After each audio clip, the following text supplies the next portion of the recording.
now reconvene open session for City Council regular meeting of Tuesday, July 2nd at 2019. Madam Clerk, roll call, please. Councilmember Mosby. Present. Councilmember Vega. Here. Councilmember Cordova. Present. Mayor Pro Tem Dirk Starbuck. Present. Mayor Janelle Osborne. Here. City Attorney, do we have any action to report from closed session? Yes, thank you, Mayor. The City Council met in closed session to discuss the 4 items on the agenda. Council had a discussion with staff about each of these items, but no reportable action was taken. Thank you. Please rise and join me in the Pledge of Allegiance.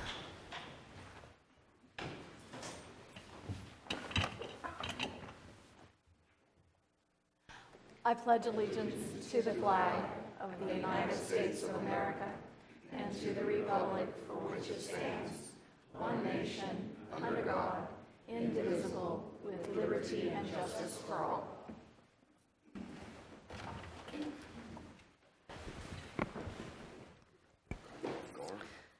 So we did have a presentation of a proclamation commemorating the first anniversary for Reunion Day of the St. James Missionary Baptist Church, delivered to representatives of St. James Missionary Baptist Church this past June 29th, 2019. We have no other presentations to give tonight. City Manager report, please. Actually, I had no anything to report tonight, so it'll be... City Hall closure on July 4th. Oh, thank you. City Hall closure on July 4th. After that one, yes, I forgot about that holiday. So all the city entities will be closed, including trash pickup delayed till Friday? Yes. Okay, so Thank you. just so the public knows. And I hope to see you all out at the fireworks celebration at Houck Stadium. We will now move on to consent calendar and open public comment on consent calendar, a maximum of 3 minutes regarding consent calendar item. Seeing no one rise, we will close commentary on consent calendar and bring it back to council. All items listed under consent calendar are considered to be routine and will be enacted after one motion in the form listed below. There will be no separate discussions of these items unless good cause is shown prior to council vote. Any items withdrawn from the council consent calendar for separate discussion will be addressed immediately before the second oral communication near the end of the meeting. Councilmember Starbuck. I was going to go ahead and move we accept the consent calendar. Councilmember Mosby. I must recuse myself from item number 4, All right. but I would second everything else but number 4. Okay. I'll second number 4. All right. So we have a motion, recusal, and 2 seconds to move everything forward. Any other discussion? Seeing none, let's vote.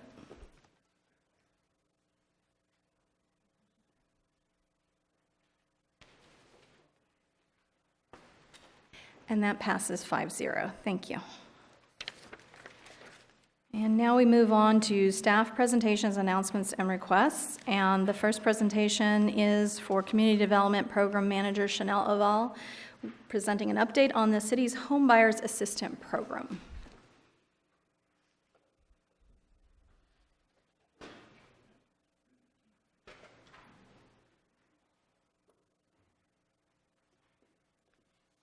Good evening, Honorable Mayor, members of the council, staff, and Lompoc community. My name is Chanel Ovalle, Community Development Program Manager, and I'm really excited to be here tonight to tell you a little history about our Homebuyer Assistance Program and give you some highlights. The City of Lompoc staff began to draw up the Homebuyer Assistance Program in 2014. Staff held open forums for Lompoc citizens and professionals to participate in input to implement the program. A request for proposal was completed and only one third-party application from People Self-Help Housing was qualified to administer the program. The City Council approved the program in June of 2016, and in December of the same year, the third party closed its first loan. In a period of 2 years, 10 families were assisted in purchasing their first homes. In May of 2018, the city decided not to renew the third party's contract and took the program in-house. In a matter of 5 months, all funds were expended and 30 low-income families purchased their first homes here in Lompoc. I'm really excited to tell you that we have funding again available to do this program. As you can see, we have $775,000 to do loans and grants.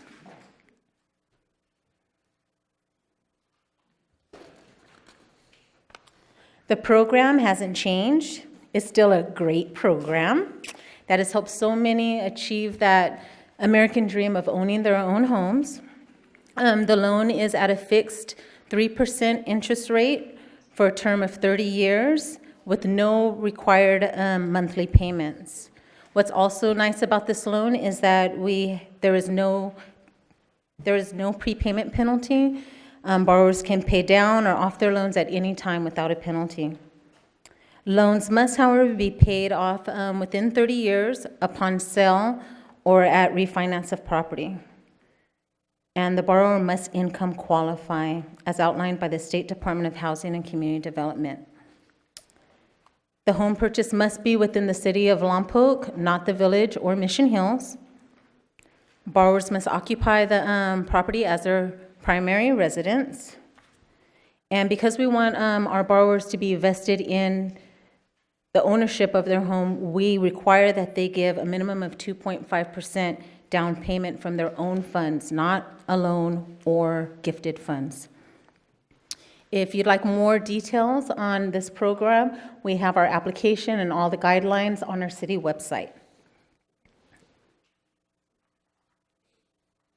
I'm really proud to say that the city has assisted a total of 135 Lompoc citizens purchase their own homes in our city. We have assisted persons from all walks of life, seniors, disabled, young adults that are single families with children, and working citizens of all races and ethnicities. Thank you for this opportunity to let me share with you what we've accomplished with this program. I'm very proud of what staff has done, and I'm available for any questions. Councilmember Starbuck. Where'd the $775,000 come from? Not the general fund. We know that. Housing. The Housing Trust Fund. And how much we still have left in the Housing Trust Fund? I only know that we have available for this program the $775,000. Councilmember Vega. Chanel, thank you. You did a great job. I know personally that you guys have worked really hard, you and Christy. Thank you. The money that was there available for CDBG, he already asked the question. We have $775,000. Dean had earmarked money in the budget for this housing assistance program, and maybe you gave him the number that we only knew had $775,000 from the finance manager. Is that all that was left for that? Because we heard different numbers. That's why I'm asking, that there was more money in that, and maybe it was for different uses.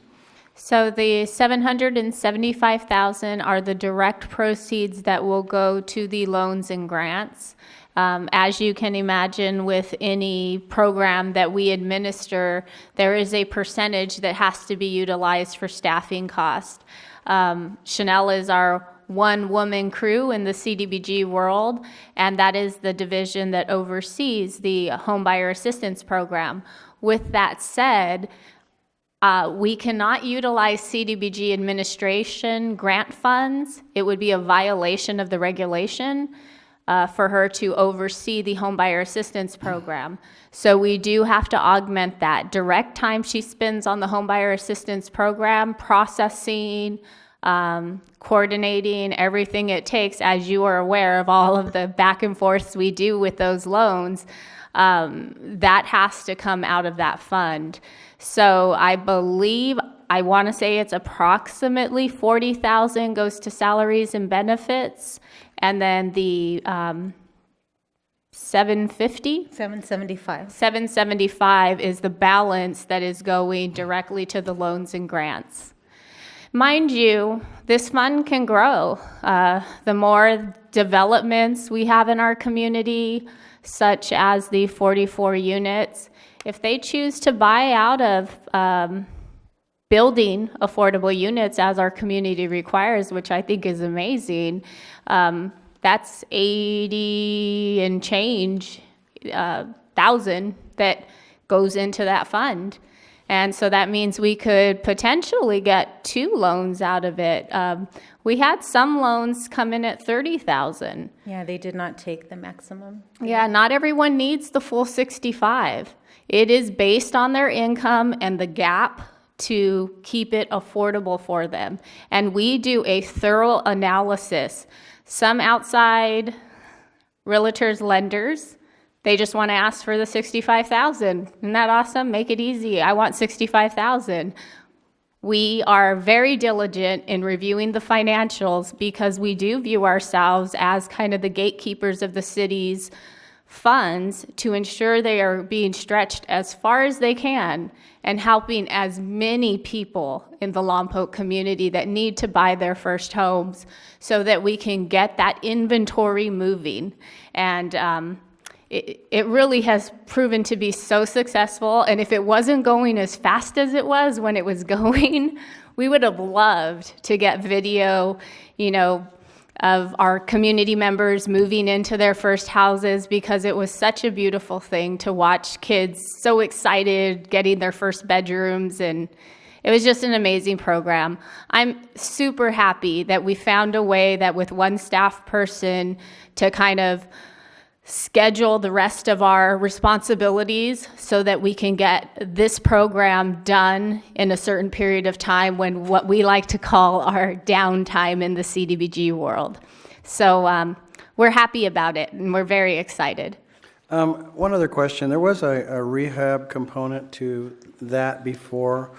People that qualified, is that still in place, or has that been, the funds are no longer available for the rehab program? The residential rehab program was funded through community development block grant funds that were allocated through program income we've received from old CDBG funds that have been repaid from old loans. Because that loan portfolio is dwindling, so are those funds. So we don't have as much interest for it, and 2, I think last year we may have done 1 loan. It just it's not cost effective. The amount of time, we did a thorough analysis of the staff time associated with each program, and then the number of beneficiary outcomes from each program, and that program really wasn't cost effective. So that was one of the ones that we've placed on hold until we get this program spent, and then we will reevaluate it at that time. When do you anticipate kicking this off again, where we can do these again? I know We hope to close our first loans in October. So are we available now for new loans and new applications, or not yet? We have not. We have the website updated with information, but we have not placed open for applications yet. We'd like to I would like to chime in here. The one thing I want you to remember, it has been out of commission for a bit. So some of that front work that we have to do is, 1, we're going to have a workshop to re-educate the lenders and the realtors. And 2, all participating lenders and realtors had to sign agreements to be participants in the program. I'm concerned whether or not they're still willing to be participants. So we will be doing some outreach on the front end, and I anticipate that taking at least a month to get, everybody back together again, go over the program again, kind of like a refresher. And then we have updated income limits now. So there are a few things that we have to do first. I would like to be optimistic and think that our first loan will go out or close in November. So, we got to do a little more educating again. Things come and go, and people forget what we were doing. Yeah, I'd like to just commend both of you, because I worked with you guys personally, and I saw the interaction between the files and some of the headaches and some of the stacks of files on your desk, and both of you were doing a stellar job. Wanted to let you know that that's what I thought of that process. The other process would be, again, once we get this program moving, I don't believe we ever disbanded our ad hoc committee, which consisted of myself and Councilman Starbuck, so I wanted to refresh that in everyone's mind. So we're here and available any time it comes up that we need to meet again.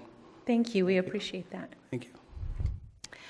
Thank you for the presentation, Ms. Lavalier. And when the application window does open, please let us know so we can make an announcement here from council and post it on our social media and website that it's open. Thank you very much. Great, thank you.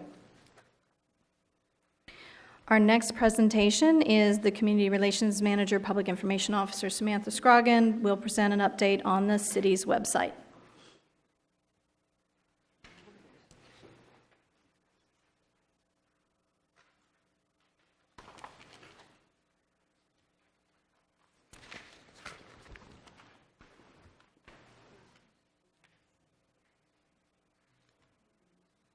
Here it is. Hi, I'm Samantha Scroggin, the Public Information Officer, Community Relations Manager for the City of Lompoc, and it's been my pleasure to serve in this role for 3 years. And I really, with the website, I kind of did this from the ground up. I was able to start here and participate in the entire website redesign process, which was really kind of a thrill for me. We'll talk about kind of a little bit about what that process was like. When I came here, and now we weren't able to find screenshots of what the website looked like 3 years ago before I was involved with the process. However, we have some screenshots of what the website looks like right before we started the actual redesign. So let's go through and take a little look at that. Here's the site kind of after we did some kind of downsizing of the site, condensing the information, added the city logo at the top there. When I got here, the website was basically a long kind of scrolling homepage where everything important was put directly on the homepage. So it was really kind of important that we all work together to figure out a great system for getting the most relevant information to the people when and where they need it. And right before we launched, our old site reached full capacity, so we were not able to upload anything else at that point, so the timing was actually perfect. Here you can see the Human Resources page and the City Clerk's page.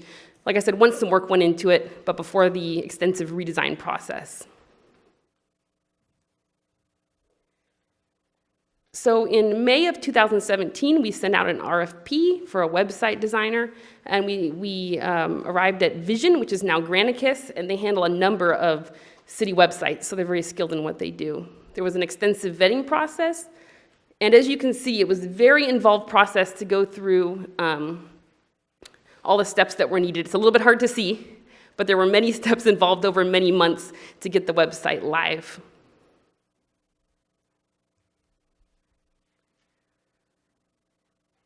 Now, to make sure we were making the website as user accessible and friendly as we possibly could, we took a look at which sites the public was visiting the most, how many hits, and when. And this is part of what they found when they went through, and we worked with them to go through and look at where the public was hitting our website and how we could better reach them with a new site. We also asked, of course, the public's input is a huge part of this process. So we did a community survey, and we asked the public what they wanted to see on the new city website, and we incorporated that feedback as well into our process.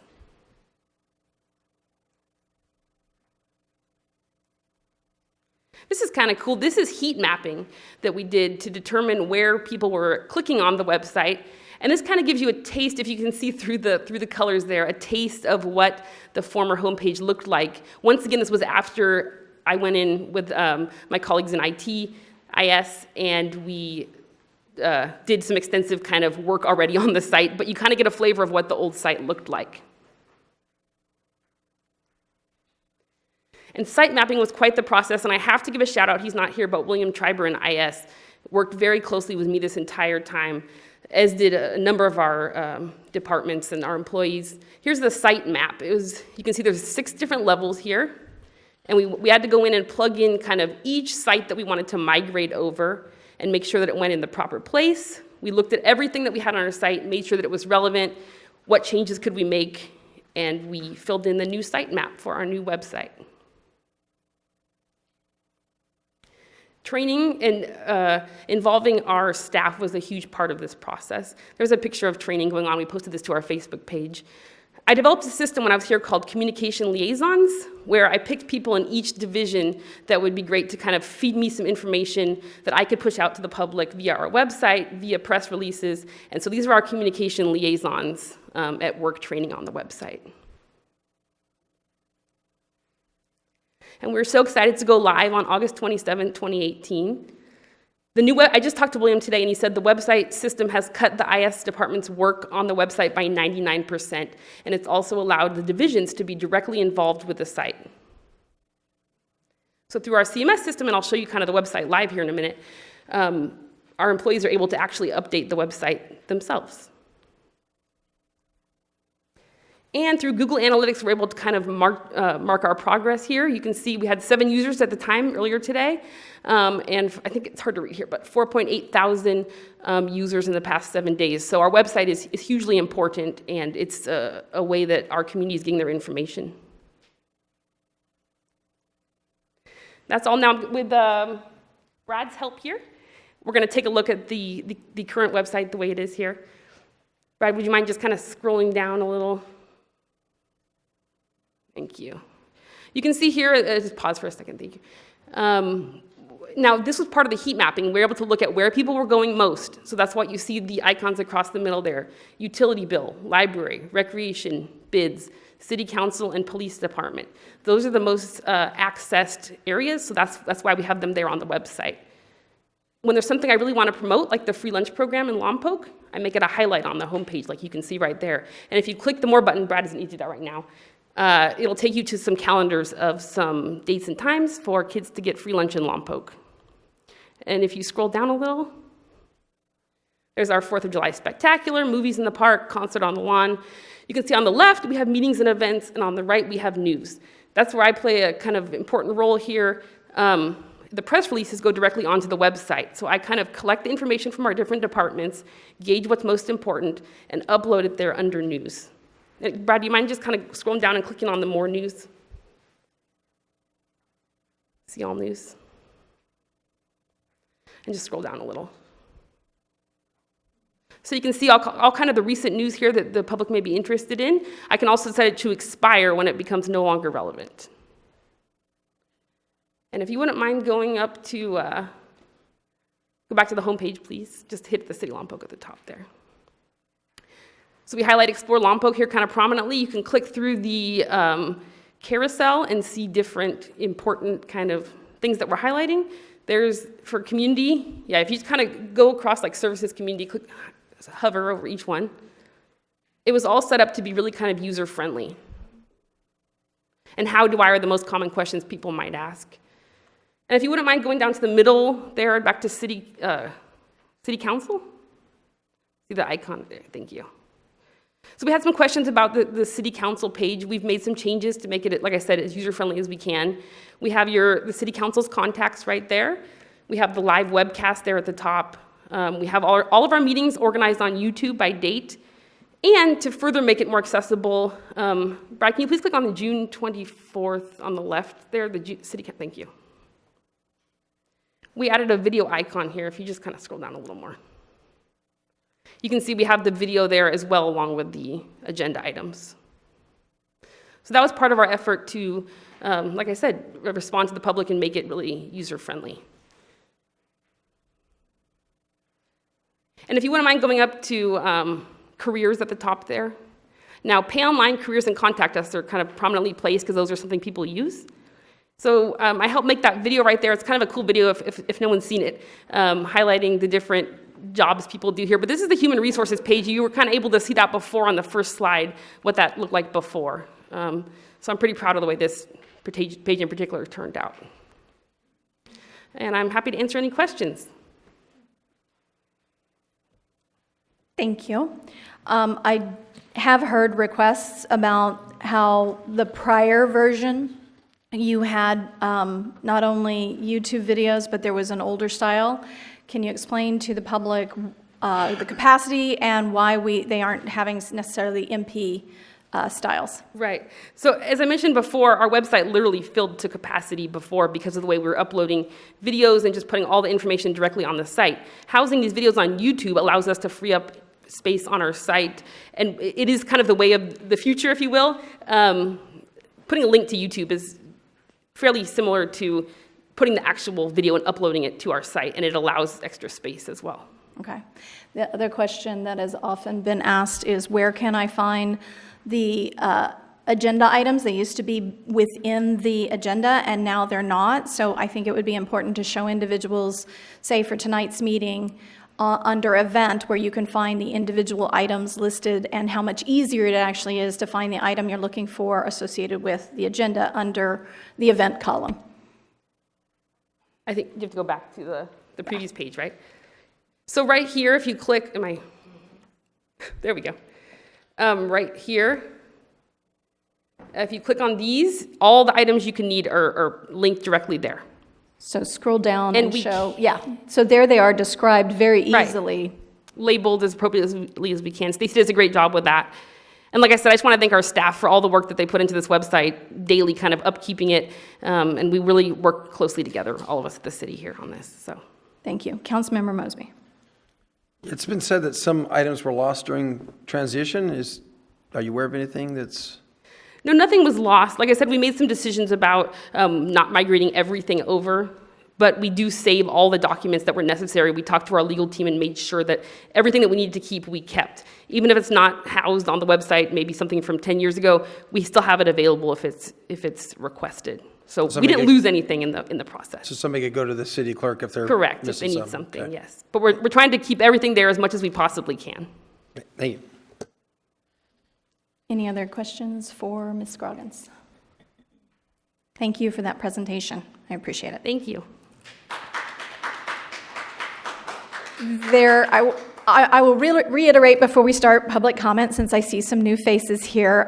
There is no clapping, booing, or cheering. Unfortunately, this is part of the decorum of keeping people welcome to come forward and speak. So if someone's nervous, and I know cheering helps, they also are quite nervous if they think someone might boo them. So I just ask you to remember that there is no cheering or booing or clapping. If you want to show silent support, there have been prior meetings where people have quietly waved their hands because it is a show of support, but doesn't create a distraction or potentially cause someone to not want to get up and speak at the podium. So just ask you to respect that. We'll now open the floor for oral communications regarding city matters. If there is an item that's on the agenda, we advise you to consider waiting for that item, but you can speak on any of the agenda items or city matters at this point, 3 minutes maximum. Deb Andrews, Mission Hills. I want to thank City Council for your work to resolve difficult issues. I want to mention also I missed the invocation tonight. I hope we can have that in the future. I want to talk about the possible sales tax coming up. A word of caution, Portland, Oregon provides us a cautionary tale about sales tax adoption. Portland voters approved a 1% sales tax on large retailers. However, implementation of the tax included construction companies. In other words, it added $2 million to a high school rebuild. So if it passes, we have to be really careful about how that's written. It's called a bait and switch.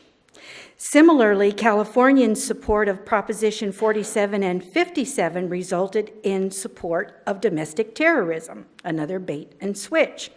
State officials reclassified assault with caustic chemicals from a violent crime to a nonviolent crime, in addition to another of other crimes that were reclassified.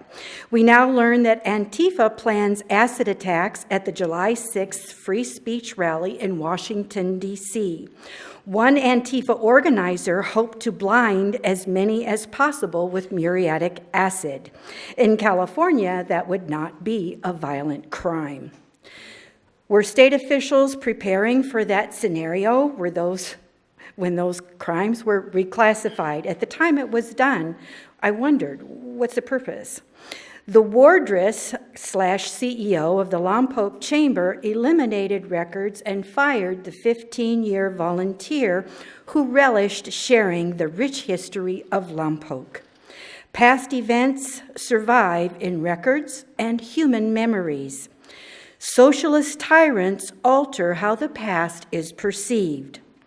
Citizens are grateful for an actively engaged city council willing to dig into the agenda, at times hidden behind the rhetoric. Thank you.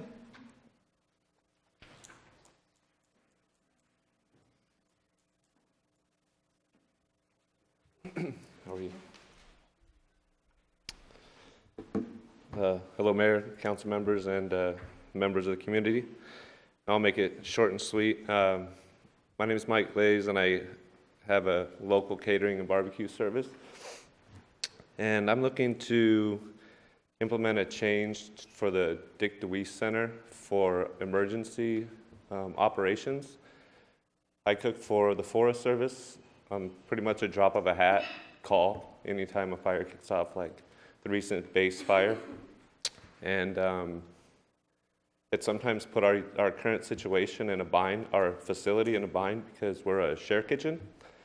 And something like the DeWeese Center, it'd be a perfect situation for myself, I think, or for any other emergency situation to come up. And that would include, we run on a 24-hour service.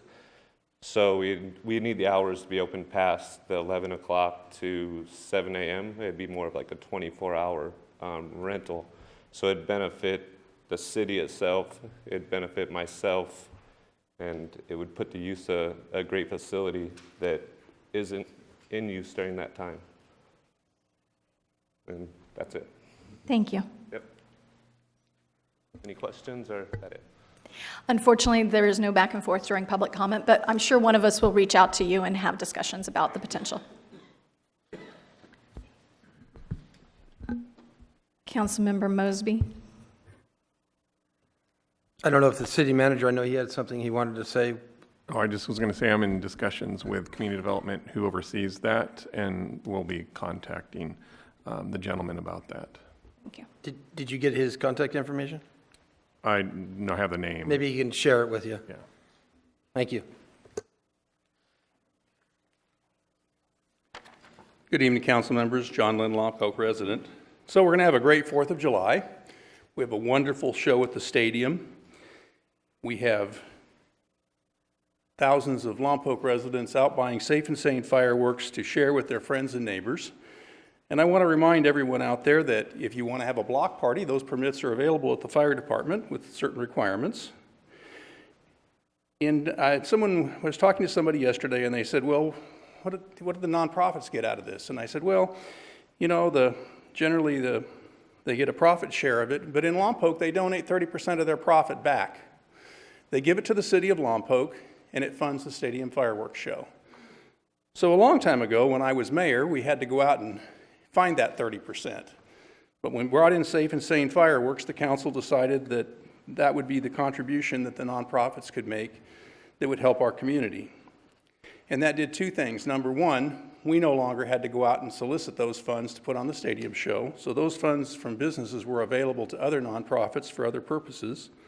And the nonprofits running the fireworks booth had new revenue streams that they hadn't had before for their effort. So there is one at Walmart, one at Vaughn's, one at Dollar General on West Ocean, one at Albertsons, and for the life of me, I can't think of the current business in the old Kmart Center, but I'm sure one of you can help with that. So I hope everyone in Lompoc will go out to one of those locations and buy the fireworks of their dreams, share it with their neighbors, and have a marvelous evening. Thank you. Thank you.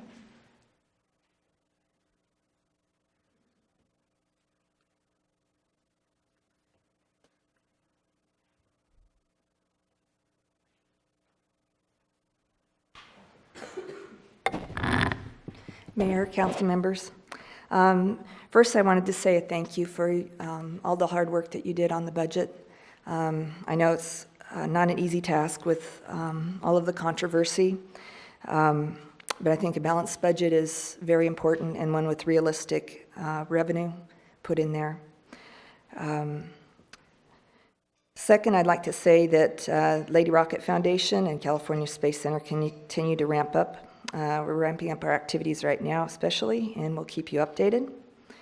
I want to note that I know it's coming up in a little bit, but I want to support the Vitamin Shop and the other businesses that really shouldn't need to have those grease traps. Let's continue to make our city more business friendly. I also ask that we continue to or redo our special events and make it easier and more timely to offer the special events for our community, and also to help increase our tourism trade. Thank you. Thank you.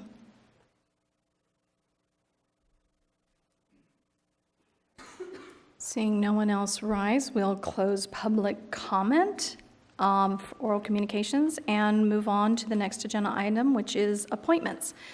We have an opening on the Beautification Commission. There's a term for Councilmember Starbuck ending 12/2022 and a term ending 12/2020 for Councilmember Cordova. And we have an applicant, Rosemary Holmes. The floor is open for nomination. Councilmember Cordova. I will nominate Rosemary Holmes for the position in the Beautification Commission. Great. I will second that. Any questions or discussion? Seeing none, let's vote. And that passes 5-0, and we thank Rosemary for volunteering and look forward to her contributions to the Beautification Commission. The next item on the agenda is public hearing, item 6, appeal by Vitamin and Herb Store of the Utility Director ruling on request for reconsideration regarding enforcement of Lompoc Municipal Code Section 13.16.370, trap interceptor required 525 West Central Avenue, and that will be presented by Utility Director Brad Wilkie. Good evening, Mayor, Council members, and in a second, I'll let the applicant come up and present the appeal, but I'd like to give a couple notes of a report that was received by the city on Friday from the EPA that was based on their inspection of the city on April 24th. From that report, I'll just highlight some items on there. The EPA report includes summary of effluent violations from January 16 to June of 2019. 11 violations are noted, including 2 for oil and grease. The oil and grease violations occurred in March of 2017 and June of 2018. The March violation exceeded the permit limits by 60%, and the June 2018 violation exceeded the permit by 20%. Further, the report notes, as part of Lompoc's NPDES permit, the city must implement its approved pretreatment program as outlined in 40 Code of the Federal Regulations 403. The pretreatment program regulations at 440 CFR 4035B3 prohibit the solid or viscous pollutants in amounts which would cause obstructions in the publicly owned treatment works, which are the city's wastewater treatment plant and associated collection systems. The report goes on, as summarized, the violations listed could be the result of the city's pretreatment program not being adequately implemented or enforced among food service establishments. The report further notes, business owners have begun appealing the utility director's requirements to install grease trap interceptors to the City Council. City Council, in at least one instance, has granted an appeal to a food service establishment and overruled the utility director's requirement to install a grease removal device. This could set a precedent for other similar food service establishments refusing to install the required traps interceptors and could result in NPDES permit violations. Municipal code requires grease traps are increasingly common for major NPDES permittees with pretreatment programs nationwide. Pretreatment programs are implemented to help protect publicly owned treatment works and municipal sewer treatment system infrastructure. The inspection of April 24th and the resulting report from EPA has increased the attention of the EPA and the Regional Water Quality Board of Lompoc's implementation of its wastewater pretreatment program. I wanted to hand this out today because we only received it on Friday after the council agenda was handed out. It will be published on the city's website tomorrow, and there are copies in the back for the public. With that, if the appellant would like to have present their item.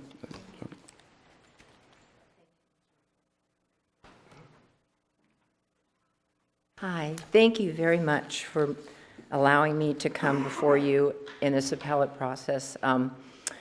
Sometimes bureaucracies can be very powerful, and it's wonderful for us everyday citizens to be able to come to people and listen to us give our spiel about why perhaps maybe the bureaucracy made a wrong decision. In this particular case, I believe that is the case.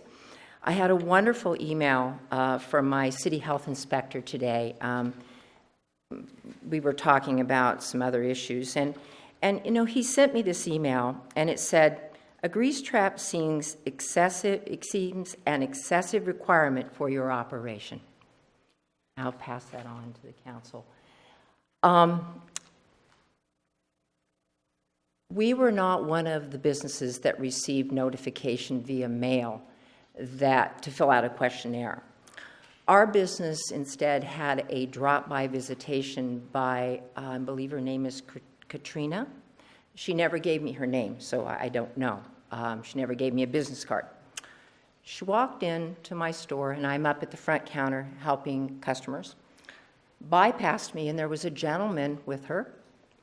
And I thought, well, that's odd. And it looked like somebody in uniform, but I couldn't tell if it was a probation officer or something, you know. I didn't know. The person proceeded to go back to our deli, and she peeked around. She never entered the deli. She never announced anything to my staff person, who was at the time preparing some basic sandwiches. Nothing. And when my staff person asked her if perhaps maybe she could help her, did she want sandwiches, she referred her to our grab-and-go deli. We have about $50 a day that we sell in sandwiches, salads, a few salads, and smoothies. That's it. So probably about, 1/25 of what PJ's Deli sells. We're a very small place. We used to have our operational deli, but still, once again, we only made smoothies, sandwiches. We don't cook meats. We don't do any of that type of thing that would generate any grease. And when I looked up, and John Lynn was nice enough to provide me with the state statute on that, and it said there's a specific establishment where grease is introduced into the drainage or sewage system in quantities that can affect the stoppage or hinder sewage treatment. In the 9 years I've been at my premises, we've never had any blockages or need to clean anything out. I have had my business here for 19 years. We moved 9 years ago and completely permitted. Warren Construction did it. City Health permit provided for the last 9 years, and we always get a grade A rating. But we do not cook. We do not use grease. We don't have a stove other than we have a little oven that we can heat things in if we want to for vegetables, for sometimes for the salads that we add.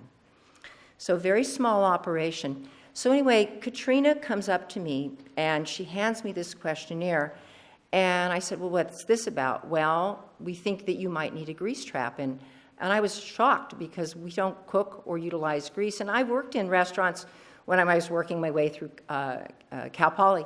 I worked in restaurants where there would have been the necessity for a grease trap. You've got the grease and the oil and the French fries. I got that. I know the need to have those to protect the city's water and sewage system. I got it. So I filled out the form, and she never gave me her card. I really didn't know who she was, but it did look like an official form, and she had a uniform on. And I gave it back to her, and she basically said that I was in violation. I did not have a grease trap. And I said, well, we've been here for 9 years. We don't cook with grease. We maybe do $40 or $50 a day in sales of things that don't utilize grease. I don't understand. We're not a restaurant. We don't generate that. But there was no response, and then she left the premises. With that same day, interestingly enough, another city personnel person came in to check and verify that I had a health permit and a business license. And I thought, well, that's peculiar, both on the same day.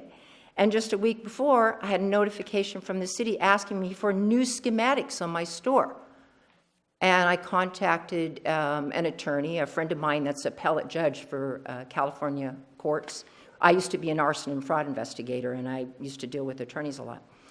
And he said to me, what? He said, just write back that you've not made any changes to the premises, and that should be sufficient. And that's what I did, and that resolved that issue. So it seemed to just be snowballing. Well, within a week after that, I get a phone call from Scott White, my health inspector, and the health inspector says, somebody from the city administrator's office called him and said that we didn't have a health permit. I'm like, we've been here for 9 years. I've kept all 9 of them, and there was a gentleman that came out, and I said, I don't understand. And Scott said, well, I'm going to come down and inspect it today. I'm going to clear it up for you. Very nice gentleman. He knew we had a good, clean operation, and I have an email to that effect, and we always get a good rating. And he was so nice, and he came out and cleared that up for us with the city.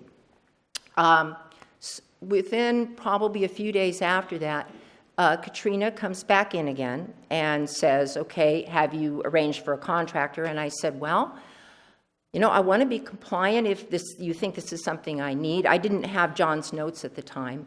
And I said, let me get some estimates. Let me see. I'm a law-abiding citizen. I have a business. I love this town. I love my customers. That's what I do. I help people all day.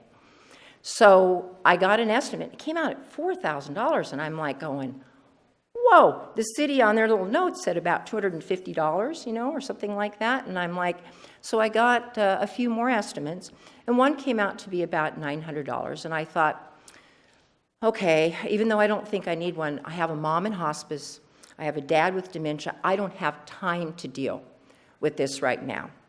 My time is limited. I need to be spending my time, and $1,000 is not worth me going. So we got it approved, okay? I was going to try to just not fight it, okay?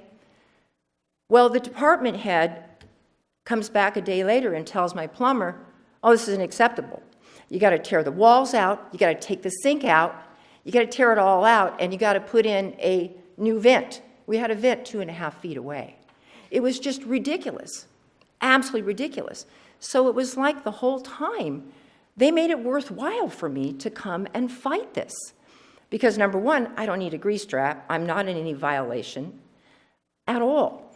Now, Mr. Wilkie was nice enough, so let me back up. Michelle, because of Katrina's behavior, it was very unprofessional and not business friendly. I know we like to use that term. And Michelle filed a nicely typewritten complaint, and I think you all got a copy of it. And Jim Mosby was nice enough to respond and find out what was going on with our situation. And then Dirk came in a little, I think this last week, and wanted to know what are your operations? What are you doing? And I explained our situation.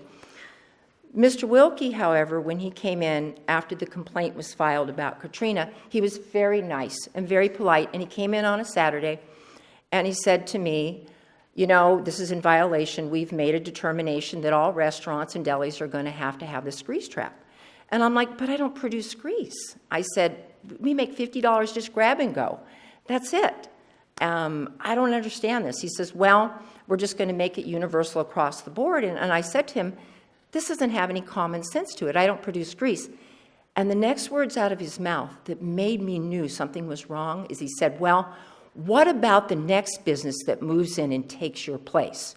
They're going to need the grease trap. And I looked at him and I said, they'll get their own permit. When he said that to me, I was like, this is unbelievable.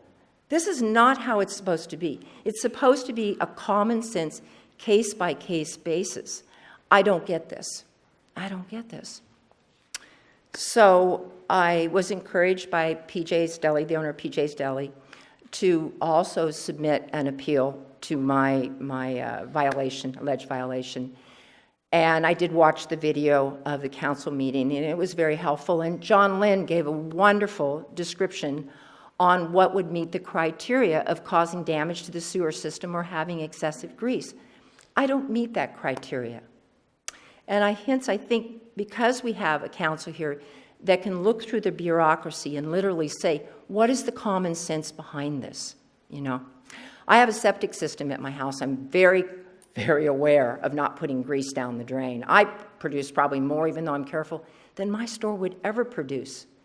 And in any circumstances, maybe one knife, teeny trace of veganese. We don't even use mayonnaise, you know? So the logic behind this, so perhaps maybe, and I ask the council to rule in my favor, because I think in this case, common sense should prevail. I understand the Burger Kings and things like that, but in this particular case, I don't produce any grease. So I really appreciate your consideration. Thank you very much. Thank you. Any questions for the applicant?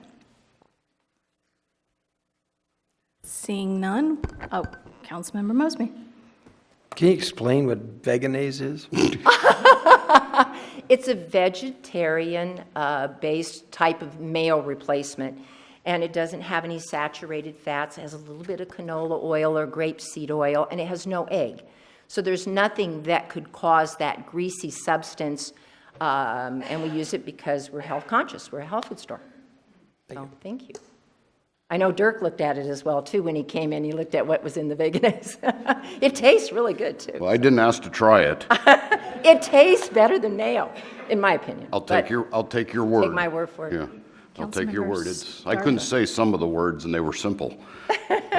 But that would be all. You know, vegetables, our smoothies are all vegetable-based. I don't get why we would use a plant-based protein that doesn't have any fat. There's just nothing. And so in this particular case, common sense needs to prevail. Okay, Minya? Councilmember Starbuck. I don't have any more questions. Thank you, Thank you, Michelle. I'm going to make a couple of statements, though. I mean, I'm glad that I just received this report here from the April 25th inspection. You know, our $110 million plant, and I'll read one of the items here.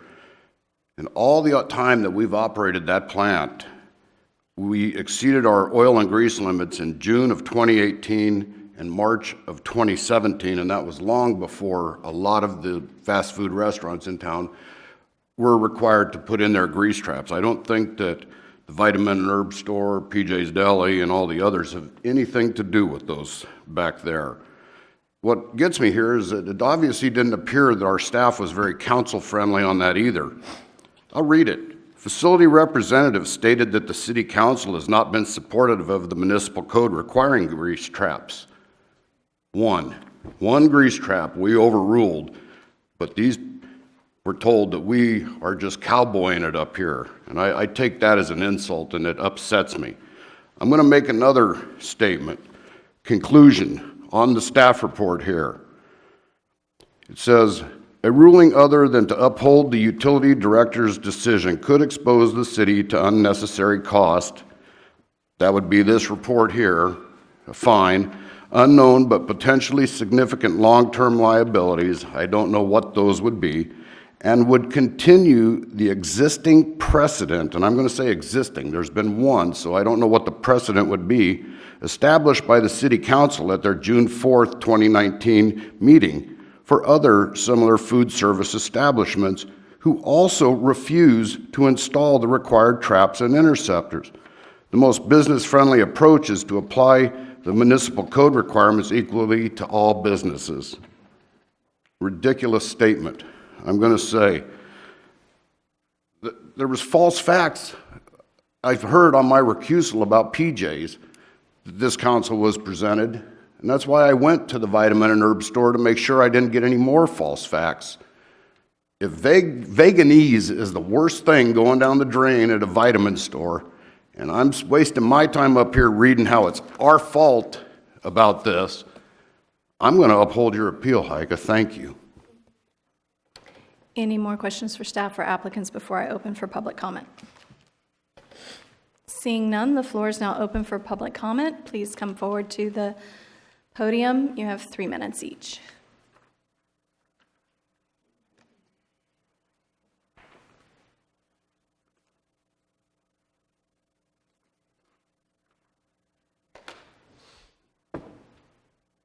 Deb Andrews, Mission Hills.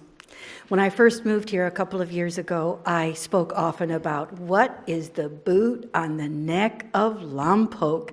I knew there was churn under the table, couldn't figure it out. Boy, we're hearing it now. It is outrageous. This is citizen government. Government is supposed to fear the citizens. Citizens are not supposed to fear the government. This is an outrage, what we have learned in these last few meetings. I applaud the citizens who have had the guts to come up here and tell the truth about what is going on. I think it is time for council to take action, and those employees that have mistreated citizens should be removed from this government. Absolutely. We should not be paying salaries for employees, and I know we have good ones, Stacy, for employees to tell lies about citizens and to promote bad consequences for them. It's just outrageous. I was born in Oak Park, Illinois. I know a lot about Chicago politics. This is not Chicago. This is Lompoc, California, and we need to preserve the character and integrity and honesty of this small town. Get those bad dudes out. Thank you.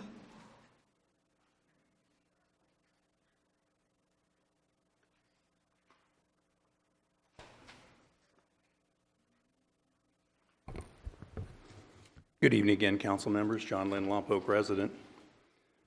First, I would point out to you that this all began clear back in October, and that letter from the APA turned up this week. It had been discussed previously, and I put in a public records request for it some time ago, but apparently it had been discussed but not received, so I'm glad to finally look at it, and after this evening I'll have a little more analysis. So this is the list of businesses that the city began proceedings on for fat oils and grease. Give you just a moment. I can have it get down there. And I think if you look at this list, you're going to find that most of them are businesses that are fairly similar to the one that's appealing this evening, those that have very, very little grease. One on there has put in the grease trap, and to date hasn't been able to catch any grease in it, because if you don't have any, you can't catch any. Having read the city letter and then talked to a number of businesses with this, basically the city staff came in, found that they had a 3-compartment sink, and that was the sum of the inspection to determine that they had fat oils and grease in the line. I don't believe that's an adequate burden of proof, and this document, which was submitted to the Regional Water Quality Control Board, says that we did find fat oils and grease in the line, although we made no inspection, so that concerns me a little. I've really spent a lot of time reading our NDPES permit and a lot of time talking to Tim Smith about it, and my conclusion with Tim's help is that we are not in any danger of substantial violation of our NDPES permit.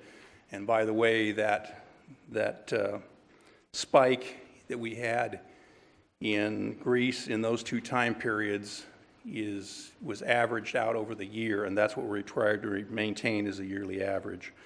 And you'll notice on there that both Jack in the Box and our local restaurant did not have any grease trap, because probably they were built before grease traps were invented. So they may be the source of these larger amounts of grease. I'm also familiar with plumbers who've gone out to people's houses where they thought pouring grease down the drain was a good thing and had to snake out 100 feet of grease from the house to the street so that the drain would flow again. So these small businesses are not generating any grease under the state definition or the Lompoc definition, and I support this appeal. Thank you for your time. Thank you.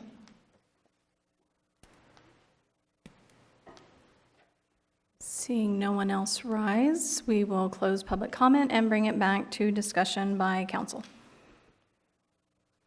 Councilmember Mosby. To the city attorney, is the council in its authority to grant an appeal or deny an appeal in this situation? Grant or deny? Under our municipal code, the utility director makes the initial decision about whether a restaurant or other business requires a grease trap, and it then creates an appeal right to the city council to either uphold that decision by the utility director or overturn that decision by the utility director. The council's decision can have an impact on whether there are discharges from the city's various facilities that, if discharges result in high enough levels of pollutants, can cause violations of the city's NPDES permit.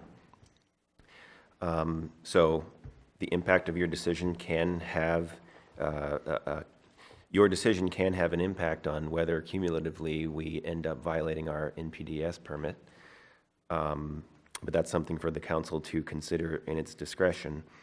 With regard to the letter from the EPA, I did not see anything in that letter that affirmatively stated that upholding these appeals or that upholding these appeals would violate any law or regulation, or that the city is required to require grease traps for all restaurants and businesses. Okay, and if you could help me again, going back to the cover sheet on here representing the code, I think there is leniency when it says such traps and interceptors may be required. I mean, granted, it's at the discretion, but it says may be required. It's not a mandate to be required. You're correct. The first sentence there under A also says that traps, interceptors shall be provided when, in the opinion of the director, they are necessary. And then, of course, that decision can be appealed to the council. So there's not a mandate that you saw either here or with the EPA letter? That is correct. Okay. I guess my next question is for the utility director.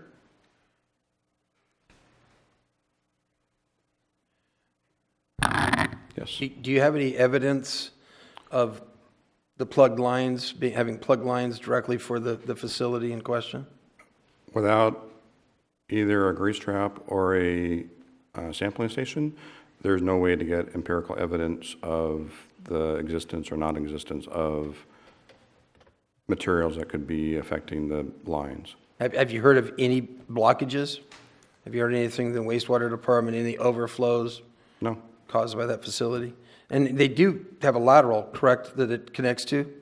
Is it in the alley in the back, or is it? I know the city cameras items a lot, so I mean. The city does not camera laterals. Well, they can go up and they can look up inside, and they can pretty much tell if there's an issue. I spent a few hours in the truck watching him with that little robot. He runs through the lines, and The only part of that is I know I've been told that they are not able to go up through 4-inch laterals. So. Right, but they can look up and see. But you are not aware of any. You have nothing you can show me that there's anything that shows a blockage. There's nothing I can show you that there's a blockage or there's not a blockage. Okay. Another question. Do you know of any city employees calling the EPA and do this? Are you aware of anybody calling to have this investigation done and drawn here? Our pretreatment program has regular conversations with both the Water Board and the EPA. Are you aware of anybody asking them to come recently? No. Okay. Thank you. Councilmember Cordova. As a business operator, I fully understand the need to have grease interceptors in restaurants and where frying or preparation of food and such items take place. I said before in the past situation or issue that we had where I feel like we did take a blanket approach in doing this, and maybe we should have taken a tier approach where we should have first targeted the restaurants and full-blown businesses that we knew had these types of cooking methods and try to at least start in that direction.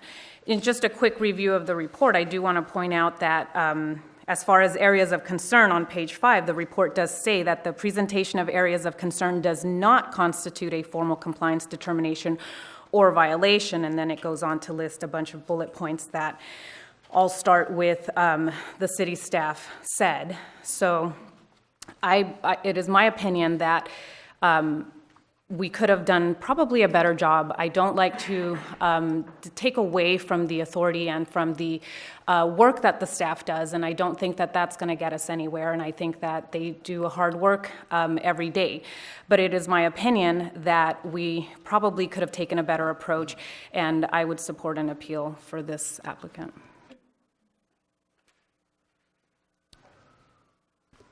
Councilmember Mosby. Unless anybody else wants to continue discussion, I would make the motion to grant the applicant their appeal. I'll second it.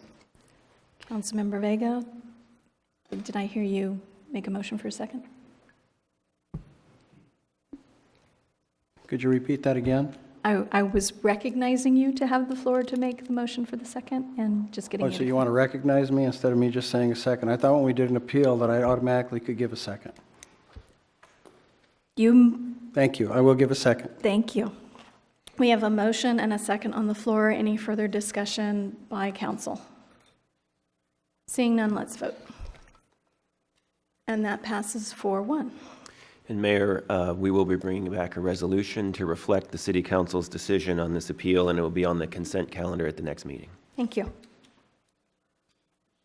Item number 7, consideration of Planning Commission recommendations for approval of comprehensive update to Title 17 zoning of the Lompoc Municipal Code, adoption of resolutions number 6258(19) and 6559(19), introduction of ordinance numbers 1665(19) and 1670(19, and we have Planning Manager Brian Halverson for the presentation.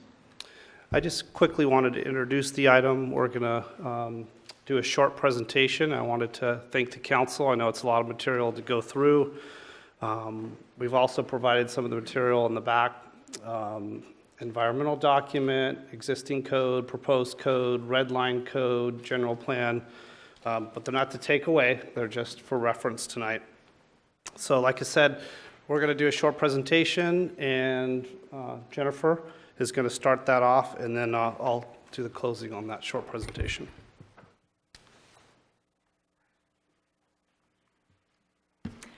Thank you very much, Brian. Good evening, Mayor Osborne, council members, Jen Doherty with Lisa Wise Consulting. As Brian mentioned, I'll be running through the first part of the presentation, conducting a very brief background, and going through the first half of the recommendations. Brian will go through the remaining recommendations, which have been discussed at length by staff and many with legal counsel.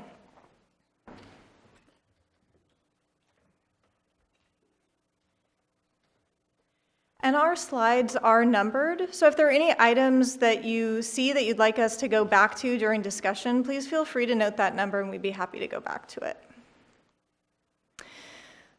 So over the last almost 4 years, we've held more than 18 public meetings on the zoning code update. That includes open houses, workshops, and hearings, and that's gotten us here tonight. The council held its first public hearing on the zoning code update in February and referred the code back to the Planning Commission. The Planning Commission reviewed and made some additional recommendations in April, and those recommendations are the focus of our presentation tonight.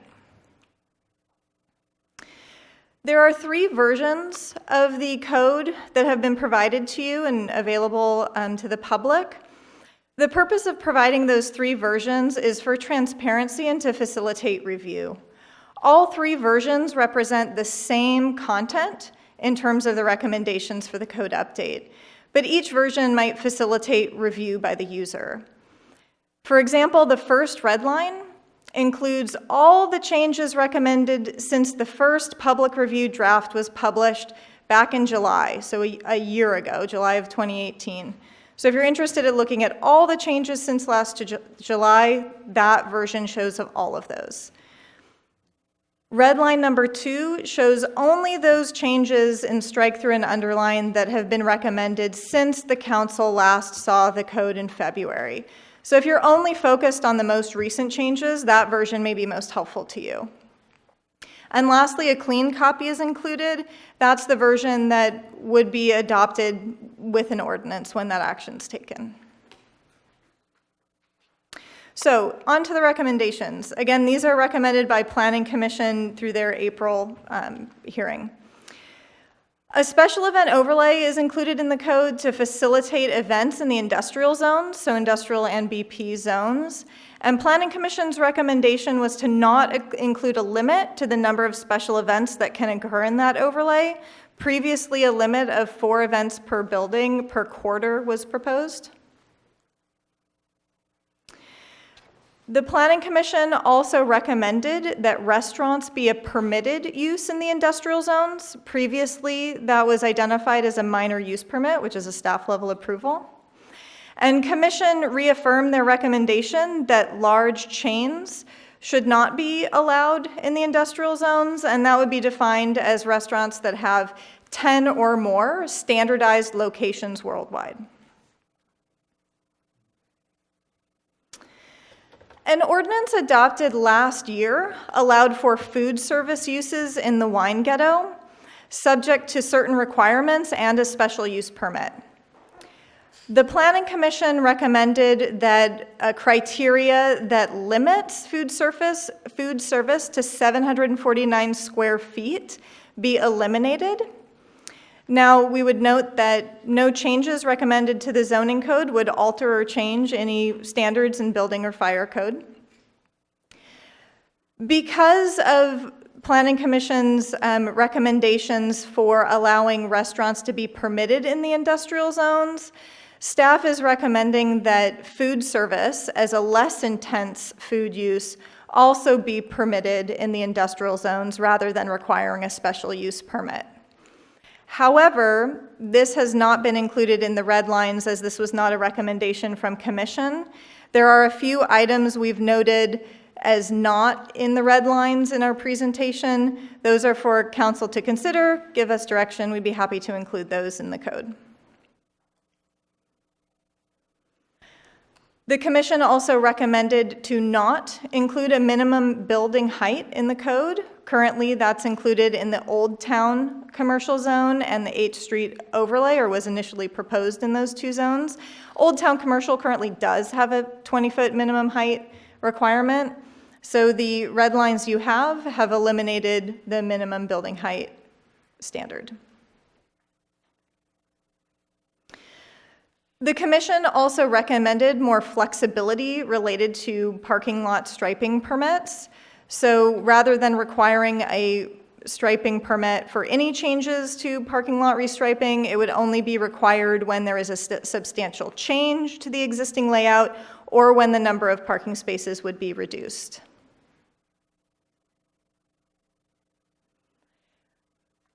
Since the April hearing, we've been speaking to staff about the uses allowed in the H Street overlay. In the case of a conflict between the uses that are allowed in an overlay and the uses that are allowed in a base zone, for instance, the PCD zone and the H Street overlay, the uses in the overlay use table would control.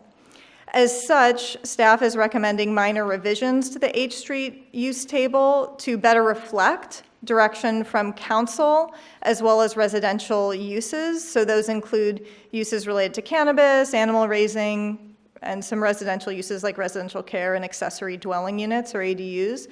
The result of that would provide for more flexibility and allow more uses in the H Street overlay consistent with what we've been hearing in terms of direction from council. So those are not in the red lines. We'd be happy to discuss those tonight.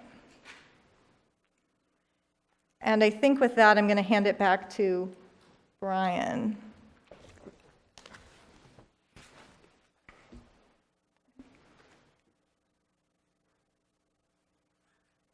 Thank you, Jennifer. Just the last bit of slides here, I wanted to do the presentation just because I've had a lot of interaction with the public, and these are some of the issues that the Planning Commission wrestled with in past meetings. One of them has been the topic of accessory uses in industrial zones. Now, our current code actually allows up to 15% of those uses if it's not the primary use Accessory uses are allowed in industrial zones up to 15%. During the meetings, the wine industry was very vocal, and that's good because they identified certain things that they do at wineries, for example, associated marketing. So they wanted that to be included in the definition of accessory use. In addition, there was a lot of discussion about that 15%, which is in our current code, and upping that. It was increased to 20%, and then it went to 49%. So that's another Planning Commission recommendation. Now, staff did look at this recommendation, and we wanted to present, it's not in the red lines, but the same recommendation the Planning Commission has for accessory uses, we thought it would be more appropriate to put in the definition of winery because this is specific to a winery. So that, again, like Jennifer said, isn't in the red lines, but we'd like for you to consider that. It's just kind of shifting it to another part of the code. Moving on to the next item is, I didn't want to go too much into detail because it's in your staff report, but basically we put together some options for accessory uses for you to consider tonight. As I mentioned, even though the code says 15%, there could be an option to align the fire and building code and allow only 10%. Or option 2 would be when those uses are going to exceed that 10%. We do something right now during a business tax certificate review where they will show us a rather brief floor plan so that we can analyze those uses and advise that customer or applicant that you could have some challenges here with other building or fire codes, or it could be parking from a zoning standpoint. And then lastly, option 3, which is already on the table, and it's a Planning Commission recommendation, is to allow up to 49%. Metal storage containers were actually discussed many years ago, 30 years ago, and the Planning Commission passed a resolution on how to address metal storage containers. That seems to be a topic that continues to come up, and so at the Planning Commission meeting, they wanted us to consider some comments from Mr. Lynn. And also, look, we've done research with other cities, other areas on the Central Coast.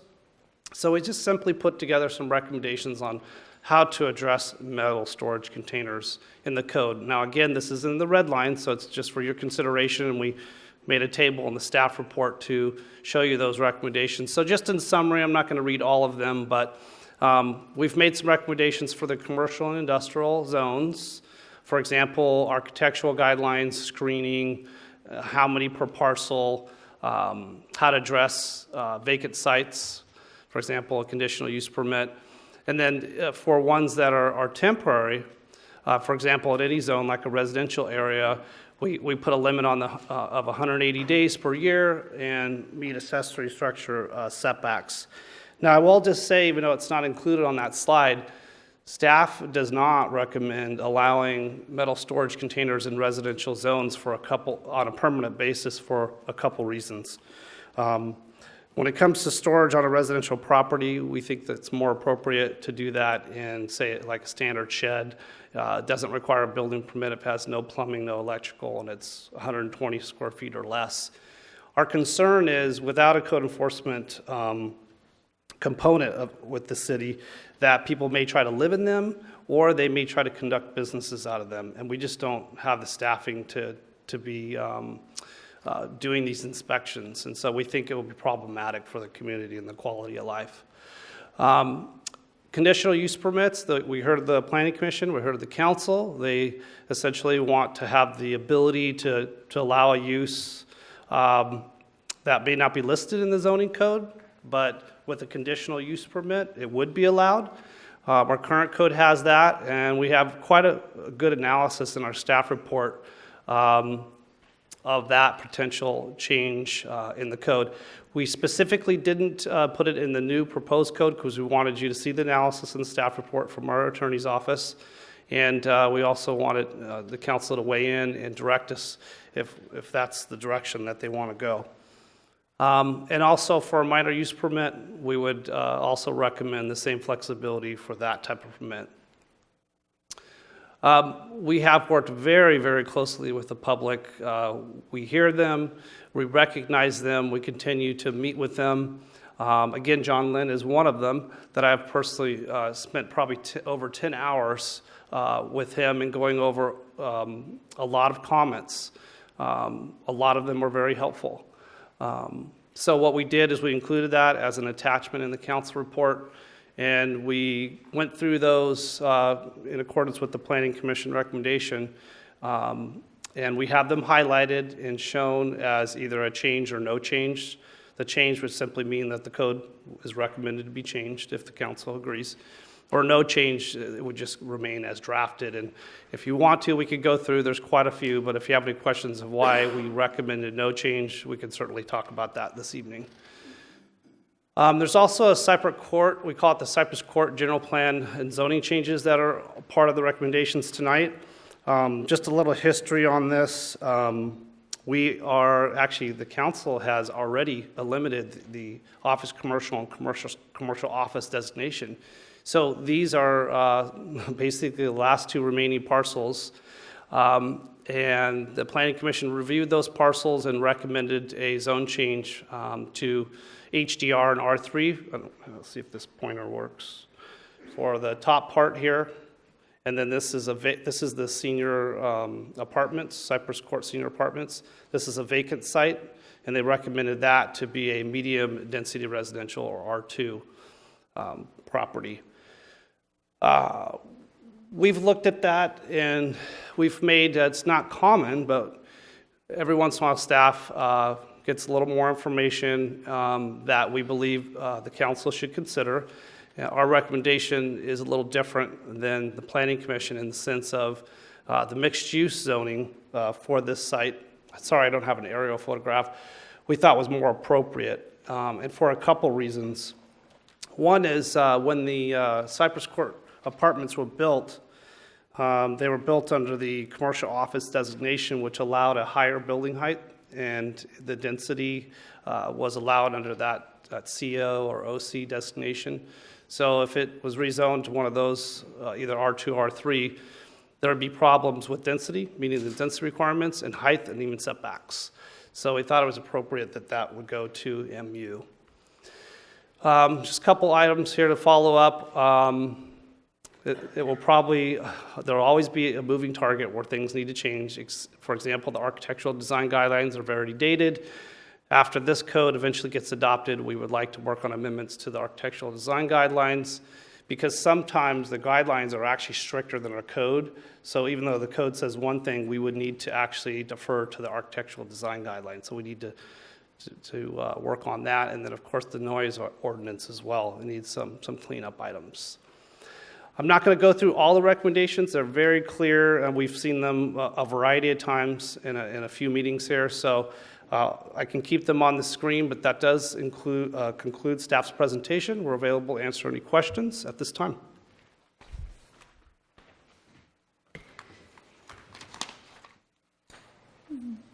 Thank you.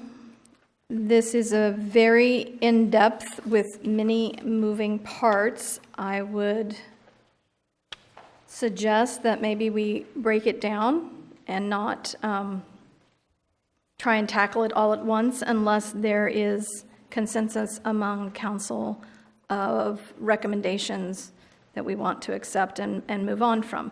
So I will take suggestions and recommendations from council as to how they'd like to address this. Councilmember Mosby. Yeah, I didn't design my recommendations for change by chapters, so to say. So I have kind of a handful that are spread throughout the whole book. So it would be difficult for me to redesign that via chapters. Thank you for that feedback. I guess before we start discussion then, and while we consider how we want to approach this, we could go ahead and open it up to public comment so that we have a bit of time to decide how we want to assess it, and then potentially continue discussion with staff and additional. So we'll open it to public comment, 3 minutes per person.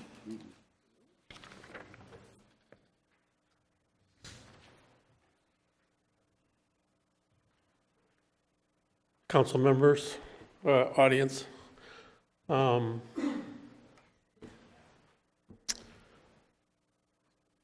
coming from the perspective of the winery community, and we still have concerns about the definition of special. It seems to engage or encompass things like music and pickup parties, which we would not consider special. Also, within the document is the TUP process, which Brian suggested might go to a BTC process. You're going to hear later tonight, the Lompoc Wine Factory tested the TUP process in the BTC process, and I think both the city and the community found that a difficult process and an expensive process. So you might want to consider very carefully what you incorporate in this zone. If it overlays a process that costs thousands of dollars to complete, it kind of defeats, it's almost Orwellian when the whole idea of the special overlay was to minimize TUPs and minimize cost. I think what I have here tonight is, a suggested section. I'll leave that and you can pass it on to the others. I'm sorry. It simplifies and streamlines the overlays. It also takes some of the tables and incorporates what Brian suggested, which make tasting rooms part of the winery. Tasting rooms are not accessory. They are one and part of the same. And so wherever in the code that's not reflected, I've tried to show on a table or two. So that's our main concern, that we be allowed to have events. We don't want to call them special. And we're more than happy to be reasonable on the number per year or some kind of review. But if it's a 6-month review and thousands of dollars, we think that doesn't service either the city or the community. Thank you. Thank you.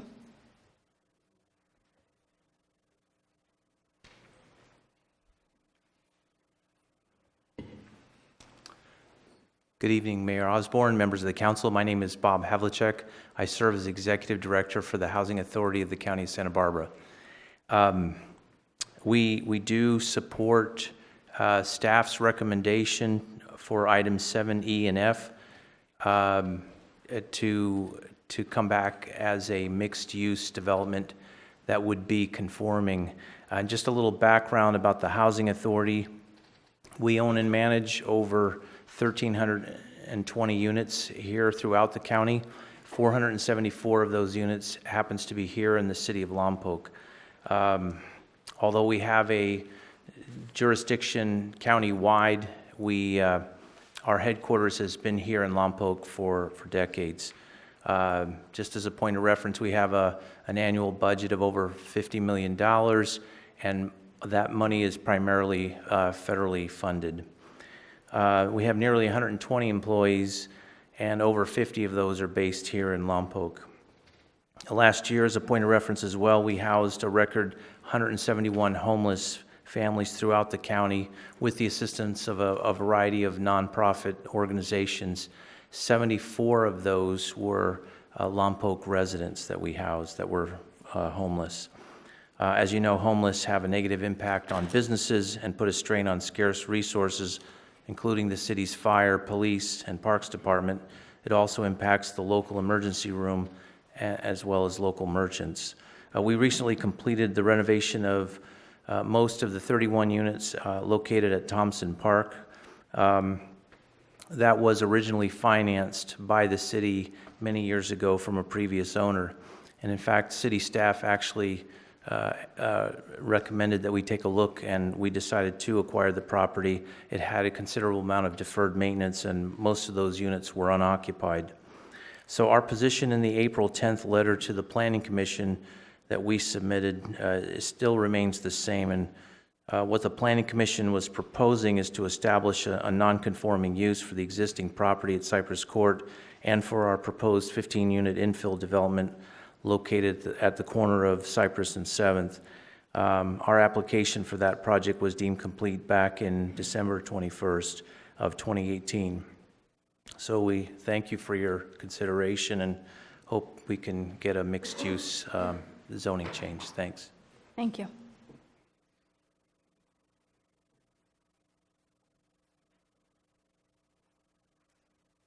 Good evening, Mayor Osborne, members of the council. My name is John Polanski. I'm Director of Housing Development at the Housing Authority of the County of Santa Barbara. I want to first thank you on your February 19th City Council meeting. You will recall we requested a continuance so that we could evaluate the Planning Commission's proposed changes to the existing property, the existing 60 units, to an R3 high-density residential and a medium-density residential R2 for the undeveloped parcel where we have proposed 15 units. We have had a chance to evaluate. We did go back to the Planning Commission with a letter that Bob Havlicek just referenced, stating that if the Planning Commission continued with a high-density residential proposal for the existing 60 units, and a medium-density residential for the 15 units that were deemed complete in December, they were establishing non-conforming uses from conforming uses. And this perplexes us because we did not request a zone change from CO. We were perfectly fine with CO. We were a conforming use, which, as you know, makes it much easier to obtain financing. And you wonder about financing for the existing 60 units. We are looking at potential financing down the road to make sure that we can keep up the property when there's major capital expenditures come up.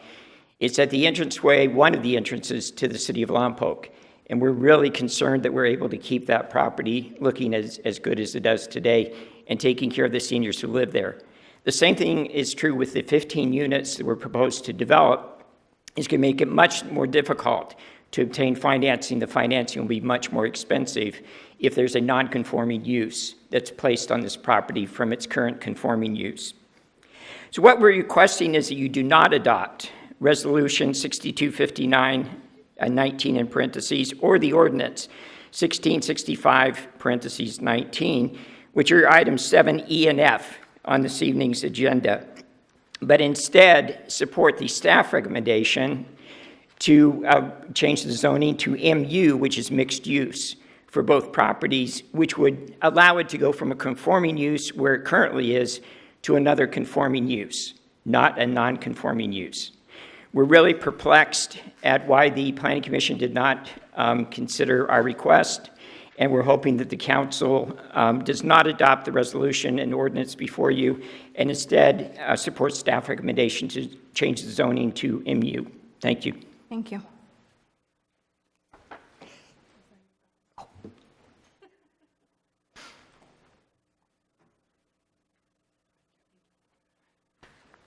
Good evening, Mayor Osborne, members of the council. My name is Tony Tomasello. I'm a senior planner with RRM Design Group.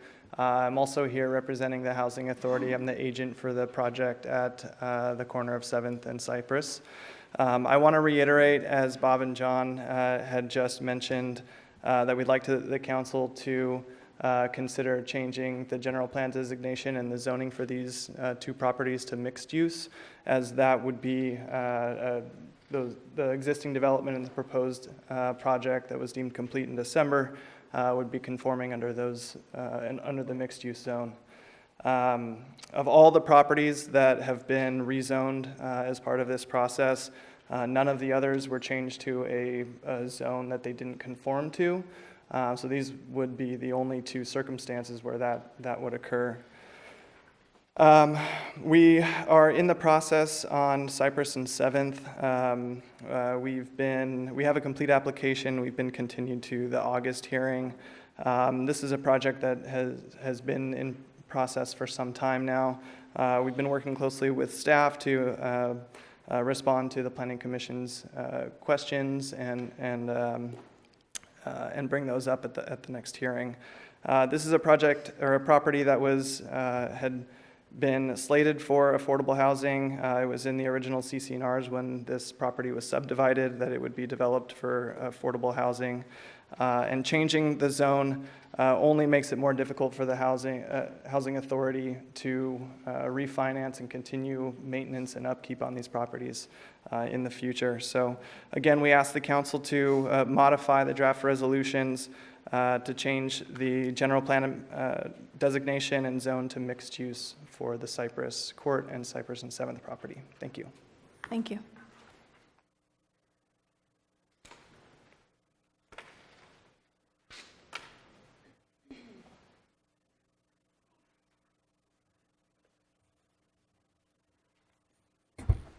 Good evening, Council. John Lynn, Lompoc resident. Mayor, I agree with you. This should be broken up by sections. This is way too big a sandwich to bite. I would hope that you would spread those sections out over a number of meetings so that we could focus on each section, because within the staff presentation, there are numerous changes in sections. I don't know how many days I've got into it, and I'm still a little confused. Some of the points that I raised that the staff wasn't in favor of, I'd love to talk to you about, but in 3 minutes, I'm not going to get that done.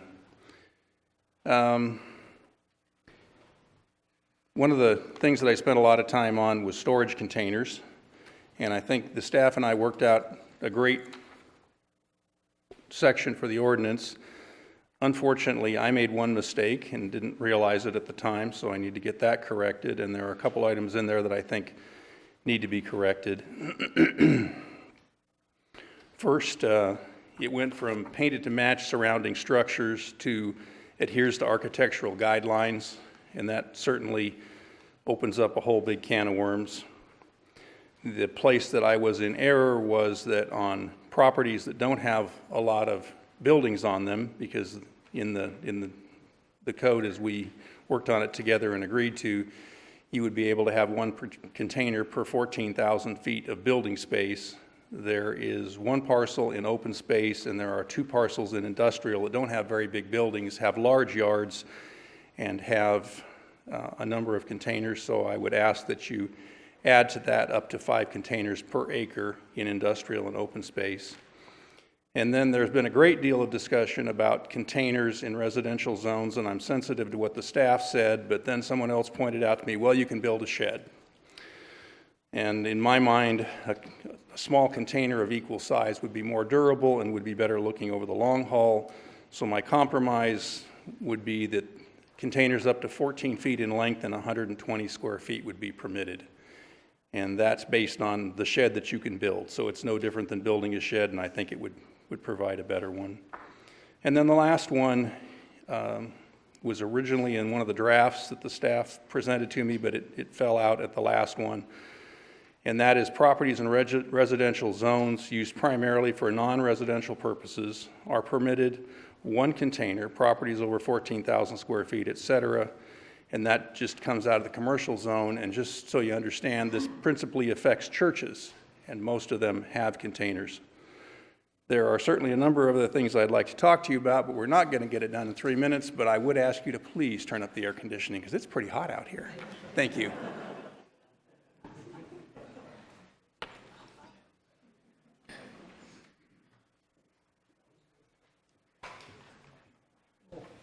Good evening. I'm Allison Laslett. I'm the CEO of the Santa Barbara County Vintners Association. I'm here on behalf of the wine industry. And my organization produced a forum last week called Why Wine Matters. And our keynote speaker was Rob McMillan. He's the CEO from Silicon Valley Bank, and he represents more wineries than any other bank in California. And he let us know that Santa Barbara County is the most highly restrictive and regulated county in the state of the wine industry. But here we are. We have one of the most exceptional wine growing regions really in the world. We produce award-winning wines. We contribute billions to our local economy.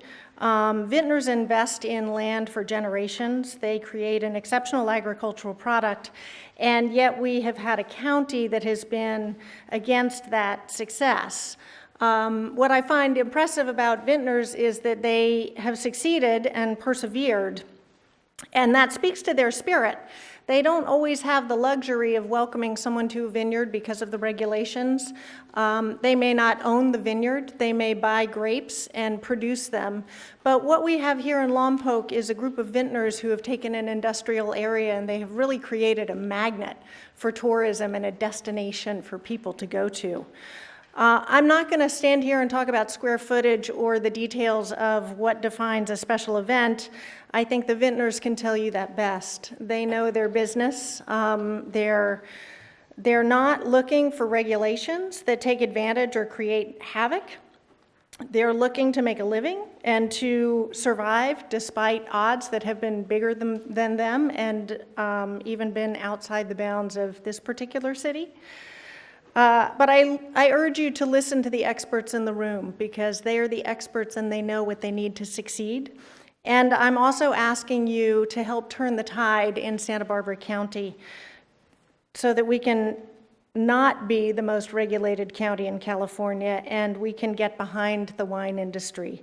We must start looking at decisions made around the wine industry through the lens of their success and not getting in their way. Thank you. Thank you.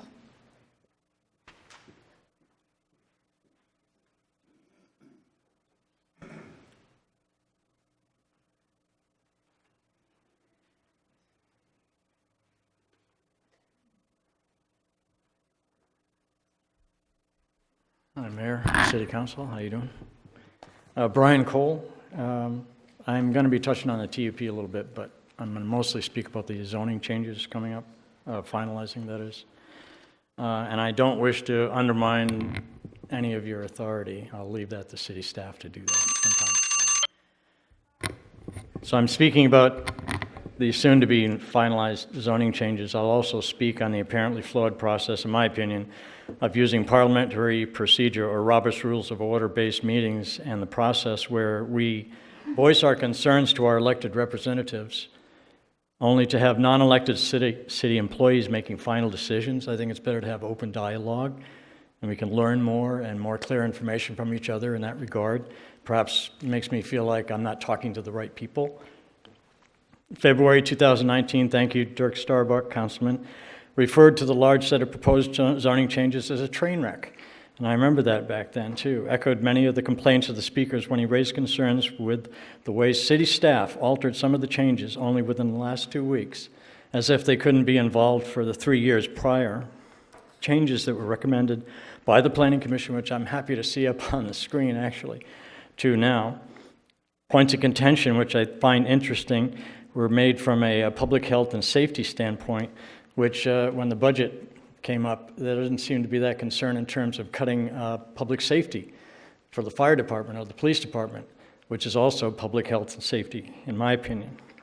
Even though these have been extensively discussed by City Council in numerous public discussions and workshops with the citizens of Lompoc who were brave enough to get up here and speak over and over and over again, citizens of Lompoc have attended these meetings and supported approval and expediting the changing of the TUP, temporary use permit process, have written emails, letters to the editor, disputing the decision of the not-so-transparent concerns of health and safety.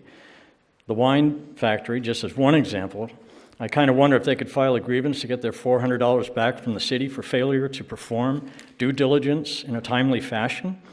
How can City Council and City management, using transparency, explain what possible health and safety concerns now exist when in past years at the same venue, none did exist? It sounds like the grease trap scenario to me. That's what it sounds like. Will the citizenry who made their views known get more than thank you for your input? And finally, why is health and safety touted as concerns for a music recital venue with a successful history when the same city management and its infinite, unyielding wisdom eliminated 3 open positions in a grossly understaffed police department, gutted the fire department, as well as removing a battalion chief? Interestingly, not one discussion thus far was focused on lowering upper-tier salaries, benefit packages, or severance packages. I say if management is going to do whatever the heck they want, and it is not representative of what Lompoc citizens want, what the City Council is apparently approving of and sticking to management's dogmatic lack of vision and inflexible code enforcement, I say it's time for new management. Thank you very much. Thank you.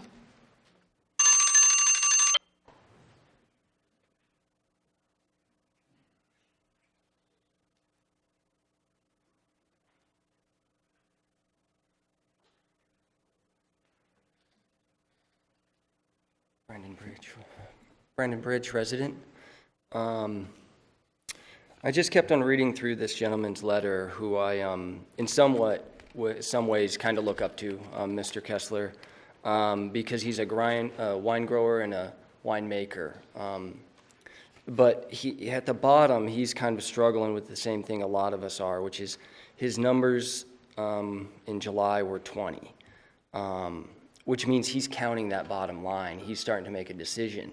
And as somebody with a vineyard halfway between Buellton and Lompoc, it starts to become an easier decision, which was once cost. And if that's kind of being equalized, or rather you're getting nobody visiting, you don't have much of a choice. And this, to me, the underlying message is he's kind of saying the 5-year lease is coming up and I got to make a decision. And without the proper help, that's just one of many, because while he is competition, he's somebody that draws that next generation in. And in some ways, his vineyard provides the grapes to the other winemakers that don't have the vineyard. So if those relationships and that resource exits Lompoc, it causes this larger strain. And this is writing on the wall for what's one of our most successful winemakers in town. So it's actually quite frightening that that's just one line. So please consider that this code has huge implications that we just need to all be able to understand and have a fair shot at to be able to be successful. Thank you.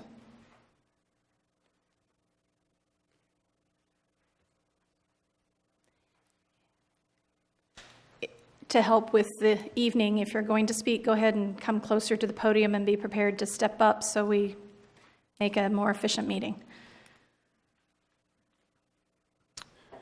Good evening, Mayor and council members. My name is Peter Work. I'm a farmer and a winemaker.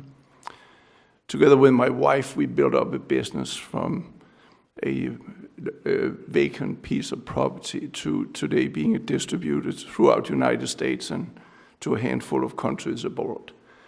We make wine. We make wine in this fantastic county that Allison from the Vintners Association was just describing in very brief terms. I'm not going to talk a whole lot. All I want to do is, and I've voiced this before in front of you, is that we have choices to make. And I think it was just pointed out. And we can go elsewhere. We want to stay here. I love the valley. I love Lompoc. I want to stay here. But you as elected officials, you need to support us as good as you can so we can do our business as easy as possible, because we're trying to make this valley and this city successful. Thank you. Thank you. Good evening, Mayor and council members, members of the public. I also was reading this letter that Mr. Dan Kessler submitted as public comment here. And one paragraph that stuck out to me was where he says, as you know, business owners need quick decisions about permitting before they can commit resources to an activity. You also know delays in permit approval can be very costly to a business. When a permit is required, our expectation is same day or next day, approval or denial. If a permit is denied, our expectation is that the city staff will tell us how to get a permit approved or will approve the permit conditionally if certain requirements are met. That's what business-friendly means to us. And I think that that's pretty a universal approach, that we should be trying to make things easier. As Deb Andrews from Mission Hills says, this is a citizen-run government, and public employees, people who are here for our benefit, should be here for that and not to be a public nuisance.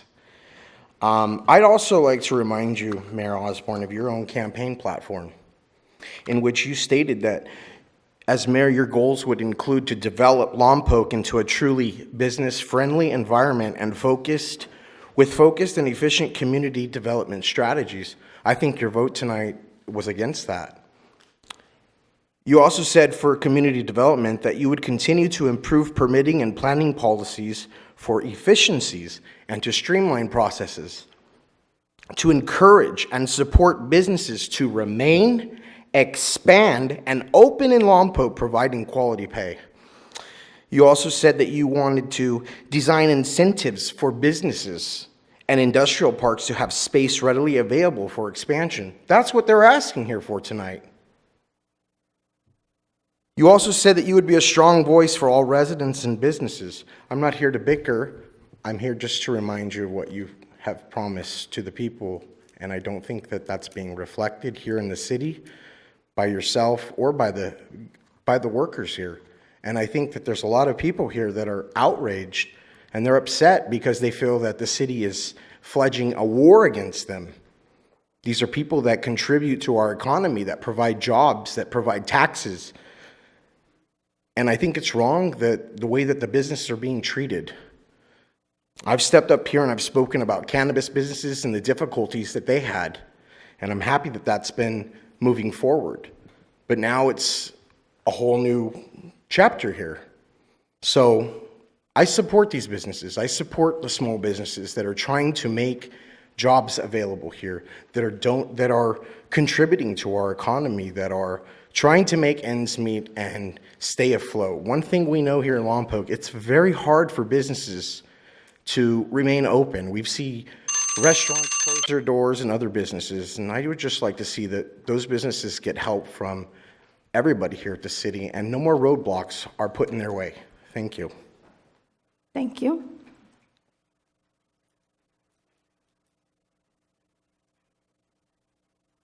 Anyone else? Okay. We will now close public comment and bring back the discussion to council. So we have several items before us. I realize that we may have some additional items that we believe should be changed within the zoning code. So I would propose that we go through line item by line item, and if there is no issue amongst council regarding that item, we move forward on it, and as we get to issues where there is discussion needed, we have that discussion and make recommendations, and then move on to exceptions that we'd like to see if they are not part of any of these particular resolutions. If I could also get guidance as we go through this from both the city attorney and the planning department. If we are making any decisions that affect another portion that we then have to come back to, please red flag and stop that process. So that's my recommendation as to how to at least start addressing all of this. Councilmember Starbuck. Well, I was going to offer up a couple of things. I'd look at this list of staff recommendations here. Excuse me. There's a couple that I would consider to be very simple that we could get out of the way, so to speak. There's some that I don't want to dive into tonight. One of them would be the Housing Authority's property. I would like that to be a very specific, separate hearing on its own. A lot of different angles in that. I mean, we could spend the rest of the night up going through just that one. Mr. Halverson, I guess what I'm asking here is, how do you eat an elephant? One bite at a time. So I'm ready to take a couple of bites tonight, but I don't want the whole elephant. What I would like to recommend, possibly as a council, is under the staff recommendations, number 4, adopt resolution 6258 on the Old Town Specific Plan. I was going to look at staff recommendation number 7, A and B, and possibly C. I'm not sure what the architectural guidelines, if we should finish everything and go back to that, or if we could adopt that now. Maybe D with the plan development and special event overlays. And I'm not sure what the location restrictions on cannabis uses are right now, so I'd like to put that one off a little. And possibly we could discuss the metal storage containers, and that would be a good full thing, and that would give you enough to work on until we got together for the next meeting, and the second meeting this month, where we could discuss something rather than go through every bit of this ordinance.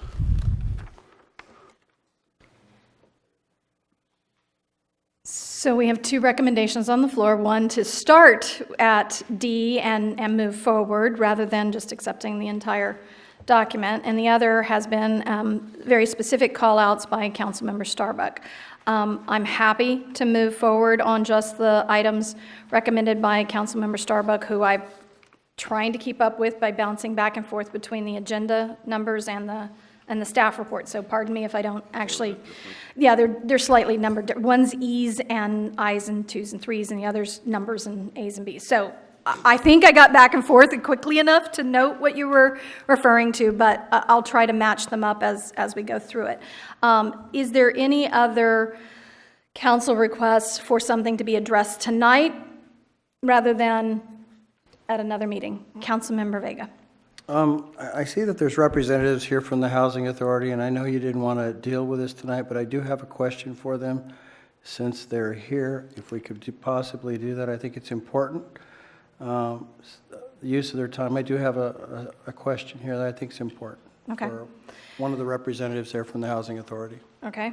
I would tend to agree with you because I don't think it's that difficult of a decision to consider either Planning Commission's recommendation or the conforming recommendation of mixed use. So I'd be happy to hear your questions and hear their feedback. So Mr. Polanski, if you would. Mr. Polanski, the question here is, when you purchased the property, you purchased it all the way, even including that parcel that's in question here. Is that correct? Through the mayor, Councilmember Vega, it's not quite that simple. Our development partner acquired the site, the entire site, out of bankruptcy. And so it was one parcel where the commercial shell is, where the 60-unit senior building is, and the currently undeveloped parcel where we've proposed the 15 units were all one parcel. At the conclusion of the bankruptcy procedure, and as we were going through entitlements, there was a significant amount of money that was owed to the attorney and the architect who had worked on the entire project. So this back portion, known as Cypress and 7th, the one upon which the 15 units is proposed, was separated out under different ownership. And then we moved forward with the entitlements for the 60-unit affordable senior development and the commercial shell, which was a condition of the approvals. The commercial shell was then sold to our development partner. So the Housing Authority's interest right now is in the 60-unit Cypress Court development, the 60-unit senior affordable housing. And we purchased, toward the end of last year, that empty parcel behind Cypress Court and then proposed the 15-unit affordable housing development that was deemed complete back in December. With the zoning of the CO, understanding that a CUP would make it a conforming use on that particular parcel. So that is the history behind. The commercial shell was separate from your development, and it was sold now separately. Is that correct? It is now. It Okay, is now, I owned guess my separately. question here is, when the Housing Authority goes and purchases property, it's usually taken off the tax roll as a nonprofit. Correct? That is true. The 1%, the base property tax, there is a welfare tax exemption with the recognition of affordable housing as a public benefit. We do pay the voted indebtedness, which would be lighting districts, mosquito abatement, and the other voted indebtedness on top of the 1%. So my question here is, the parcel that's in question here for the zoning change at your request, is that currently exempt from property taxes also? Both parcels that are the subject, the existing, the zoning is proposed to be changed on both. The existing 60-unit senior development, Cypress Court, and the undeveloped parcel upon which we proposed the 15 units. And yes, both of those properties are off the tax rolls because the Housing Authority owns one, and the Cypress Court development is under a limited partnership, which benefits from the welfare tax exemption granted by the state. So if it was to remain vacant, there still wouldn't be any additional taxes that the city would retain because of that? Councilmember Vega, you are correct. Thank you, sir. That was my question. Appreciate it. I do have a question for you, Mr. Polanski. Certainly, Mayor. You made an excellent point that as currently zoned, it is requiring a CUP for, and as we change that, the recommendation that is now coming out of the Planning Commission versus staff recommendation would create a non-conforming use. And that is actually the whole point of some of the planning and zoning ordinance update, is to reduce the number of non-conforming. So again, you're just asking to maintain a conforming use that then impacts, if I understood you correctly, as you guys go to either refinance or get additional finance in order to maintain the facilities.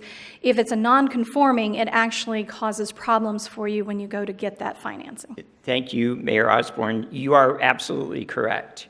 And non-conforming use, and for those business owners who are out here and the property owners on the council, if you have a non-conforming use, there are certain lenders, and they typically are the lenders that provide the best financing, won't touch it because they're concerned it is a non-conforming use. Even if it's grandfathered in, it's a non-conforming use.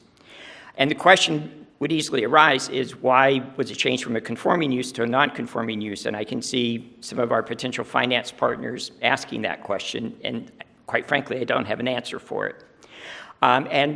Madam Mayor, you're also correct that my understanding is that the elimination of the CO zoning, which again, we did not request a change in zoning, was to try to make any non-conforming uses that might exist conforming uses. I mean, that's good planning, and that's why planning and development directors take on that task, which is further why we're perplexed about the insistence that we be changed from conforming uses on an existing 60-unit affordable housing development and a proposed 15-unit development that's already deemed complete and has been through several planning commission meetings, and we keep getting continued.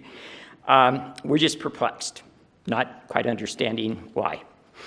Thank you for that clarity and for helping us better understand the implications of a non-conforming assignment for your project and current development that exists. I do appreciate that clarification. Thank you for the opportunity.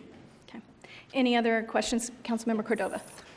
So speaking of concerns, I was present at the Planning Commission meeting where the items were discussed, and some of the concerns, even from residents that came and spoke, was the lack of supervision and management at the existing facility right now, the 60 unit, and how adding this additional building would stretch that management or supervision even further, perhaps requiring less management and supervision at both facilities. And there's major concerns from the residents that came out and spoke in regards to the facility and how it's managed, or the lack of management and the condition of some of those units. Can you address those for me? Councilmember Cordova, through the mayor. Thank you for asking about that. We did indeed have several residents of the existing Cypress Court come and speak to the Plan Commission, and in fact, they've also been in communication with our executive director, Bob Havlicek, through email and also in meetings. What was misunderstood was it actually was not the manager that is at the property and responsible for management. The case manager, the individual responsible for doing income certifications, did indeed change.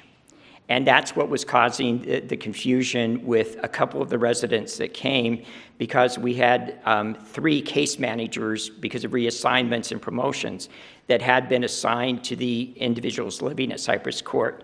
But the management was not there, and when Bob Havlicek was able to explain to the residents who were concerned about that, what indeed it was the case management, not the management at the property itself. The other concerns about some carpet cleaning, as those of us know, it's very difficult in public areas. We have upped the length of time between spot cleanings, particularly on the first floor carpet near the kitchen area and the elevator area, which gets the heaviest use. And we have toured the property with our maintenance manager assigned here in Lompoc to see if there were any other concerns. Cleaning of vents, which I know also came up, that has also been increased from every other month to every month, because indeed there was one vent that was creating. So we always appreciate when the residents come to us and let us know what is happening. But all in all, as far as management of all the properties that we have, we would be pleased to take the council on a tour or to give addresses so that council members or the mayor could tour the properties without us, without prior warning. We're very proud of the job that our management team does and our maintenance team here in the city. And in fact, when we've been speaking with some of the folks on the dais and city staff, they've been very complimentary about the manner in which we keep up the property, which is quite frankly why we're concerned that Cypress Court being so visible and 60 units may have difficulty in the future getting financing for significant improvements and capital repairs. And we're certainly happy to sit down with you and let you know specifically the exchange of information, and even join in a conversation with the residents who were concerned at the Planning Commission, because we are concerned anytime a resident speaks up, whether it's in a public meeting or they come directly to us. We had previously not been contacted by those particular residents on the issues that they covered at the Planning Commission, or we would have contacted them earlier. Still on the floor. So you're saying that you as the Housing Authority had no knowledge of some of the issues regarding the flooding on the first floor units, and the tenant that was in there that was highly upset that her unit was not being addressed when it came to mold and flooding? No, Councilmember Cordova, I think I've been misunderstood. The concerns about the spot cleaning and those things we were not aware of. The flooding, actually, we were aware of, and we're on our fourth fix to get the flooding issues corrected, which we now believe we have. There's some additional, we're trying to get some additional engineering done to ensure that before the next rainy season comes, that indeed all of the fixes that we've done will hold. But at this point, every time we have seen that there's been flooding, because that concerns us for a lot of reasons, and that we were aware of prior to the meeting, but we were also attempting to address it in various ways. Councilmember Vega. Mr. Polanski, the residents and the need there for the additional units, there must be a great need.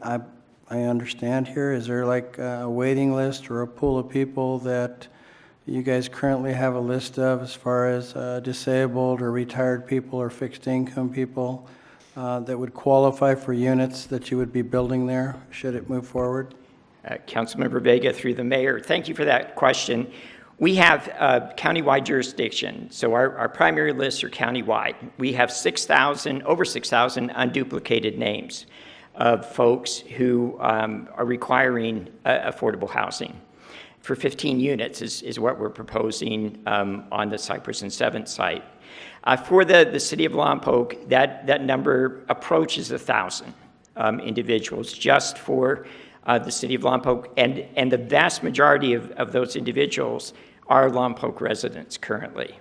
So yes, we have enough. Now, for Cypress and 7th, we've actually been looking at doing this as a special needs project, which means trying to address what we understand to be the highest priority need right now, and talking to the police department and talking to staff, and quite frankly, even talking to council members and the mayor, is to try to further address people experiencing homelessness that are here in the city of Lompoc, already identified with the city of Lompoc.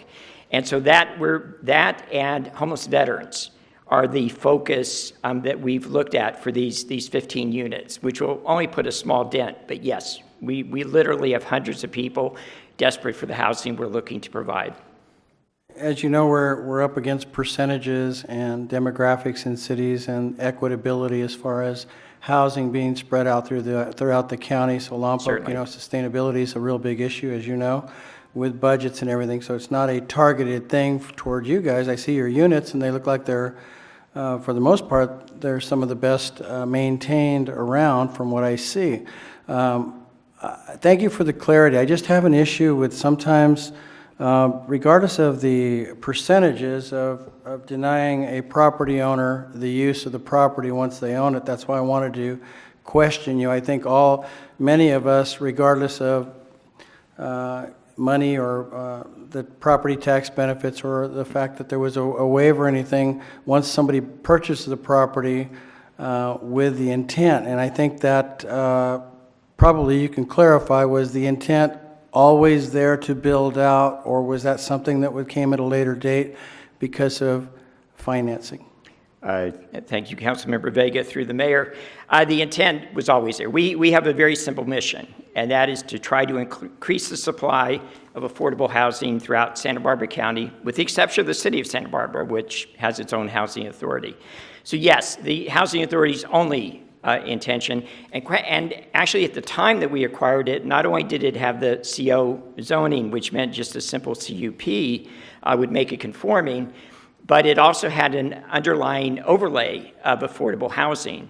And that, I believe, and Brian can correct me, but I believe that was from when we had an active redevelopment agency, that the affordable housing overlay had been placed on the property, was still on the property at the time that we acquired it. Thank you, sir. I just, like I say, you're the property owners now, and if the intent was always there, I understand the percentages, but we have to clarify because of the needs. We're going through a budgetary issue, looking for money. Had the property not been purchased prior, or that parcel wasn't exempt from property taxes, it would be a different issue. So thank you so much. Appreciate it. Thank you. Councilmember Mosby. Yeah, a question was brought up by a former police officer at the Planning Commission meeting with respect to the ability to provide public safety components to the structures over there, and understanding our budgetary situation and knowing that we were light on capital, and we ended up having to make a few reductions in the increases that were requested recently to police and fire. But understanding this, and that you guys have your properties off the tax rolls, approximately 420 units, and looking at another 15 more, that's somewhere between $300,000 and $400,000 that the city would get, understanding we get about 17% of 1% of the property tax component. And this is one of the things that we struggle with up here, is the city has been very generous in the past in moving forward with these properties and allowing them to come off the tax rolls. And then again, you could petition the state and come off the tax rolls anyways.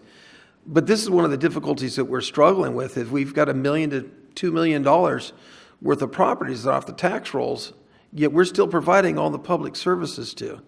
And understanding your project's gonna move forward, but you must have some idea and some ability to think about how you could assist the city in this matter. I mean, providing service to the needy in the homeless is awesome, but it's still, we struggle with making the needs.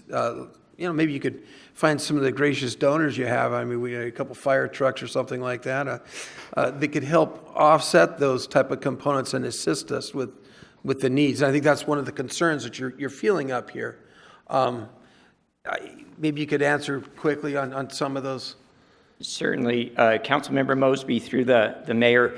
Those are concerns of ours too. As Bob Havlicek mentioned earlier, approximately 50 of our staff, because our admin office is based here in Lompoc, are Lompoc citizens. They live and work here within the city of Lompoc.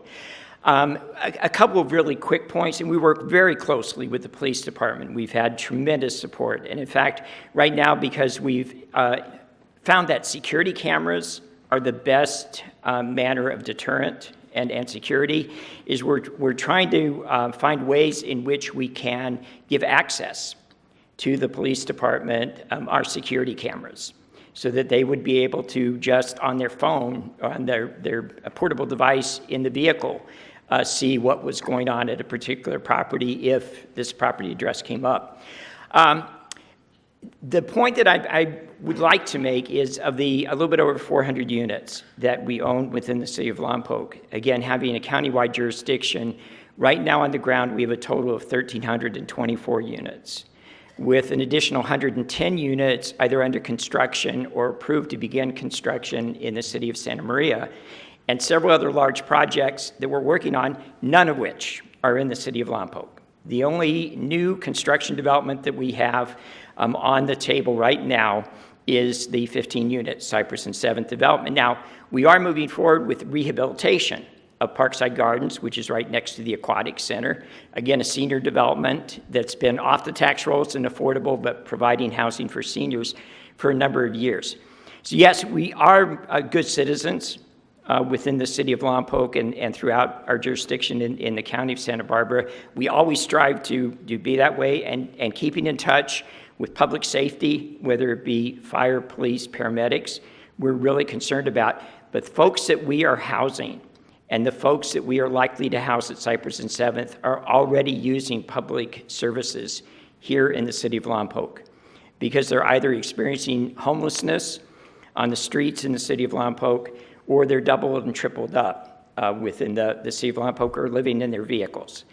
The vast majority of the people we house, particularly in our new construction projects, because they're the ones that see it go up, so they contact us every day about when our list is going to open up, are folks that are already here using those services.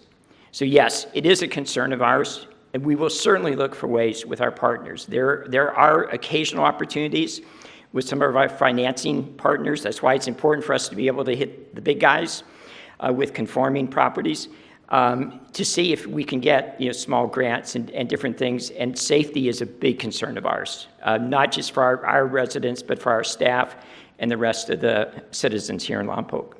And it's important, if I may, to understand that approximately 30% of our multiple family housing units have low-income restricted covenants on it, well higher than any of our other partners in the county. And we're doing very much our fair share. And one of the complexities of it is as we increase and embrace the needy more and more, it ends up interfering with those in this community that are trying to survive, or even having the ability for the people to reestablish themselves with some wealth. And that's what's happening with our town. We now have a community that's short approximately 10,000 jobs for the size, the community size we have. So we have a lot of struggles and issues that make it very difficult to meet the demands in the public safety component, especially being the largest part of our general fund budget, because we have so many of the properties off the tax rolls. And it becomes very difficult. And as we approach larger and larger, we still are mandated to provide the services. And I don't know if you heard of a lot of our budget movements that we had recently, but this is part of the problem, the difficulty we're having, is so many properties are off the tax rolls that it's being difficult to meet the demands of our public safety workers and stuff, that because we don't have the money. And this is one of the components. Property tax is a large infusion of cash to our general fund. And it's making it very difficult to meet those needs as we get more and more and more. So, I mean, that's why you're feeling, I think, a little bit of the pressure and the tension that really wasn't here in the past, is that we just had a property roll off the tax rolls that is nearly 1% of our total property tax value in the town. So it's very difficult when things like this are happening. Obviously, you're losing more and more of your revenue. But if I may, I could ask the city attorney, this project is already approved under a CO zoning. Is that correct? On the smaller parcel? I don't think it's been approved yet. Is that right, Brian? It has not. It's gone to 2 planning commission meetings. It has not been approved yet. It's not been allowed approved, use. but The application. It's not been approved, but the project's been applied for under a certain zoning, and that means the project will be considered under that zoning. Right. So what we do today, somebody thinks we're going to stop the project because of the zoning. That is not something that's going to happen. The project's already approved under a CO zoning, which would allow it to be built. Well, it's been filed under CO zoning. Right. I'm sorry, filed. And so that's correct. And so all you're considering tonight is what the zoning of the property is going to be going forward. And so the comment from the Housing Authority is, if and when the project gets approved, are they going to have difficulty getting financing based on what the current zoning is? So by doing the staff recommendation with the MU, it would be most appropriate to assist the applicant because he's already got the project applied for under the CO zoning. Yes, the applicant has represented to us that they are supportive of MU. Okay. Thank you. Thank you. So despite Councilmember Starbuck's desire not to have this discussion, I think we've had the discussion. I think we've heard the input, and I'd like to make a motion that E and F be approved with staff recommendations for mixed use. I'm sorry, hold on one second. I just want to make sure I understand what E and F are. Yeah, so I went on the back to the actual agenda item, not the staff report, because that's what most of the public functions from and I function from. And so I went back to the actual agenda item. The agenda item is item E on the staff report, I believe. Let's flip to that page. It is item 5 and 6. And instead of taking the Planning Commission's recommendations, my motion is accept the staff recommendations on both items to be mixed use. And I would, Councilmember Mosby. I'd give you a second. And so we have a second. Any additional questions or conversation on this? Any concerns from the? Yes, just to note, we don't have resolutions prepared yet for the MU, so we're going to bring those back to be on the consent calendar at the next meeting. Thank you. Any additional questions? Yes, it's E and F because they're the bit larger property and the smaller property, the 60 and then the 15. So given they're the same parcel under the same management and ownership and location and need both a conforming, it's mixed use for both based on staff recommendation.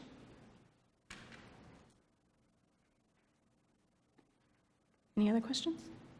Okay. Seeing none, let's go ahead and vote.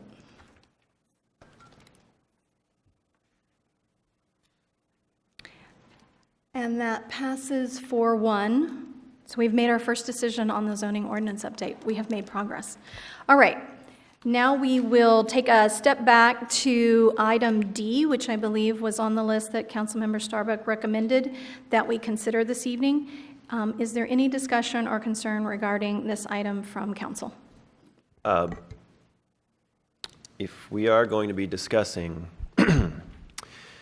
item D, which is repealing the Old Town Specific Plan and removing general plan text referring to the Old Town Specific Plan, because Councilmember Starbuck has a conflict with the Old Town Specific Plan area, he will need to leave the room for this discussion if the council plans to discuss that right now. Okay.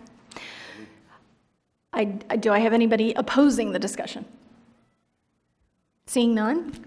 I will recuse then. Thank you, Mr. As Starbuck. more of a general comment as well, I'm sorry, Mayor, before Councilmember Starbuck leaves.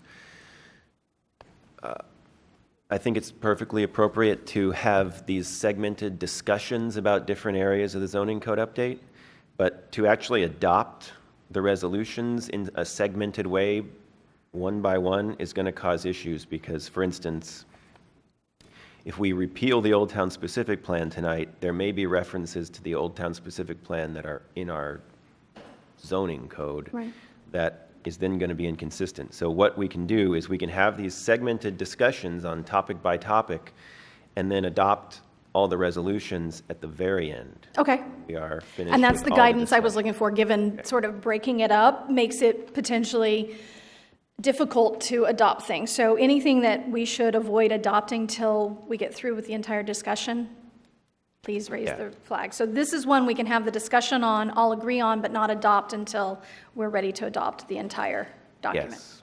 Okay, thank you for the clarity, and thank you, Councilmember Starbuck.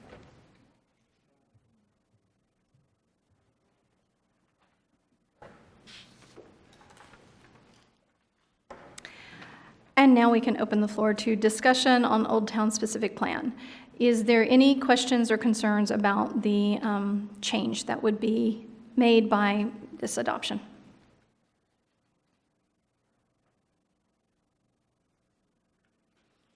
Seeing no one question it, I would look for an agreement that when we go to move forward on this, this one has no issues and we are prepared to accept it.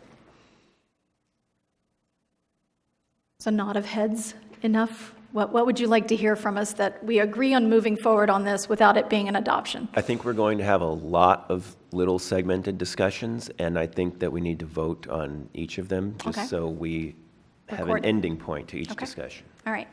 So I will ask council to vote, and if you are in favor accepting this at the end of the adoption process, then you would vote yes. If you have any concerns about not adopt, you would vote no. So no discussion, we'll go ahead and vote.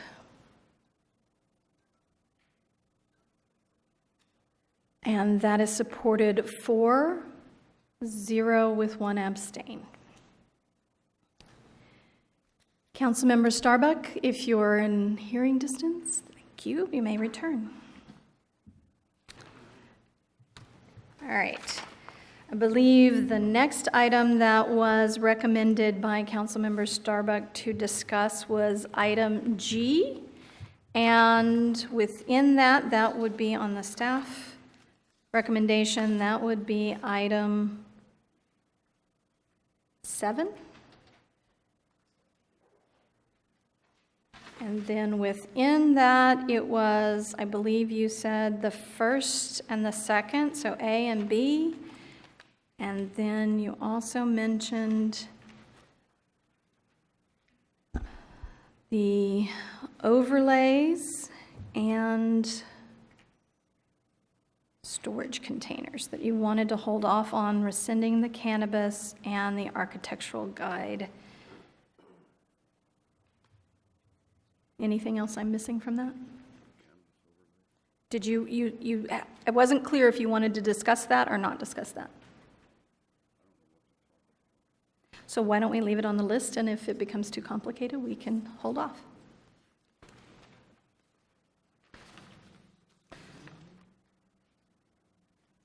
Mayor? Yes. So you're discussing item G, the first 4 items, is that correct? The only one that's not being discussed is the third item and the last item.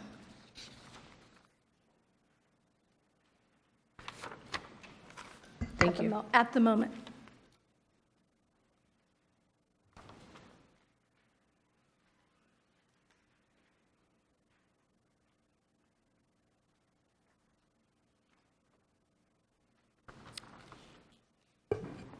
So item G, small numeral I, or 7A, is delete LMC section 1028-150 relating to permit requirements for commercial vehicles used for solicitation of patronage. Any discussion, concerns on that?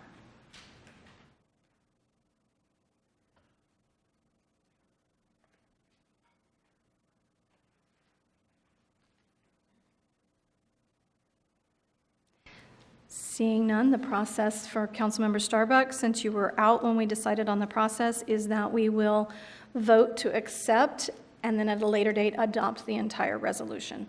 So if there are no questions for staff, I'd go ahead and ask for a vote, and if you support deleting it, it would be a yes vote. If you're ready, let's vote. And that has a 5-0 support. The next item is G, small Roman numeral 2, or 7B, and that's to delete the CO designation from the city's zoning map and zoning code, rename the C2 central business zoning designation to CB, central business, rename the T, mobile home park zoning designation to MH as residential mobile home park. Any questions, concerns for staff, or discussion amongst ourselves?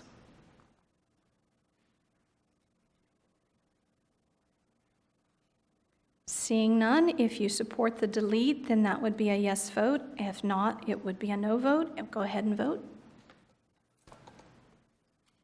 And that is a 5-0.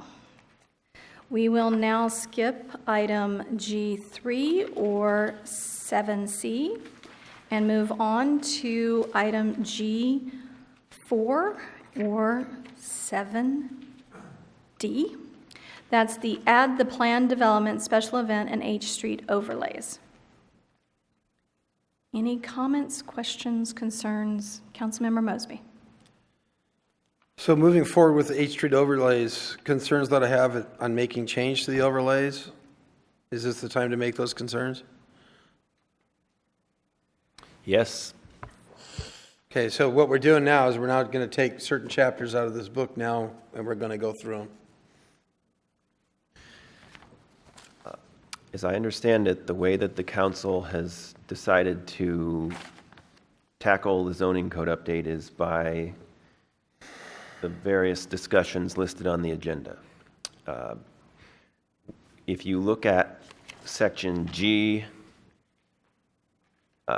VII, that one is called Adopt the Comprehensive Update to Title 17, which is this entire book. So when we get to that one, we're going to have to do some further segmenting of each, probably go through each of the chapters if that's what the council wants to do. Which is why we're not discussing that. I'm prepared to go ahead and try to get what I can with things that I believe are in the 8th Street overlay. Okay, that's fine. All right. Well, one of them would be, as it turns out in every zoning, they have a safe parking component. Now, I don't know how you want to shift through, but I know it's another in the chapter in several places here, but I'll just shoot it out anyways. That it's with a minor use permit, and I believe all the discussions with safe parking have been with a CUP. And I believe they were restricted just a few zoning districts, and now they're going to do it, I believe, in just about every one of them. Granted, we're talking about 8th Street overlay, so I can come back at it, but that's one item. The other thing is that's happened in the book, not knowing exactly where it's diagrammed deeply in the book, but another game changer that's happening is what they call the reciprocal parking agreement that has been modified in the book from 400 foot to from 300 foot to 400 foot, so increasing the distance, which I believe is a significant modification and change that was lightly touched and discussed. Something in the 8th Street overlay that is also a game changer is that most of our buildings have been built out in the 8th Street, and those those places have parking in the front. They now are moving forward with it was 5 foot from the sidewalk to build out, and then there was a request for 15, and they ended up settling at 10 foot from the sidewalk on 8th Street. And what we've done is we built the buildings in the back, and now they want to move the buildings to the front on new build-outs. And they want the parking in the rear or items on the side. People don't like to park in the back of buildings. They like to park in the front of buildings. And I think we could just eliminate that component, let the people who own the land decide what's best to park. And they'll make it fit. In one case, of course, with the Blaze Pizza place, that one really didn't have an option, but needed to have the parking in the rear. But there are other components, and if people are rebuilding, you have 90-95% of 8th Street already designed and built, and changing this now midstream just doesn't make sense. Let's see. I think that there's a component, we heard a discussion from the people that already left about legal nonconforming, and I'll just put this on the table now, get it out of the way. And I think whatever resolution we draw up, we need to be able to identify, because we have no idea in these books what we're making legal nonconforming. I talked with planning director, and they don't have the staff to put it together and to analyze every property and to see what we do. But we need a resolution to state that if this should happen, there's abilities, and maybe Mr. Halverson, we discussed this, or the city attorney, maybe the city attorney could explain, maybe something, language that we could have in there that will help assist businesses with a legal nonconforming status that might come about with the zone changes that we have. We can certainly put something in the resolution that states if a property owner comes to the city with a concern about the fact that their property is legal nonconforming, that the city can, or council can direct the city in that resolution to try to work with the property owner and work with the property owner's bank to get financing or whatever issue they're having because their property is legal nonconforming. The other thing that could happen is at any time the council can rezone a property to make it back to conforming, if that's what the council's wish is at the time. In not that maybe modification of the definition that we have in the zoning to assist the people so they don't end up with a white elephant. And I think Mr. Halverson said that sometimes people In Santa Maria, they would assist with a bank letter, I believe. Is that what we? Yeah, that's correct. In my experience, a lot of times the lenders will call the planning department directly, and they will ask a series of questions about that property, if it meets setbacks, height, et cetera. And if there is nonconformities, and if that structure, say, was to burn down, that it's common that the lenders will ask for a letter that says that if it burned down, if there was some sort of natural disaster, that site could be rebuilt as is, even if the setbacks are non-conforming, or maybe it's the height, as long as you don't expand the footprint of that structure. So that is something that's pretty common. Okay, so if language like that could be added in the resolution through approval here, so if we make this, approve this zone code adoption, we'd have some language combined with what the two of them put together there, so we could assist people if we did something that we're not totally, there's a lot of stuff in these books. Do we have a map of the 8th Street overlay that we could put on the overhead? I actually did not, and I apologize, I did not bring it. I will say this, though, that the, actually, I can get one out of my general plan and pass it around. We already have the 8th Street corridor in the general plan. That was done a few years back. So all we're doing is adding that overlay onto the zoning map now. So if you want, I can grab that map and pass it around to the council right now. Would you like me to do that? Well, I just want to make sure we know, not missing some of the other parcel. Councilmember Mosby. Yes. If you look at the very last page of the staff report for this item, it's a color map. This one? That one? Oh. I'm sorry, on my version, it's color. But there's a bolded outline area that goes all the way from the airport along 8th Street all the way down to the beginning of Old Town. That bolded outlined area is the 8th Street overlay. Thanks, Jeff. Just didn't have the slide.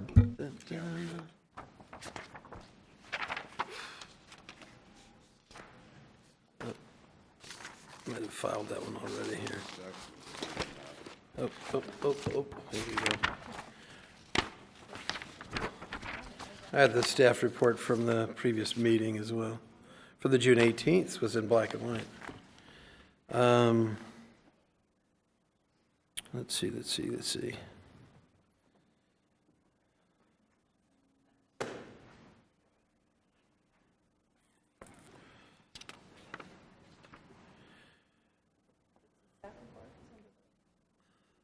I got it.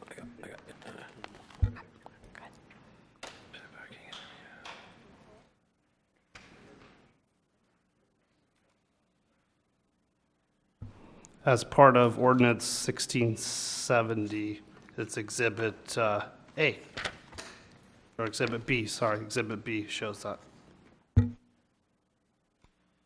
Those are my main concerns with 8th Street overlay. I could, with clarification from planning staff, what was the reduction reason for this reciprocal parking? Why was the recommendation made from the 300 to 400 feet? To clarify, so that allows for off-site parking located 400 feet from the property rather than 3. So it's casting a wider net. 400 feet is very typical distance for a city block, so to walk, that's very common. So it's just providing additional opportunities for off-street parking. So it's actually expanding Correct. the amount of space that could be utilized for reciprocal parking? Correct. Okay. Thanks for that clarification. Councilmember Mosby, I can agree with you on the parking in front and rear and side and making that adjustment. I agree with finding a way to help anyone who has legal nonconforming. I think I would prefer to take the recommendation for the additional distance for reciprocal parking and allow that to exist. I think the safe parking component being an MUP is actually helpful as we begin to implement that. So I can agree with the last two things. The first two, I think, should stand as recommendations. Councilmember Starbuck. On the overlays, the one other thing, and it's listed in a previous staff report, was the special event overlay. What is it? Where is it? And define special. So that's also on the proposed zoning map. And so do you have that exhibit? You can look at that exhibit B. I just don't have oh, okay. Thank you. Looks like someone's putting it on there. So it does have a long history. It started out as the public wanted something that was called maybe a wine overlay. So this is a wine overlay? It's not a wine overlay. It ended up turning into a special event overlay. What is the definition here? What are we calling special? That's my curiosity, is all of a sudden we're having this broad term and then we're talking about TUPs and there's going to be future discussion here on TUPs. Well, let me just back up just a quick second, Councilmember Starbuck. So essentially those are in the industrial. Any parcel that has an industrial designation or a business park is proposed to have that overlay. So clearly there was, a workshop, there was a survey done over the last year and a half where there is a need in an industrial area to have events. You're right, we do not have a definition of special event. We struggled with that because there is a huge, wide range of opinions on what that should and should not be. And actually, in your council report this evening, staff is recommending that we should develop a definition. We just haven't got there yet. But the intent is, typically in an industrial area, you're not having large gatherings. People are building things or repairing things. But in Lompoc, what does it end up happening is wineries have come in and now they have expressed the need to have those events. So hearing that from the public and the wine industry, the special event overlay has been created and designated on the map for your consideration so that events can occur there and are recognized there, and then there would be a process to have that event, for example, a temporary use permit. And now I know there's been a variety of opinions on if that's good, if that's bad, how many should be allowed. But that was the ultimate intent, is to recognize that events are occurring in those industrial areas. They're not occurring in the old town or commercial areas. And so this has been generated over a long period of time through workshops and other things, discussions. Why do we care? Why do we care? Why do we care if a winery's having a wine tasting? Why do we care if a guy's having a glass blowing and selling figurines? I mean, what is our business with that? It's in an industrial zone. We changed the definition. I'm not following some of our logic here. It's almost like we're overreaching here again. One of the reasons why we care is when you have an industrial building that has been designed, engineered, and built for industrial type uses, whether it's automotive repair or they're making widgets, and then all of a sudden you change things like gatherings of people continuously, it brings up code requirements. So that's why we care, but at the same time we wanted to allow some flexibility, hence an overlay. So what are the code requirements? Why don't we just have that instead of an event overlay? I mean, that's an option. Jennifer can kind of add, she has some input as well. Just to clarify, so the special event overlay includes a couple of things. One is that it identifies certain events that would be exempt from requiring a TUP. So whereas a TUP would be required now, it's identifying that small events contained within an enclosed building, you're right, we don't care. You don't have to come in and get a TUP. So right now, that does include a threshold of 749 square feet or 10% of the gross building floor. So we do have a definition somewhere. Well, what she's explaining is true, but we haven't actually put it in the back of the book where you have definitions, I don't believe, correct? There's no definition of special event, but we do identify what those could be. So why don't we just get rid of this whole section, and then anytime somebody wants to do something, they get an annual TUP? That is what this section does allow too. It offers that flexibility for an annual TUP, so you wouldn't have to keep coming back for a TUP for those events that aren't exempt, wouldn't be exempt from a TUP. I have a comment to that. Everybody's got a comment tonight. I think your question is a really good one, Councilmember Starbuck. Why not just come back every time you want to have this event? And the reason these businesses do not want to do that is it is a little cumbersome. There's work involved, and there's about a $400 fee for every single one. So if they want to do these once a month, every month, they would have to go through the process once a month, every month. What the zoning ordinance update is trying to do is create one tool in order to capture for these types of ongoing, what we are calling special, but after they've done it probably for a year successfully with no issues, it really wouldn't be special anymore, but they do need to undergo the review to ensure that the facility that they're using is safe and meets all of the fire code, proper exiting, and things of that nature. So right now, I think what's challenging is, for me, because I don't really get it either. Christy, what's challenging is that we're requiring a TUP for an event we haven't defined. We do, though. We do know what that event is. What You is asked it? that earlier. So if you have a business come in and they're getting a building permit to build a building, they say, what are you going to do with that building? And they say, it's a warehouse. Awesome, you're a warehouse. Then 10 years go down the road and you say, I want to start having some wine tastings in my warehouse. I want to start having musical recitals in my warehouse. Well, that's why we don't have barn dances anymore, right? Because we can't use a barn. That is not the occupancy for that building. That is not what it was built for. No, There we are changed, certain though. codes that are required. Nobody's saying you can't do it. They're just saying that there are certain mechanisms in place to ensure conditions are met, improvements are made to ensure the safety of the patrons of that facility. So that is what a TUP does. Is it the best tool to do it? I'm not sure. Is it the most affordable? Probably. But again, we all are trying to work through this kind of process to address these issues. And I have to add here, this is the zoning code. This is not the building code. So you can't make one code that is zoning and building all together. Well, thank goodness for that.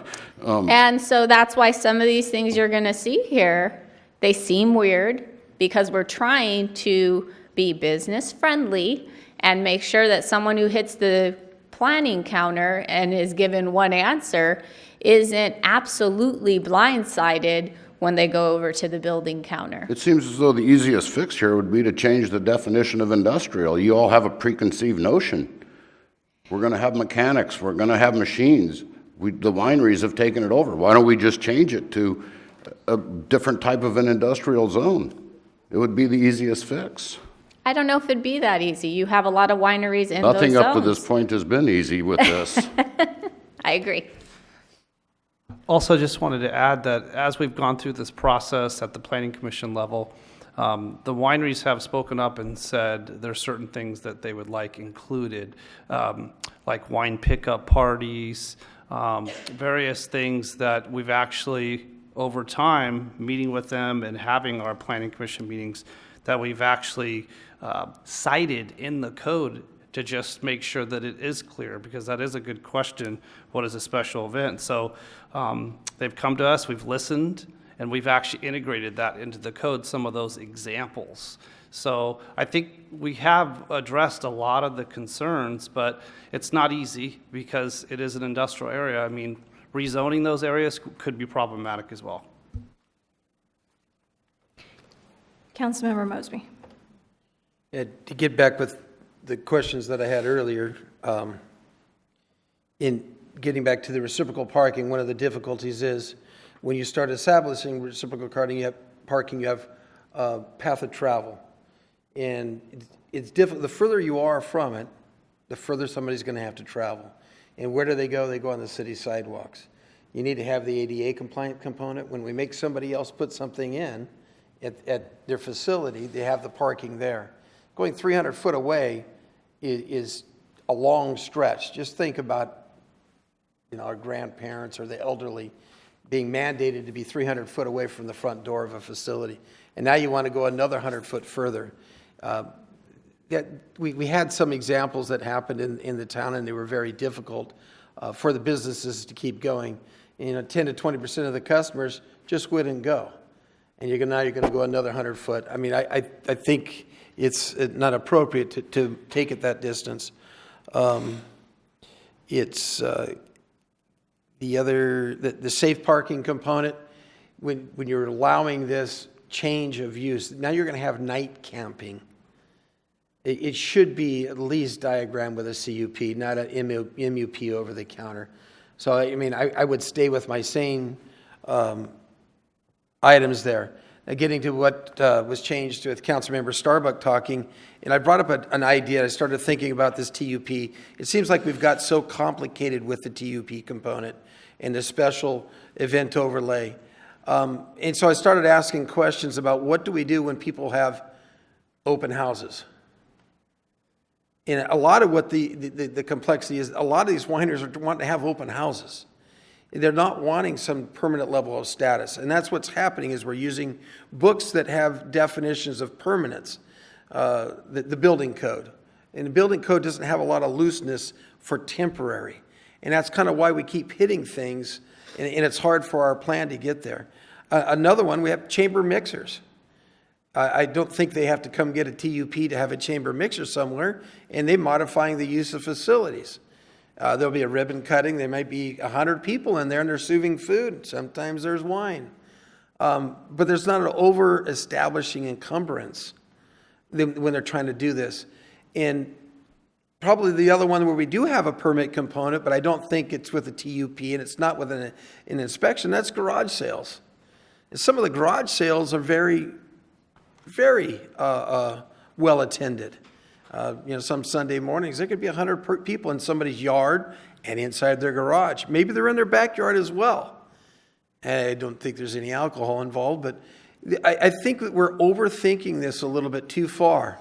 And maybe if we could back down a little bit, I mean, you could still have the TUP component, but if we allowed these people, say, 6 open houses a year, and we don't have a definition, I don't think, as an open house. Did anybody, because the realtors have them, I've seen them very successful, and there's been a lot of people at the open houses.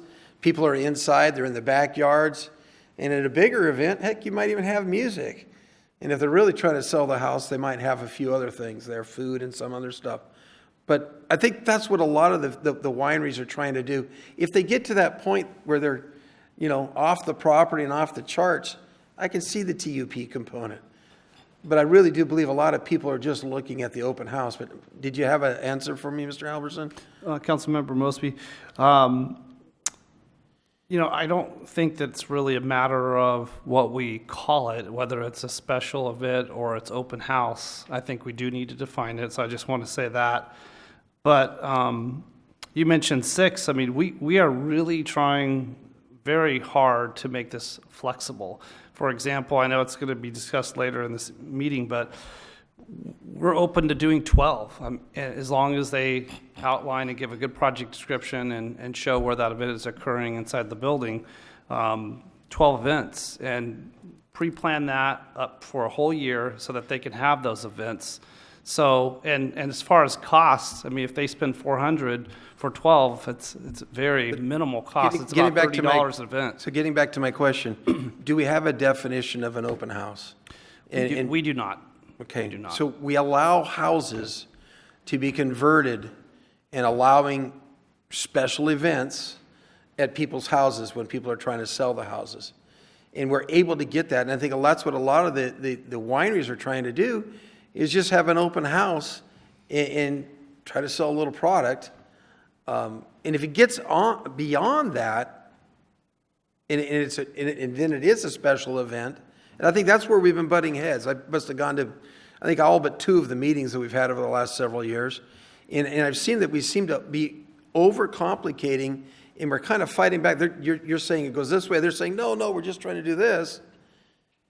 And I think if we have a definition of an open house, I don't know, the city attorney, did you Were you able to find anything that, with an open house component that would? As Mr. Halverson said, we don't have a definition of an open house in the zoning code. However, would be a question to the building official whether how open houses are treated under the building code. I think that would be an interesting question. It might get at what you're trying to get at. And maybe if the worst case scenario, we back down to like a garage sale. And we use much the same thing that where they're having it. So I think a lot of this is just getting so overcomplicated that we're trying to give a temporary permit, but we're using it and we're looking at it as though it is a level of permanence, like it's the whole building is being inspected, the ingress, egress, the whole other thing, and it's just going, and that's why it's taking months and months to get through these components. We do have Ann Schneider here, our consultant building plans examiner, who would be happy to give you what buildings take is per the code in regards to what an open house is and perhaps why that doesn't fit with what we've been trying to do here. Or perhaps why it does fit. Yeah, I guess if you want to think about it that way. Thank you, Madam Mayor and council members. When a building is designed for a specific purpose, there are a series of standards that building needs to meet for safety. On a single-family residential home, that is almost the lowest level of standard that we have because it's assumed that the people that occupy a home are familiar with it. They know how to move around in the home, so things like exit signs that apply in a commercial building are not considered necessary. And overall, it is a minimally regulated and enforced home. You're required to have a door somewhere in the house to get out. You're required to have a window in the bedroom that's big enough for someone to get out. But those are the types of things that are minimally required in a residential property. The building department and the building code does not address temporary incidental uses. There are no regulations in the building code for how many people you can have at your Christmas party. There's no regulation how many people can tour a home that's for sale. Those are not a part of the building code because the building is built to the safety standard for the regular everyday uses that the building's put. If you have too many people in your home when you have a party, then you as the owner of the property are responsible for managing that. And you're the one that needs to make sure that you keep the property safe. But on a single-family home, that's one of the most sacred private property rights that most people have, is their ability to control their private home. And so the regulations for a single-family home are the least restrictive out of all the different occupancies that you see. The only thing that is less restrictive is an occupancy that's agricultural or incidental in use. A private garage, a storage shed, a minor structure that has little to no use put to it and very few people involved. Those are less regulated than a home, but a home is really one of the least regulated occupancies that we have for the building code. And it does not address parties or realtor tours or those kinds of incidental uses that are very limited in duration and very specific. So maybe they shouldn't because the house has the least amount of restrictions, so you shouldn't allow those because it doesn't have exit signs.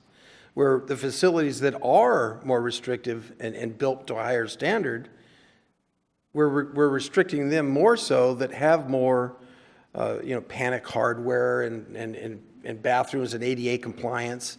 So it seems like it's kind of the converse. You're kind of helping me fight the battle of saying we have places that have been constructed and designed to such. We should be more lenient with them having an open house than houses have an open houses because of the way they've been designed and built. We probably shouldn't have them there because there aren't any exit signs. Well, each building that is built in the state is required to meet the state building code. That code is adopted by the state of California, and with limited ability for local amendments, there's very little we can do to change those building codes. They're the same codes that apply effectively statewide. In most cases, the only local amendments that are made are more restrictive, and they're based on local conditions that require you to have a higher safety standard. The building code tries to balance out the issues between builders and homeowners who want to have affordable housing that they can move into and not be over-regulated or burdensomely regulated, and the state's interest in having safe housing, and the fire department's interest in having safe buildings and being able to protect the communities. So those interests are balanced out each year with a state building code adoption, and the local amendments typically are only to make it more restrictive. Yeah, I'm aware of this. What I'm getting at is directly about the open house component. Are you aware of anything in the code that would preclude a building from having an open house, a commercial building from having an open house, like a chamber mixer or a ribbon cutting? I mean, how do we regulate these components? There are various components within the city that would regulate. The zoning code that you're discussing tonight is one of them. The building code addresses the primary use of a building. There are incidental uses that are permitted, but each building, when it's built or when it's converted, has a defined use, and the safety measures that are in place are for that defined use. When you step to a different category or occupancy, there are different safety measures that need to be in place. And that's what we're trying to find, that ability to get that open house. We're trying to get that temporary, and that's the difficulty we're having, is the code is, it's on or it's off.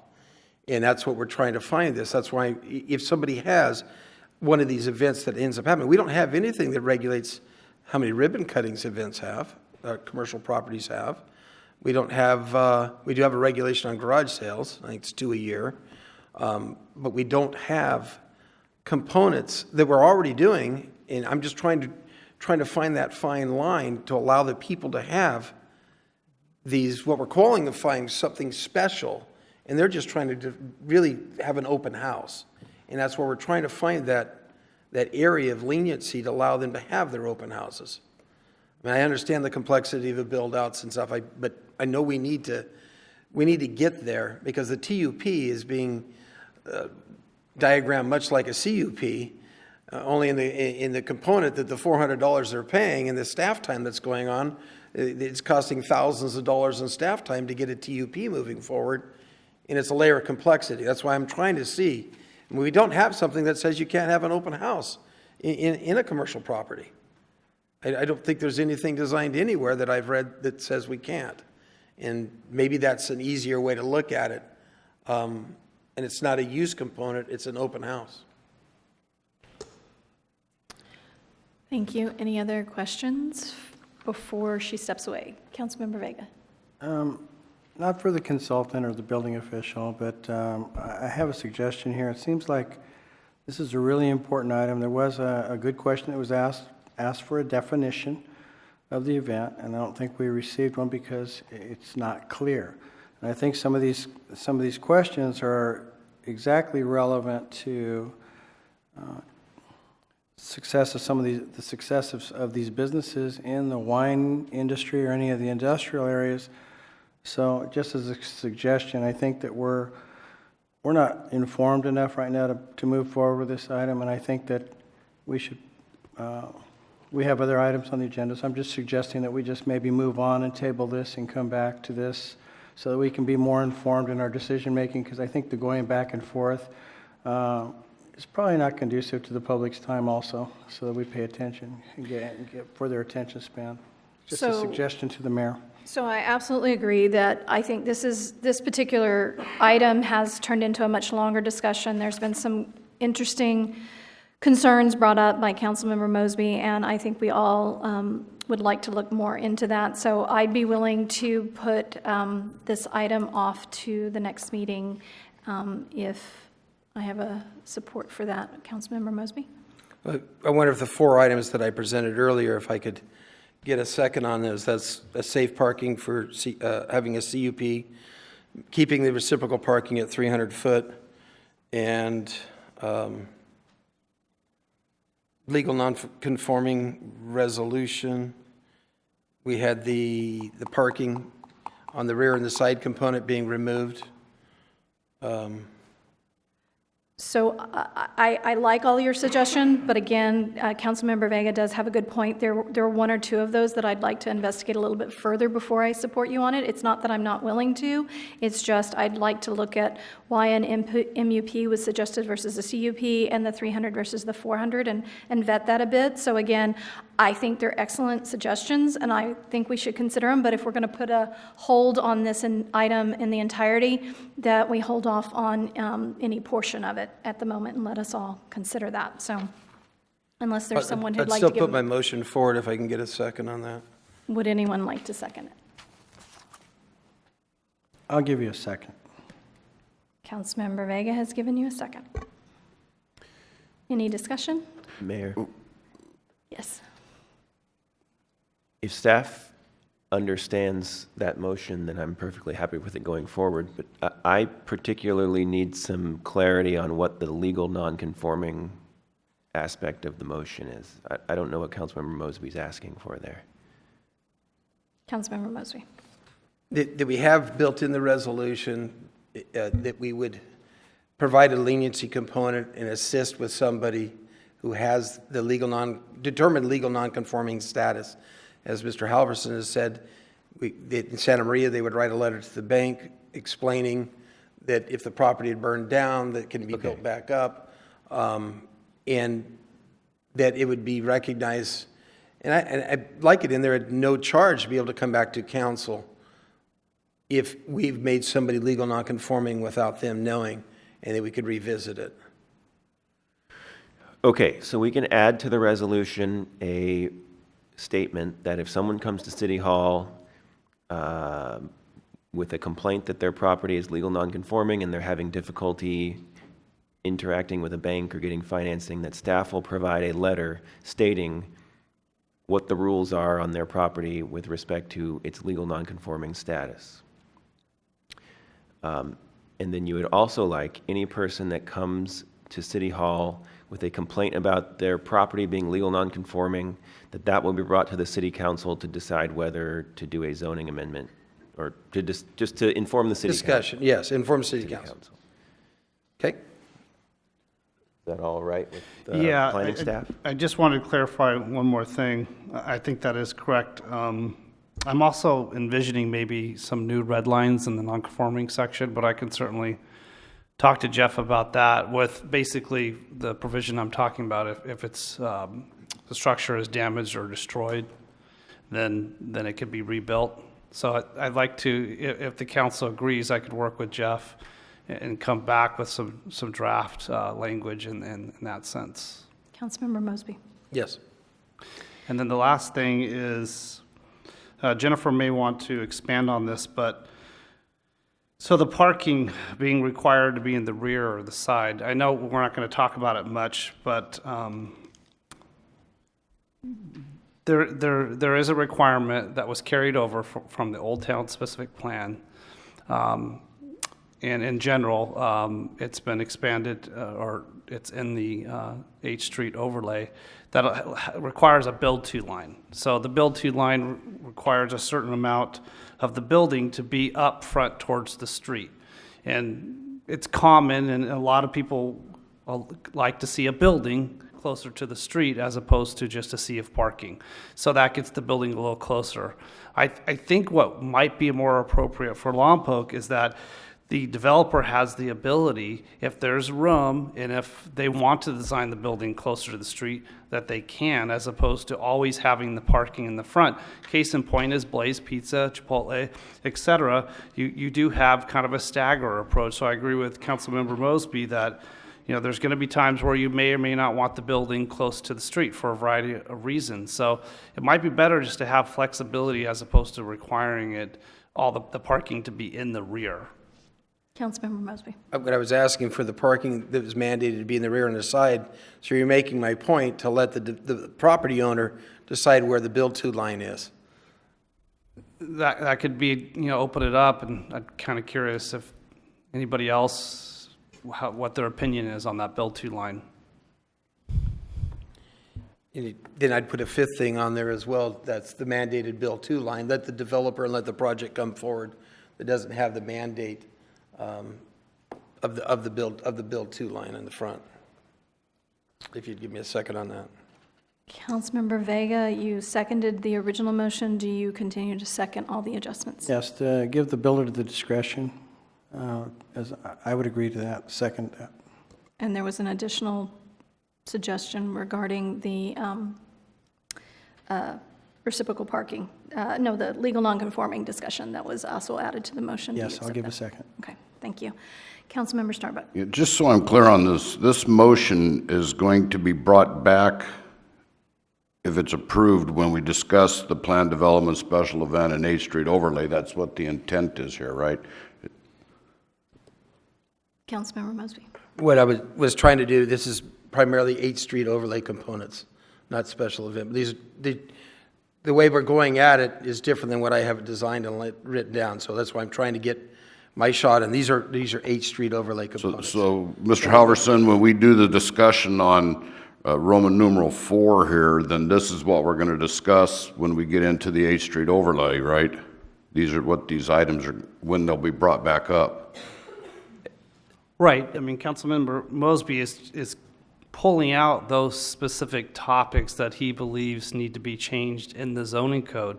Right. So, we're open to hear what your suggestions are, what you'd like to see changed. Well, but we've agreed these to are bring this particular- forward at a later meeting. I'm just curious if I'm going to vote that this is what we're going to bring up at the later meeting. My understanding from clarity from our city attorney to nod his head or interrupt, which you're more than welcome to do, is that this motion has been made by Councilman Mosby that these changes be implemented as part of the 8th Street overlay, at which point we will still come back and have to approve the entire document and have further discussions on plan development and special event. And if at that time you want to reconsider 8th Street overlay, we may still, because we haven't completely adopted. This is just accepting recommendations for us to move forward on. Okay. That's correct, but if the council doesn't change anything when we come back and talk about it again, then Councilmember Mosby's motion will stand. That'll be the direction. Okay. Okay. Okay. All right. Any other questions from staff regarding clarity? Okay. I will take a vote now to support those recommendations. And that passes 5-0. All right. It is 9:41. I would like to poll the council to see if they want to continue with the discussion of item 7.5 and 7.6, or if you would like to move this to the next discussion and then go on to the next agenda items, given the lengthiness of this discussion. So I just want to make sure. Councilmember Vega. I'd like to move on to the other, if you're asking me the other agendized items, maybe after a short break. I think it's, that would be my suggestion, okay, and move on and just bypass this and go to agenda item number 8. Okay. If we want to come back to the zoning code update at a later meeting, we need to continue, a motion to continue the item to a date certain, not including the 2 resolutions that we voted on tonight, which were, E and F. there you go, yes. And the date certain would potentially be, Madam Clerk. I believe that would depend on the planning manager. August 6th would probably be the earliest, but I don't know if that's. Yeah, it looks like our consultant Jennifer is not available on that day. Oh, you are available, okay. So she is available, so that would probably be a little better than the quick, because I think for the deadlines, I don't think the second meeting in July is even feasible. But so No, first that- meeting in August would be appropriate if the council agrees to that. That means your report needs to be finished by July 26th. Oh, no, I'm sorry, July 19th. Thank you, we can meet that deadline. Councilmember Mosby. I'd make that motion. I will second that motion. Any discussions or questions? Let's vote. And that passes 5-0. We will take a 5-minute break and then come back to item 8.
and we'll reconvene from our 5-minute to 10-minute break. I appreciate the public's tolerance with our flexibility here.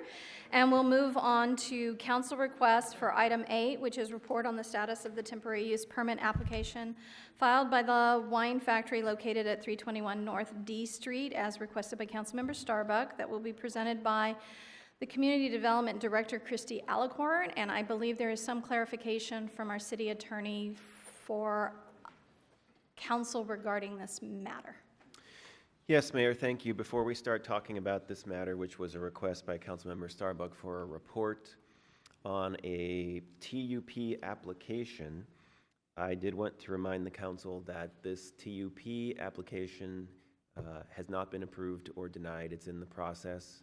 And when it is approved or denied, that decision can be appealed to the Planning Commission, and then that decision can be appealed to the City Council. So this is something that the council may hear on appeal in the future. So it's perfectly fine to have a report on the status of the application and for council to ask questions about the application process and the application. But I would advise the council that they should not make any comments about their opinions on whether the applications should be approved or denied, because they need to save their opinions until the appeal hearing, if there ever is one. Thank you for that clarification. Any questions for the city attorney before we move on? May I ask for clarification? We do have an executed TUP today, an hour ago. Okay, I wasn't aware of that. I'm sorry.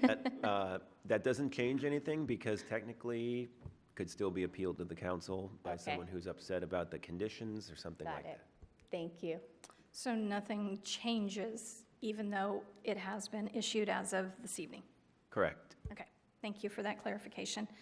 Christine, back to you. Good evening, Honorable Mayor, Council, staff, and public. Again, I'm Christy Alarcon, Community Development Director for the City of Lompoc.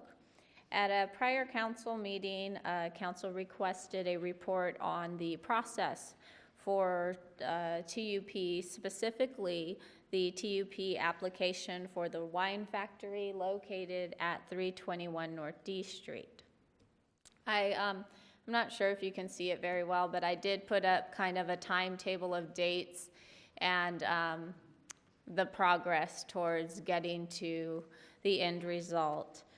On March 7th, 2019, we received the TUP application. The application described the wine factory's desire to host indoor pickup parties, barrel tasting, music performances, art shows, private parties, album releases, and receptions, all within a 5,008 square foot tenant space of a multi-unit or multi-tenant building located at 321 North D Street. A response letter detailing the applicant's or application deficiencies or areas where we needed additional information to appropriately review the TUP application was provided on March 21st, and the applicant responded March 29th, somewhat insufficiently. The information provided did answer some of the questions, and in some areas challenged the validity or relevance of the requested information. We did reach a point where we had some issues within our building division that I can't really talk about due to HR stuff, and the findings that had been made, and I won't even call them findings, I'll just say the questions, the areas requesting clarification in regards to the TUP with the applicant and the disagreement or request for relevance to those requested additional information was coming to a point where agreeing to disagree wasn't going to work and wasn't going to get us to getting a TUP. So the attempt to get a third-party opinion. The application was sent out to an independent third party for review. That review was completed on May 1st, 2019, and it addressed the building division's concerns with issuance of a temporary use permit for permanent changes to the occupancy of the building. The independent third party provided a review for changing the occupancy permanently to an assembly use. This is one of those little learning times for me. I didn't really understand why it was to that level. What I learned was building code does not address temporary use. So when a building official, building department looks at a TUP, they are not looking at it for temporary use. So that being said, the next step was, and this is me coming back on board, was to sit down and really wrap my head around where we were at, how we got here, and try to facilitate getting through the process. So the applicant requested a meeting with city staff, and it was held on June 3rd. We reviewed the numerous internal reviews, requests for information, and then we began working towards drafting some conditions for the temporary use permit, things that address the health and safety, but were things that the applicant could do, that were reasonable things the applicant can do. We were making some great headway. I got a little blindsided on June 7th. The applicant emailed me and the planning manager requesting permission to hold an event at 321 North D Street. He had some information in there on what the event would entail. In looking at that description, I came to the determination that I could not approve that because it was not allowed per the approved minor use permit that he had on file, and he would be exceeding, per the minor use permit, he would be exceeding 49 people in the tasting room.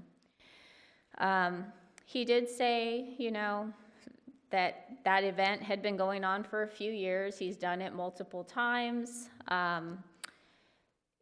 Regardless, it's not allowed in the current building, and it was not allowed with the current permit. And so we tried to move forward with the TUP. I said, I don't think it's a good idea that you hold this event. Let us get through the TUP process. The next question was, do we think we'll get through the TUP process before the event, which I want to say was late June. As much as I really wanted to be able to say yes, so much of this is dependent on possible physical improvements to the building, things that cost money that I don't know that business owner's ability to pay for certain things, and then coordinating with other city divisions such as our fire department and our building department and planning. So I didn't think we'd be able to hit that target. I let him know that I think he should cancel his event and let us know if we could be of any assistance. That is why all those people were here at that council meeting, stating that building, planning does not like kids and music, which couldn't be further from the truth. But I didn't really want to go into the details of everything we did to try and accommodate that group.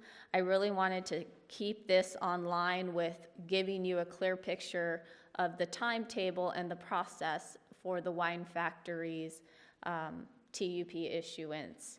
If you have questions about that, I'm happy to answer them, but for now I'm just going to kind of finish out my timetable for you. On June 10th, I met with the applicant. We reviewed the TUP application.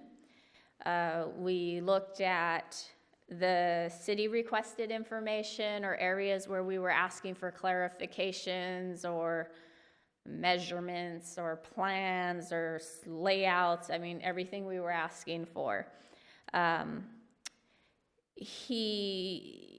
A lot of what was being required in there was because of the occupancy load he was going up to.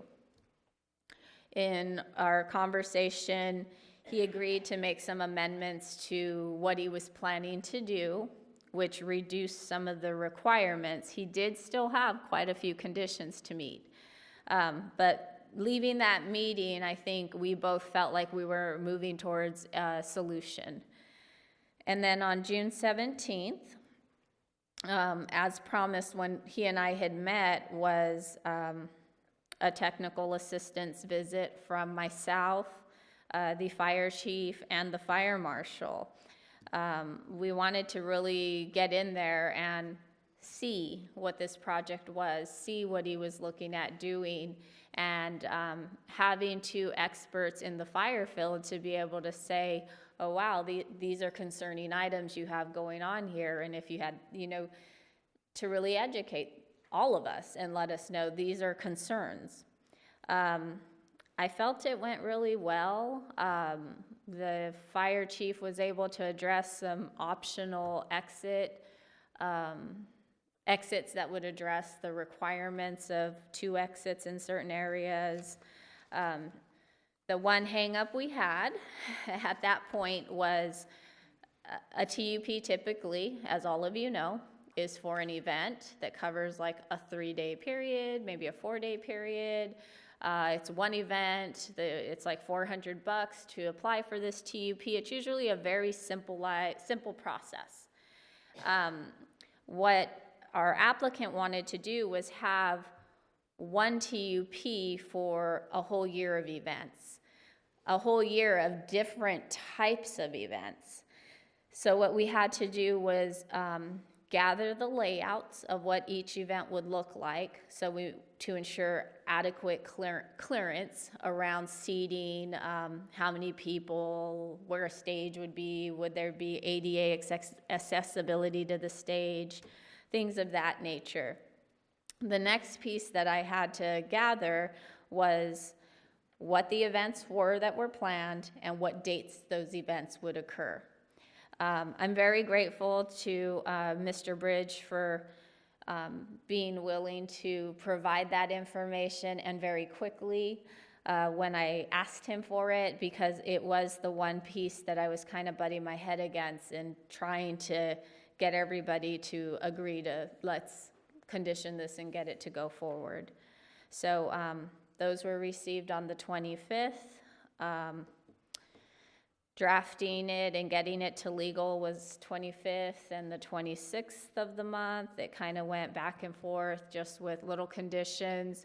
We got it to Mr. Bridge, who had a few conditions, redlining things that he had concerns with, nothing major. So that was all taken care of today. And he signed it, the property owner signed it, and we have a conditioned TUP for 12 events. The one thing I want to make really clear to the community and to all of you is this TUP application process, this isn't typical. This isn't how our TUP applications work. This is not what they are typically used for. They're usually for short-term events. I have a list of like the last 12 we've done. Probably 10 of those, 6 of the last 16, 10 were outdoors. And 6 were for stuff like temporary storage buildings, construction trailers, nothing like this. So this was a very, I guess, we really had to watch what we were looking at on this one, because there were groups of people in a building with no fire sprinklers that we need to make sure the appropriate conditions were placed on that building to have appropriate exiting, egresses, and that the property owner and tenant were aware of their responsibility in regards to maintaining and following that TUP. So again, we're issuing a TUP, costs about $400, give or take, for one 12-month period. We've never done that before, so this is a first time. I cannot stress enough, because I've heard up here and I've had to bite my tongue, and all of you who know me know how hard it is for me to do that. It's so important to note that working through the complexities of ensuring the safety of the wine factory patrons is of the utmost importance to all of our city staff, our building department, our fire department, our planning, everybody. It is the most important thing. And we have worked day, every day, through emails, phone calls, trying to get through this process with Mr. Bridge. So we have not been ignoring him.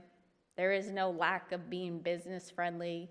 It has just been a process of trying to make sure we got everything we need to have to protect the city of Lompoc. So again, as of today, the TUP conditions have been agreed upon. Applicants and owner have signed it. Again, amount of staff time that went into this was probably about, I think the last I checked, not including city manager's time, was $3,500. And then there was another $500 consultant fee for sending it out. And the applicant paid $349. So in the future, I think if this is something that's going to be successful, if it works over the 12-month period, this is a successful tool for achieving what we want to achieve, then when we do the next fee study, we seriously need to look at what fee to ensure 100% cost recovery is really tapped on to these things. I anticipate some complaints about a fee that is in excess of $400, but if you say $400 times 12 in our traditional world of doing things, that would have been the fee for each individual TUP. So if you have any questions, have at it. Here comes the lights. Councilmember Starbuck. Well, I don't have any questions. I think it's money well spent. I think we learned something. So, a question, I guess, would be, now that we've learned something, could we have something like a standard operating procedure with these now? This ties directly to special event overlays. I mean, the consistency, a checklist, an ombudsman, somebody that we could get in there and do something like this, because the first one's always painful. And, at this point, I think it's, don't tell us why we can't, but tell us how we can, is what comes to mind. I've even come up with a new thing. We'll call it WHOOP, wine use permits. That's a good idea. Yeah, so that way we don't have to have a TUP. You might have to change it to... It'd be $339. But no, thank you, Christy. I wanted to see light on this. I'm glad it worked out. I wish it could have been faster. I mean, but it is what it is. In response to having a tool that we would like to have, that is something that Brian and I have discussed at length.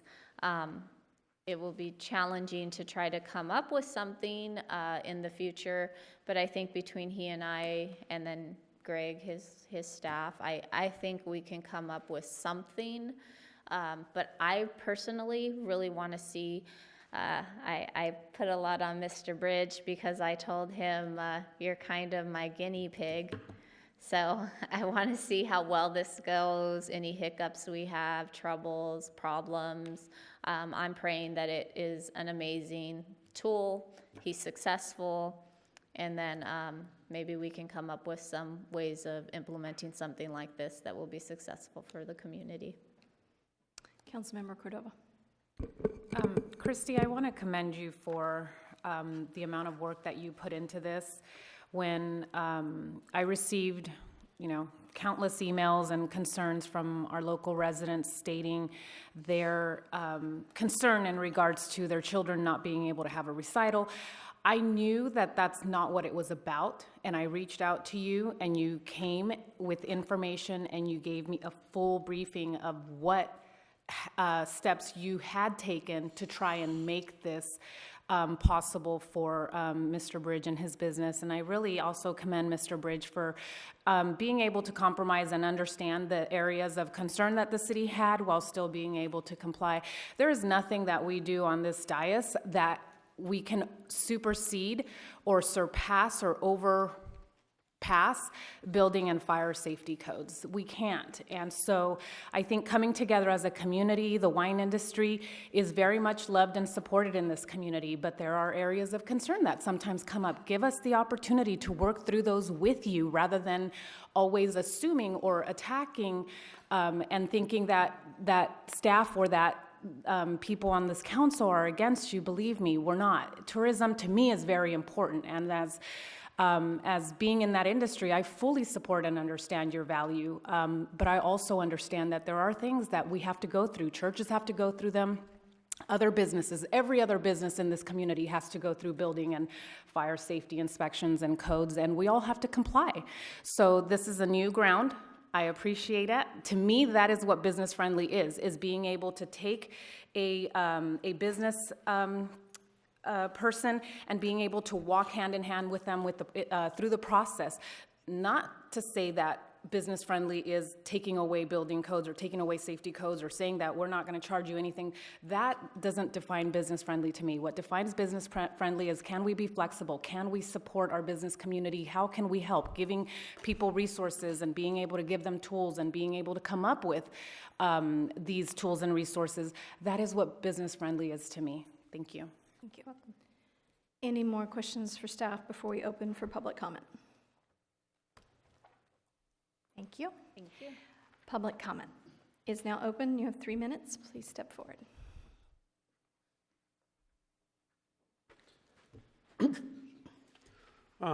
First, I'd like to say thank you for the council. And the Lompoc Wine Factory has never wanted anything but to be safe. So you should all take that to heart. And I should thank the fire chief, and I don't see the marshal here, but Jim and especially Christy, I'm working through this. I think there's a little bit of clarity I'd like to throw in, some additional information, not to come across as critical, but as part of the lessons learned. So this show's starting in March. The TUP finally got to there in March. This actually started in October of last year through an anonymous complaint that doesn't even read like a complaint. And the only reason we're the first guys through there is because the other wineries are all doing exactly the same stuff. They just haven't had a complaint. And if we overlay this and these requirements coming and complaints start coming in, you're going to get wineries all have to go through this process. So again, I'm not complaining. I have no problem going through the process. But it started in October. In the violation letter that we got from the complaint, they specifically said, let's do a TUP for 12 months. So we were trying to follow the process. We were testing a little bit. I'll be the first to admit that. But we were trying to go through the process. So there was some confusion on our BTC. There was some confusion on our MUP. We cleared all those up and filed the TUP. Those had to be done in that order. We had no problem doing them in that order. So as we've gone through that process, the very first request we had was, could we have a walk down? And if we develop this checklist, I would highly recommend that's what we do, is have a walk down, because as soon as the chief says, hey, you need to do this, we're off doing this. You need a crash bar on this door. 3 days later, we had a crash bar on the door. We want to cooperate. And I think the wine community does as well. So I think we need to have that. And as the cost, I understand the city's recovery, but you also need to think through that no, I know my 3 minutes. You want to get her going on my 3 minutes.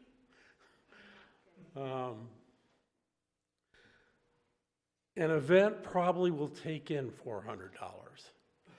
So a wine place will not be able to pay $400 an event. That just won't be practical. So with whatever solution we come up with, if you really want to be, Christy told me she doesn't really like this term, but business friendly, it'll have to be cost effective. So again, I want to finish with thank you very much, and I want to thank Christy, particularly. She came on board and grabbed the bull by the horns, and her and I wrestled a few times, but I think we came to a good mutual agreement. And the fire chief and, the whole staff, Brian, in a lot of ways, the city staff is handcuffed with a process. And so we need to break those handcuffs if we're all going to work together and get through this. So, thank you. Thank you.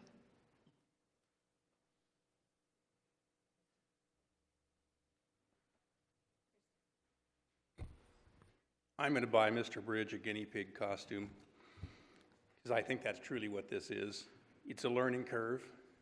This is something completely new, and everybody had to do a lot of things to make it come out in the end, and we did, and it's great.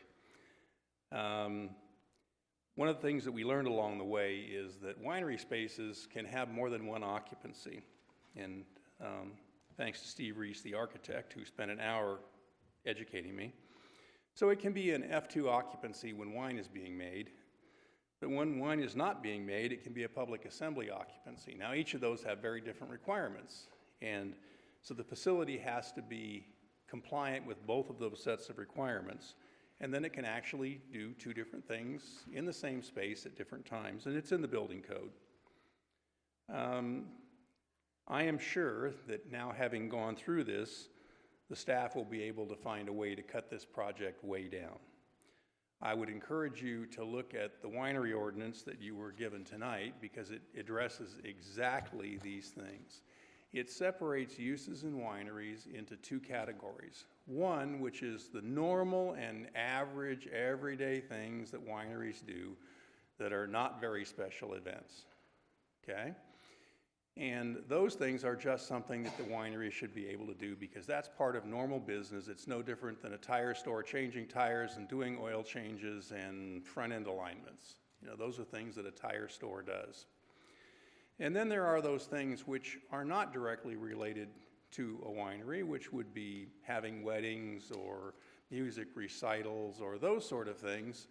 And those are the ones that would require this TUP. And both the industry and the staff have agreed that 12 is a reasonable number per year for each individual winery location.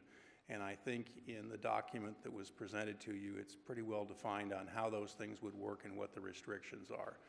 So although this was a painful process for the city and for Mr. Bridge, the outcome is we now know how to do it. We've done it once, and the ordinance that we gave you describes all those processes, and it's going to be a lot more fun going forward. But Christy gets double attaboys because she really pulled this thing out of the mud and got it done. So y'all should thank her after the meeting. Thank you. Thank you.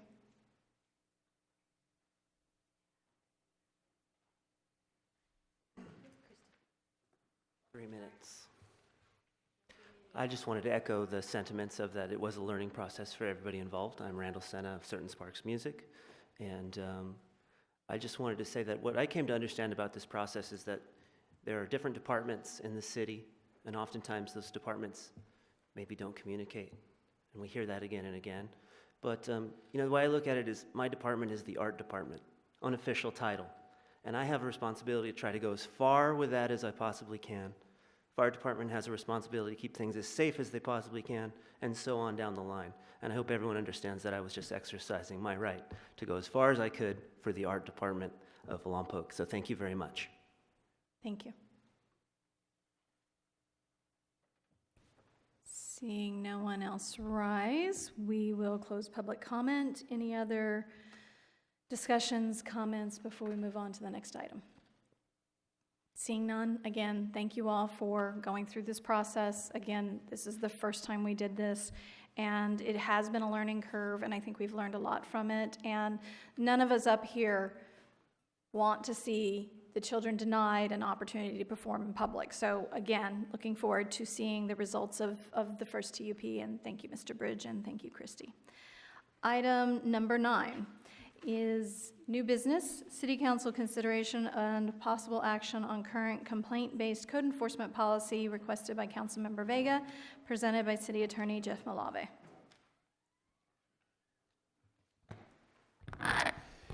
Good evening, Council. We are here tonight because of an item requested by Councilmember Vega to review and make any potential changes the Council wishes to the Council's current code enforcement complaint policy.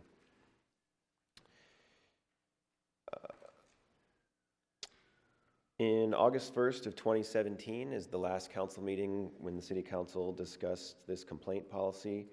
At that meeting, the council confirmed the policy that was in place at that time, which is to require a person that makes a code enforcement complaint to file a complaint form and sign that complaint form and include their contact information. And that is so that staff has the ability to get further information from the complainant if the staff needs it for its investigation of the code enforcement complaint. What staff also does, of course, is that if there's a complaint that's filed, even without a complaint form, if it's an emergency circumstance and it is an immediate threat to public health, safety, or welfare, staff will investigate and act on that complaint, even if there is not a complaint form.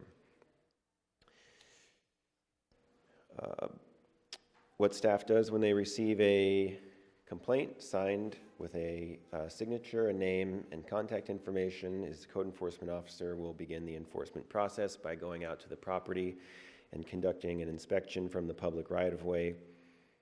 Sometimes if entering the private property is necessary, the code enforcement officer can go to court to get an inspection warrant. But they begin the investigation process. If they find a violation, they will issue a notice of violation, and the process goes from there. One thing to note about the complaint forms is that although we do require them to have a name and contact information, staff does not confirm the identity of the complainant when accepting the complaint, necessarily in all cases. If we don't have a reason to contact the complainant, then we don't. Therefore, as it notes in the staff report, a person in theory could submit a complaint under a false name or an anonymous complaint, and staff would still investigate it, even if, as long as there was a complaint form filed. We do have a policy, as we're allowed to have under the Public Records Act currently, to keep the names of complainants confidential in response to Public Records Act requests. So this is because a lot of complaints result from ill will amongst neighbors. We believe it's in the public interest to keep the complainants' names confidential so that there is not the opportunity for retaliation by the violator against the person that complained against them. That's a policy that the city has currently, but it is not required under the Public Records Act for us to keep those names confidential. It's just our current policy. And it's something that the council can change if the council wanted to make that change tonight. That is a simple overview of the city's policy regarding code enforcement complaints. We have this item before you tonight in case you wanted to make any changes to that policy. That concludes the staff report, and I am available for questions. Councilmember Mosby. So it says, to prevent retaliation against complainants and to avoid making public fearful of reporting potential violations, most agencies, including Lompoc, keep the complainants confidential. So what if the person filing the complaint is doing it in retaliation to begin with? Well, their name would be confidential because they filed the complaint, but it is possible, you're right, for individuals to file complaints in retaliation for other people filing complaints against them. That's So true. we prevent somebody who, at one time, but they could be doing it to retaliate. So it's maybe not a total balanced fair scale as. We have a way to prevent people who are in violation from retaliating against people who complain about them, and that's by keeping the name of the complainant confidential. But I don't think we have a way to prevent people from filing complaints in retaliation against others. I don't know if there's a possible way to do that. Do you find I assume you review a lot of the code enforcement cases? I follow them, yes. Do you see that there's different levels? There's some that rise to the level like this, and then there's a lot that are down here. Do you see a level of division between the two? I mean, some are serious, there's no doubt. And some you can tell, I mean, I went and, I don't know what I read, 5,000, 6,000 of them, something like that. And I saw a lot of them were just really low in the weeds, so to say. Do you see a way of being able to separate the two levels of complaints? Do you feel that some are really like life safety and others are just something else? Yes, we could come up with some type of criteria, call certain types of code enforcement complaints serious or urgent complaints that involve an immediate threat to public health and safety, and then others that are simply more nuisance type complaints could be in a different category. Yeah, okay. May I make a quick comment? Yes, Mr. Halverson. Thank you, Mayor, members of the council. I review a lot of these cases. And our website, even though it's going to need to be updated because, we don't have a code enforcement officer per se, is we made it very obvious to the public on our website that the utmost importance is public health and safety. So even though we do get complaints about weeds and we get complaints about maybe fences too high, et cetera, I tried very hard overseeing code enforcement to put most of our effort on those high-level, very important cases relating to public health and safety, especially when it involves children or unsafe living conditions, as opposed to maybe a fence where a neighbor is complaining about it's a little too tall, or maybe some housekeeping issues. So I just wanted to add that because I really tried during my tenure overseeing code enforcement to implement that. Thank you for that. Any additional questions for the attorney or city staff? Councilmember Vega. Reading the staff report, it looks like there are reduced calls for when you remove the anonymity from the code enforcement area. Obviously, we don't want neighbors fighting with each other, but I think that being responsible is also being able to see exactly that whoever made the complaint was serious when they made it, and they made it in writing, and it wasn't just someone that just because they don't like you or they're not on the same political side as you, that they can't just throw a cheap shot at you. I'm thinking that in a discussion with the council, I just kind of think that I don't see anything wrong with someone knowing who you are, maybe not giving them their phone numbers and their information and their email address, but in the name if they request it. I don't see anything outside the box here because we do have laws that protect these people, the people that wanted to retaliate against someone that did something. And so it's not like it goes unheard, Jeff. I don't know if you have any comments or any of your experience. Have you experienced anything, or do you work with a city, or have you experienced a city that has it where the names of whoever the complainant is can be given outside of a public records request without disclosing personal information? I've never worked with a city that discloses the names of complainants, but I do agree with you that there are criminal laws in place. If there's some type of criminal retaliation that's taken against the complainant, then yes, those criminal laws can be enforced. I tend to lean toward a change here in allowing the name, if in writing, to be on file with the city, and if someone requests it, at least the name is heard. So basically, it wouldn't be anonymous anymore. I mean, not that you publicize it and it's not public knowledge. Somebody would actually have to come and verify or ask for it, just like you would accept a code enforcement complaint in writing. I think that it would cut out a lot of these little frivolous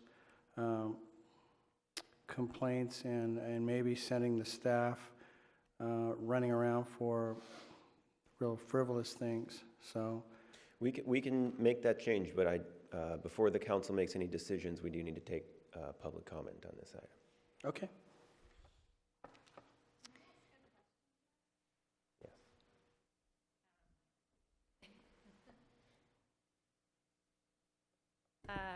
I'm a little confused. Changing a form for Code Enforcement Division to help the Code Enforcement Division staff seems like a moot point. We don't have a Code Enforcement Division staff.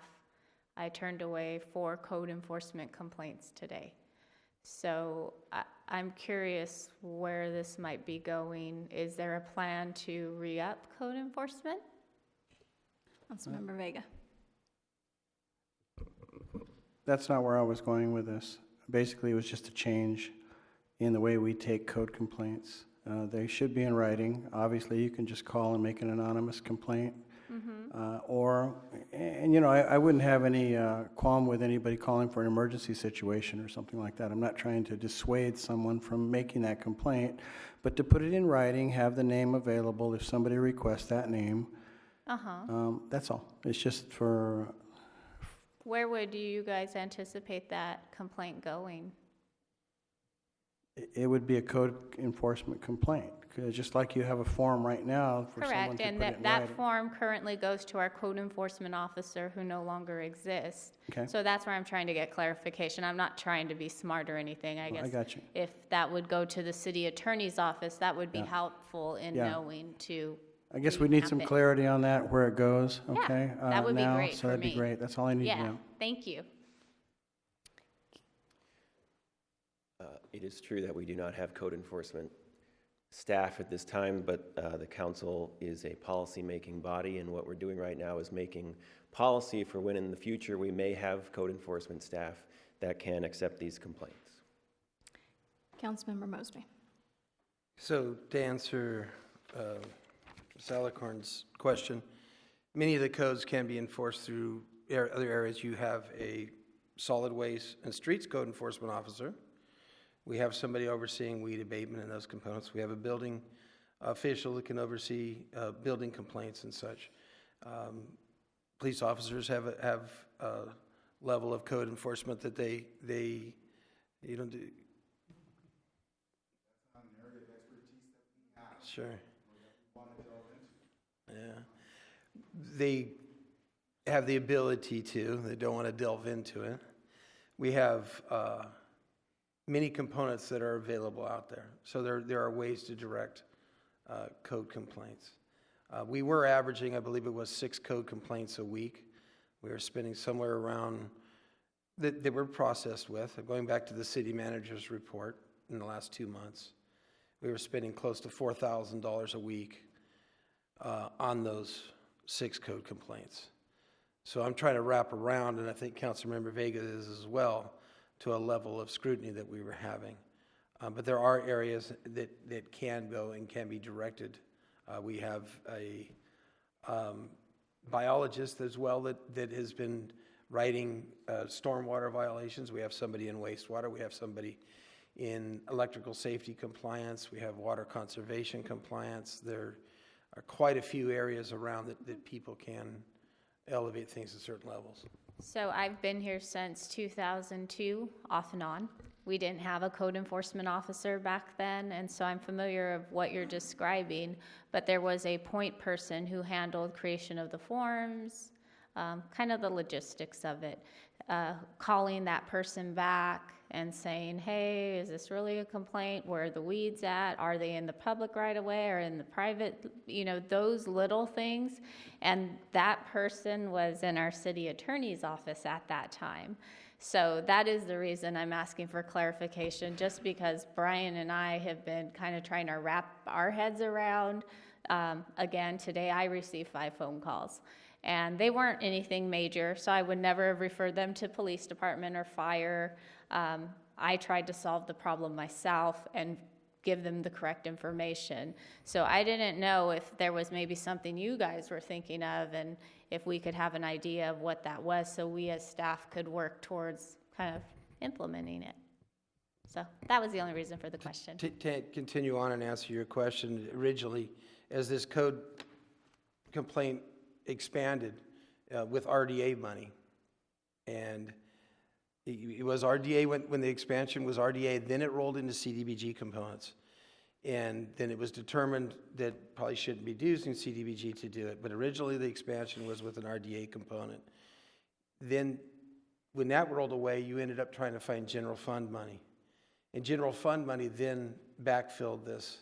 In our current situation we are right now, I myself felt it was more appropriate because we were in desperate needs to be able to fund police officers in the code enforcement component that we had. So understanding where we were before, that's what we end up having to do. So I hope, and I know you will, you'll do the best you can to get through this, through the trying times while we readjust. Yeah. Mayor, if I may. Yes, City So Manager. just everything I've talked to staff so far about the code enforcement piece is, as someone calls in, and we had one in my office today call in, is to let people know that we will, if it's a health, safety, criminal, something to the level that Councilman Mosby was talking about, we'll get someone out there. The one that was called into my office today was there was a hedge leaning out over into the sidewalk and the person was having to walk around it.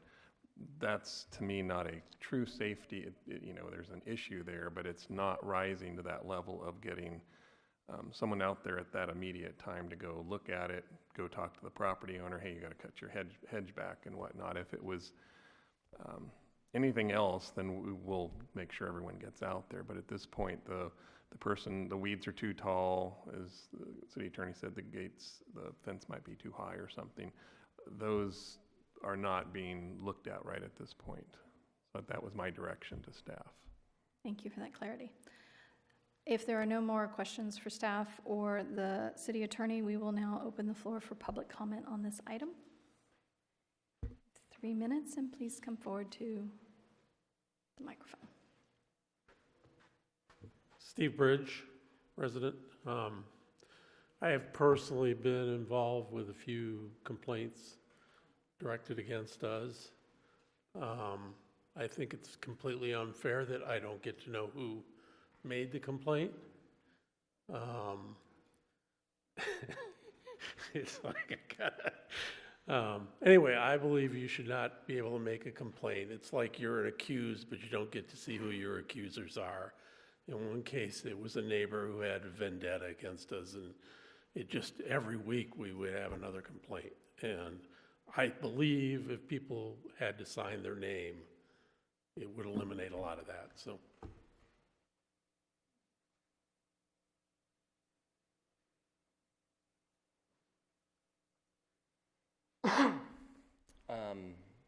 Brandon Bridge, resident.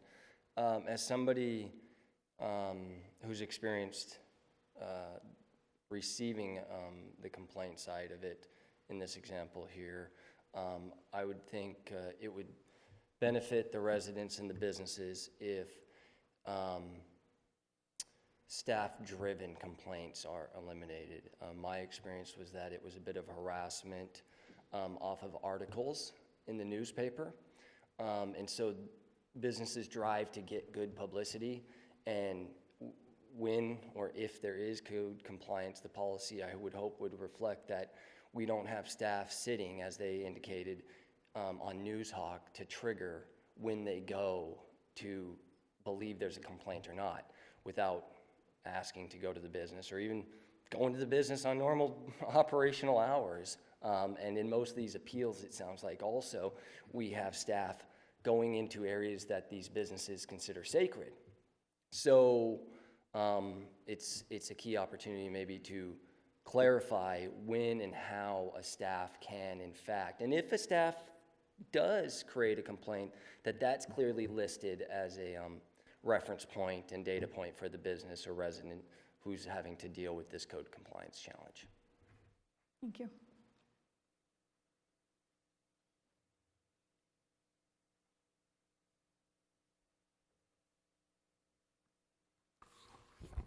Sorry, you have to see me too many times tonight.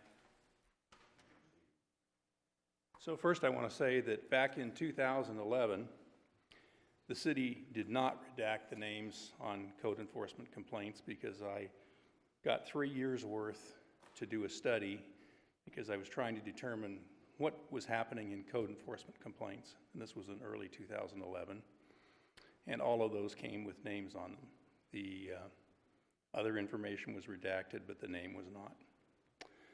And I probably am to blame for the problem that you have before you today because back in 2012, Bob Lingle and I sat in the office and talked about a slightly proactive code enforcement program, and Laurel Barcelona did her very best to talk us out of it.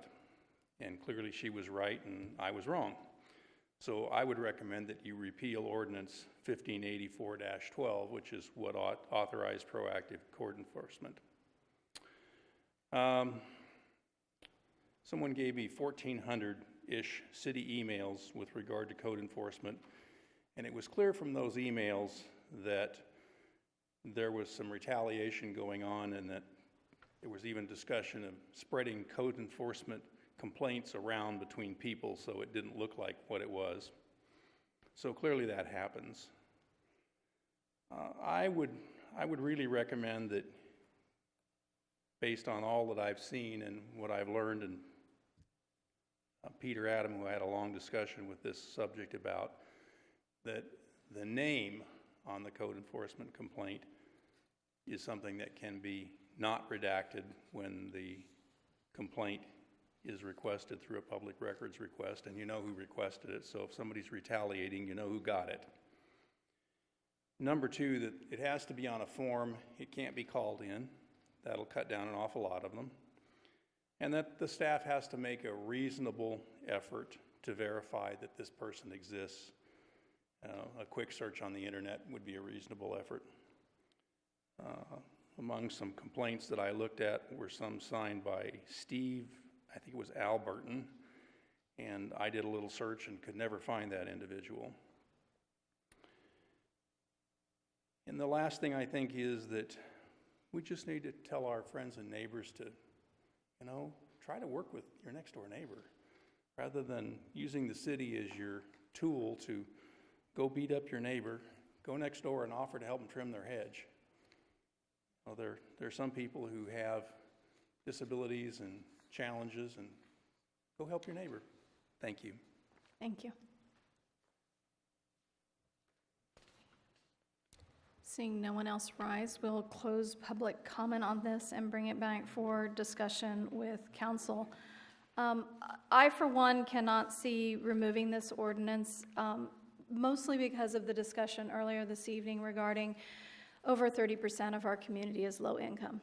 And there are individuals who we are their first line of defense when they have a landlord who's absent or doesn't respect what he or she is supposed to be doing to protect them by providing a clean and healthy living condition. So I believe that if we remove all of these protections because of one or two experiences of potential vendettas, rather than making sure that most of the population has an avenue to make a complaint and know that they are protected when they make that complaint, we're creating a problem for a huge part of our community. So again, I think the ordinance needs to be there. Maybe we need to make some changes to it, but I still don't think that the name being public reduces. I think it only empowers those who do not follow the rules and aren't willing to protect their residents and those that they lease to, and that 30% of that population is who I'm concerned about losing that avenue. Councilmember Mosby.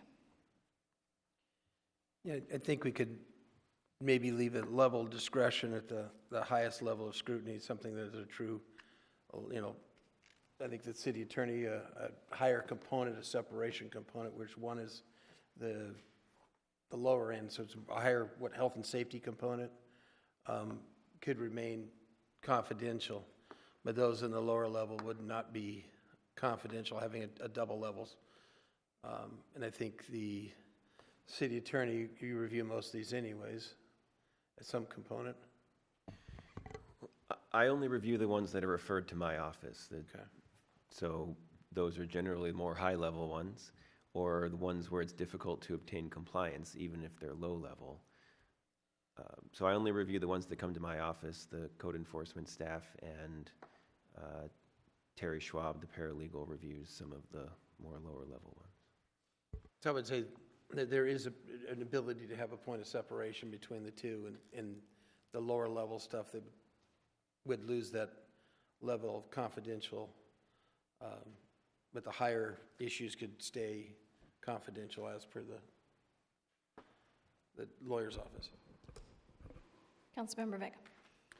I kind of disagree with you, Councilman Mosby, because I think that something small that's done over and over again can be also stressful for someone. If someone has the ability to complain and complain and complain over and over again, okay? I'm sure you've had experience, probably all of us, that a small thing can fester if someone gets carried away. So I think that probably, again, I kind of disagree on a whole, but as a whole, but again, if the city attorney has a way of providing some sort of separation or some sort of a method from which the name is available.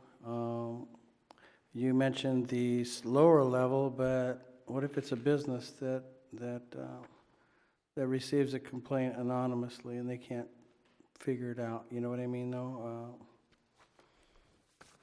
If you think about this, I think we should probably, I'll refer to the city attorney to see if he has any ideas or if he just wants us to basically lay out a direction. I think the name shouldn't be redacted. I think whether we go proactive code enforcement or not is something that we need to address. I think that it was something that wasn't always in place, and that's the only way we could probably control it, by possibly taking a look if this ordinance is even effective or not, or if it's being used as a tool. Councilmember Vega, I am looking for your direction tonight. If you wanted to implement some type of a tier system where more severe violations remain confidential but less severe violations don't, I would want to craft some language for that policy and bring it back for the council to adopt and review and adopt. Yeah, and if I could just say this, we're talking about severe. I have no problem with the health and safety aspect of this, okay? If somebody has a colon and it's somebody that's putting somebody at risk, what I'm saying is, how do we categorize severe? Or is it just someone that's made a complaint on a business because of some, how would you categorize that as severe? I would think the business owner would consider that severe. So again, maybe What I'm thinking about right now, off the cuff, is violations that affect, that are immediate threat to public health and safety would be the more severe category, and then anything else would be the less severe category. But if the council wanted to consider some type of a tier system like that, I can come up with some language and bring it back to the council at a later meeting. I think something like that would work. I think no one wants to take away the health and safety aspect of anything. I don't want to put anybody at risk. The other discussion, I'd like some input from somebody as far as the proactive code enforcement approach. It's been stated it wasn't always in place. Is that something we want to maintain? So I'd like some input on that. Councilmember Vega, my understanding is that the council's policy currently is that we do not have a proactive code enforcement policy, and we wait until there is a complaint before initiating any code enforcement investigation that has to do with public property nuisances or violations of the building code, which is what we're talking about tonight. But on a city level, is that a whole different ballgame? Is that what's going on here? As a staff level? Department heads who are turned into code enforcement that aren't empowered with that job and those duties? So let's just say a whole department. We'll just make up a department, okay? Maybe you have one code enforcement person, but does that empower the entire department? As a proactive way of code enforcement, because from what I understand, city staff has had meetings with code enforcement and how to implement and turn in violations. I don't mean to interrupt you, Councilmember Vega, but since this discussion is going to go much further than 11 o'clock, I need a motion, and I believe Mr. Starbuck is going to give us a motion to extend. Yeah, I'd like to move we extend the meeting to 11:30. Thank you. Councilmember Mosby? I'll second. And we have a second. So we are voting to extend for 30 minutes to 11:30. And that passes 5-0. Thank you for making that motion. And Councilmember Vega, it's back to you. So Jeff, I agree with you as far as the tier system. That would be a direction to go in. Obviously, no one has any input here, but I'd like to have some input as far as the proactiveness, if that's an issue or if it's a non-issue. As you explained, it's non-proactive, is what we're saying. So maybe you could re-explain that so all of us understand. Sure. It is non-proactive as far as property nuisances and building code complaints are concerned. So the types of cases that our code enforcement officer, who we no longer have, would normally consider are those kinds of cases. If you're talking about crimes that the police department is investigating or fire code violations that the fire department would go out and investigate, those are things where we don't have a policy of being, where we have a policy of being proactive if we're aware of some of a violation.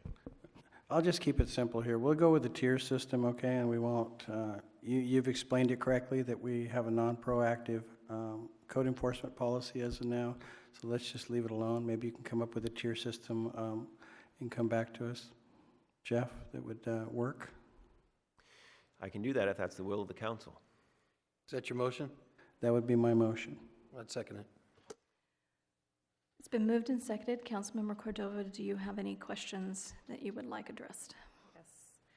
How many code enforcement, bogus code enforcement, are we talking about here that we feel the need to completely make this modification? Do we have a number? Mayor, members of the council, even though I've only been here about 2.5 years, I rarely see that. So what ends up happening is a complaint comes in, and what we do is, once it comes in, we send the code enforcement officer out to see if that's a valid complaint. Because I must admit, there are complaints where they'll come in, and then once we go out in the field and we look at it, it's not an issue. It's not a violation. So I don't even think I found one where it was a made-up person or someone who didn't exist. I could certainly look into that a little bit more, but in the 2.5 years I've been here, I haven't seen any. I'm not saying it hasn't happened. I have not seen it, and I think others, it's been very rare. So it's usually community members, that are complaining. And it is a lot of times neighbors. So, if I may too, is if what Brian just described, the previous code enforcement person went out, they say, oh, there was whatever call came in, it's not there. There's no letter sent to the property owner or the person that was being complained against. So it really would come back in and then that is done and over. So there's no contact with the individual who might have big weeds if there's no weeds there, as an example. Well, and that was going to be my point, is that if it's not if code enforcement, whether we have one or not, goes out and they inspect the property and there is no issue, then there is no issue. So I just feel that it's inappropriate to call people out. I think that the public should have the right to keep their name private, and that's something that our staff should be able to handle and determine whether there is an issue or there isn't an issue. And I think by eliminating people's ability to have their name redacted, I think that no wonder you're not going to have any code enforcement, because nobody's going to want to come up. Nobody's going to want to upset their neighbor or create a situation of contention between them and their neighbor. So I think it's inappropriate. Councilmember Mosby. To answer more appropriately your question, in the past, in reviewing this over the last couple of years, there were thousands of complaints. Some of them were as simple as the neighborhood child forget to put his basketball hoop out of the street. So the neighbor was tired, filed a complaint, and the city acted on him. Some people's banners on their building would get a violation where other neighbors didn't. So there was a retaliation component that was involved in it. There's somebody got written up because they had one tire parked off their driveway on their lawn. And these were cases that they acted on in the past. It's been tamed down recently, but in my review, seeing what was happening, there was a lot of retaliation that the city staff did act on. The numbers are significantly reduced from what they were in the past, but they're previous to that, and like you heard the former mayor state that it wasn't a confidential component. People had the right to know their accuser, and I believe that people shouldn't be allowed to bear false witness against their neighbor as well. And you're able to take a reduction of that by reducing it. And if you have a multiple tier that we have with the motion here, I think this will keep the people who are desperately in need of it doing it, and the people who are just doing it to as a level of harassment will be less apt to do it.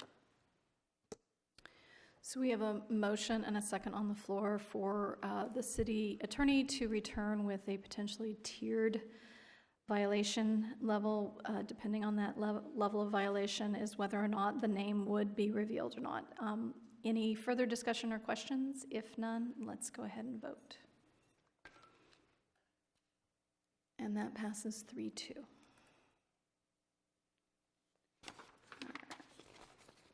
And the final agenda item for tonight, new business, item 10, city policy regarding letters from the mayor for property maintenance violations, presented by our city attorney again, Mr. Jeff Malave.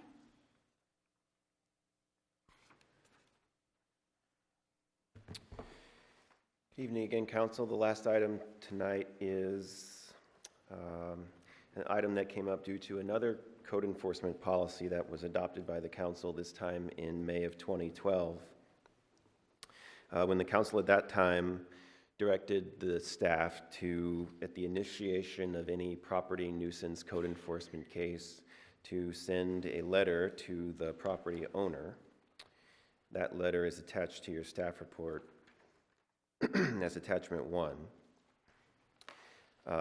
letting them know what the violation was and that we're looking to obtain voluntary compliance, and that we don't intend to be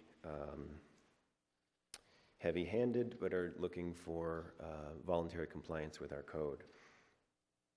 That letter was directed by the Council at that time to be signed by the mayor. And in order to protect the mayor's prosecutorial objectivity in the case that a code enforcement case, in the case that one of those cases was appealed to the City Council, what staff did is the mayor never saw these letters, and staff attached an electronic signature of the mayor to those letters. And the mayor currently is not made aware of the recipients of the letters for the very same reason that we talked about in the last staff report, which is it's an ongoing investigation and it's a matter that can be appealed to the council. So the mayor is not apprised of the names of the persons that these letters are going out to who are alleged code enforcement violators. For that reason, the current mayor has expressed concern to staff when she was presented with these letters and told that her signature is to be placed on these letters. She's had an understandable concern that she doesn't want to assign her name to a letter and then not know who the letter is being sent to. So that's an understandable concern. And so we brought this item to council to discuss what change you'd like to make in the policy that was adopted in 2012. That states the mayor's name is supposed to be the one as the signatory on these letters. The mayor, even though that's the policy, the mayor does have the right to say that she does not want her name to be on the letters. And that means we need to create a new policy for these code enforcement letters. One suggestion by staff is that the city manager simply sign the letter, and we have a draft that's attached as attachment 2, which is essentially the same letter with a few small differences so that the letter comes from the city manager instead of comes from the mayor.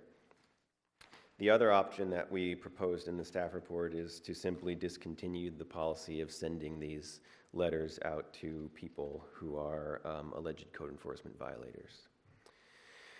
So we're looking for direction from the council. I'm available for questions. That concludes the staff report. Thank you, Mr. Malave, for bringing this forward. And again, if I was able to see who this was going to and what the violation was, I'd be comfortable. But again, there's a prosecutorial and appeals period that I think we need to respect. And given I am constantly approached at the gas station and the grocery store, and people approach me and want to discuss the issue, if I don't know what the issue is and who they are, I'm unable to do it. And so again, this is more about if we're going to continue this process, and you want to continue it, I think the best person to sign these are the city manager, because he can see the list and he can see who it's going out to. And if not, just to discontinue the policy.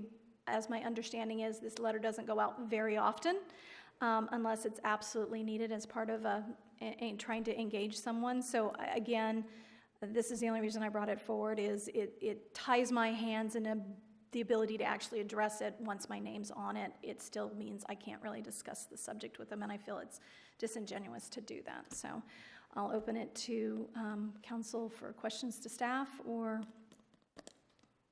questions to me. Seeing none, we can open for public comment.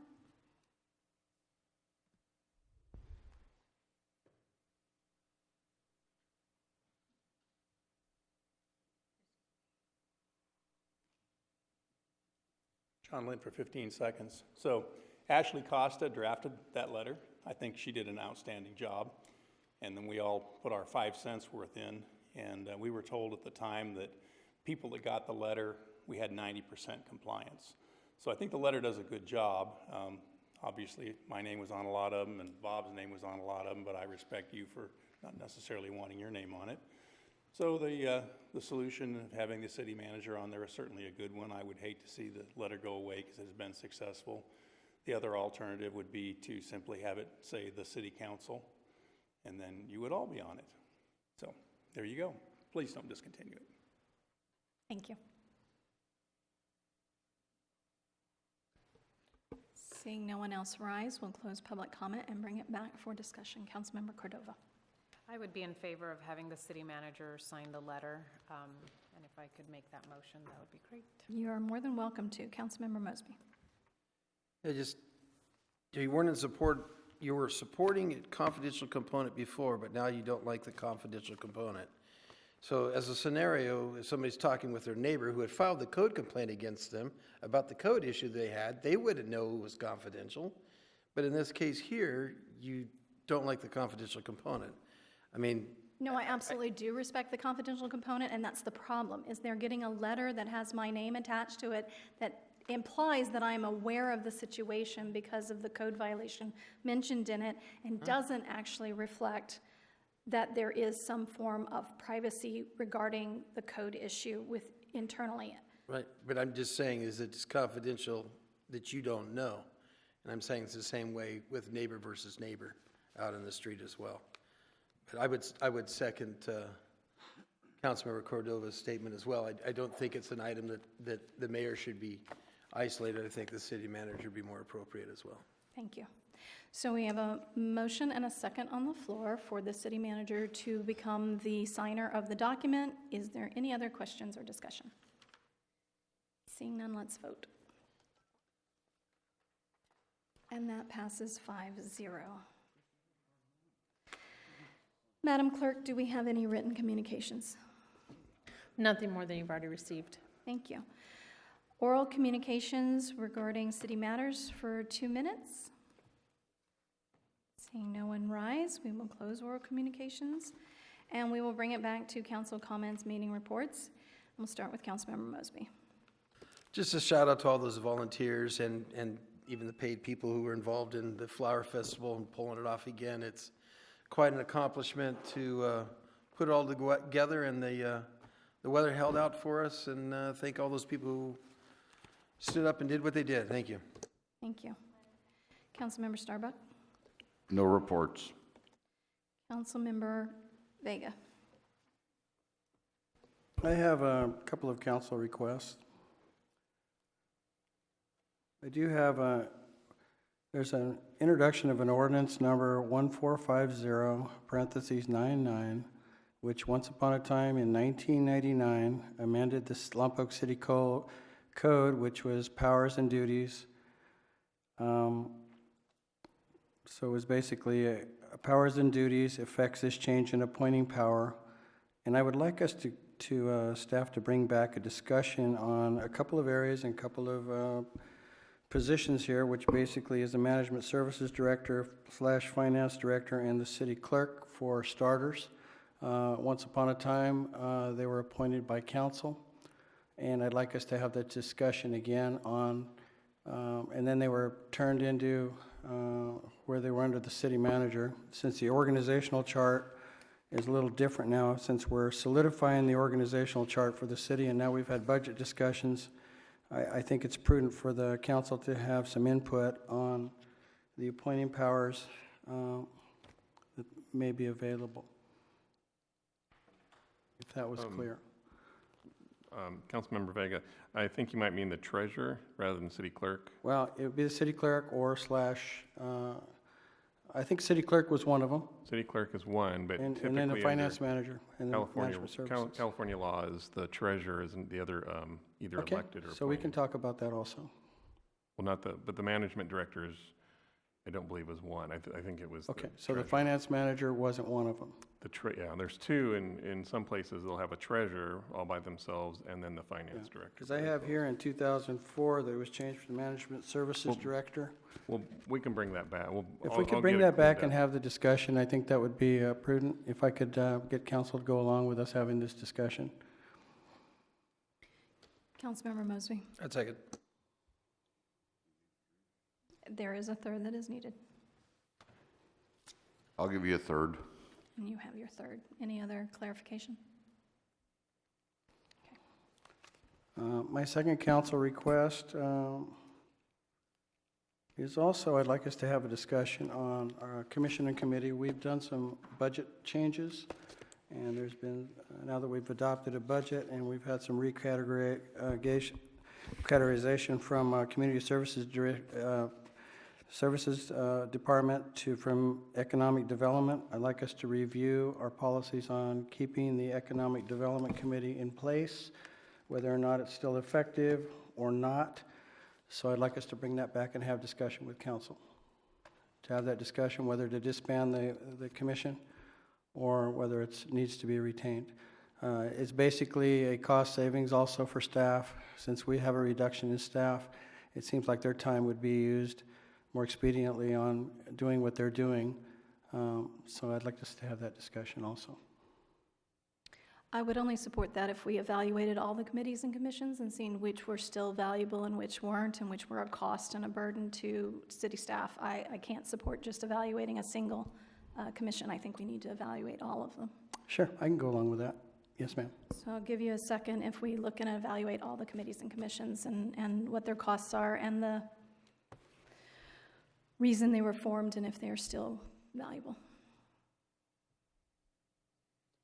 Councilmember Starbuck. I'd support it, but I'd like to get the zoning ordinance done first. Absolutely. Anything else, Councilmember Vega? You done? I think that's it. Thank you. Okay. Councilmember Cordova. I attended the Advanced Leadership Workshop through League of Cities, California, and that took place on June 19th, 20th, and 21st. Aside from that, I was present also for the Hispanic Latino Focus Group put on by the Lompoc Valley Medical Center, and that had some great discussion, and that's what I have. Thank you. I attended the Flower Festival coronation and was just amazed at all the young women that competed and really impressed with the youth in our community. I attended the ribbon cutting for the Cypress Gallery, who's begun its 21st year anniversary for the month of July, so there'll be that going on. I also attended the League of California Cities conference in Newport Beach, and the city did cover both myself and Councilmember Cordova's expenses for that. I attended the Say It With Flowers award from the Beautification Awards, and I do want to send a shout out to all of the local donors who fully funded this. It was not a burden on the community. We had Mila Jojovic, who's an actress, gave over $1,000 to it, and we had several local businesses donate from $100 to $500. So we really appreciate them supporting that, and all of the participants who improved their yards and their businesses, and that was pretty impressive to see. And then, again, I agree with Councilmember Mosby that not only did the Yellow Jackets from the Flower Festival, but all of the volunteers that executed last week's event did an amazing job, and it can't be done without you. Last but not least, I want to remind the public about our Safe and Sane fireworks allowed in Lompoc. It is only from 9 a.m. to 10 p.m. on July 4th, and given our reduced staff at fire and police, please be considerate of your neighbors. Please be considerate of those who have pets that might not deal well with these noises, and we are a community of vets, and we do have vets who also have PTSD. So I would ask that, as much as you are excited about fireworks and want to do them every night, that in this time we respect the July 4th Safe and Sane from 9 a.m. to 10 p.m. and try to avoid, and if you can't resist, please try and do it before midnight so we're not disturbing our neighbors and creating an environment that's stressful to each other, and just be respectful of that. With no other discussion, I will adjourn this meeting to the Lompoc City Council meeting's regular meeting on Tuesday, July 16th, 2019 at 6:30 p.m.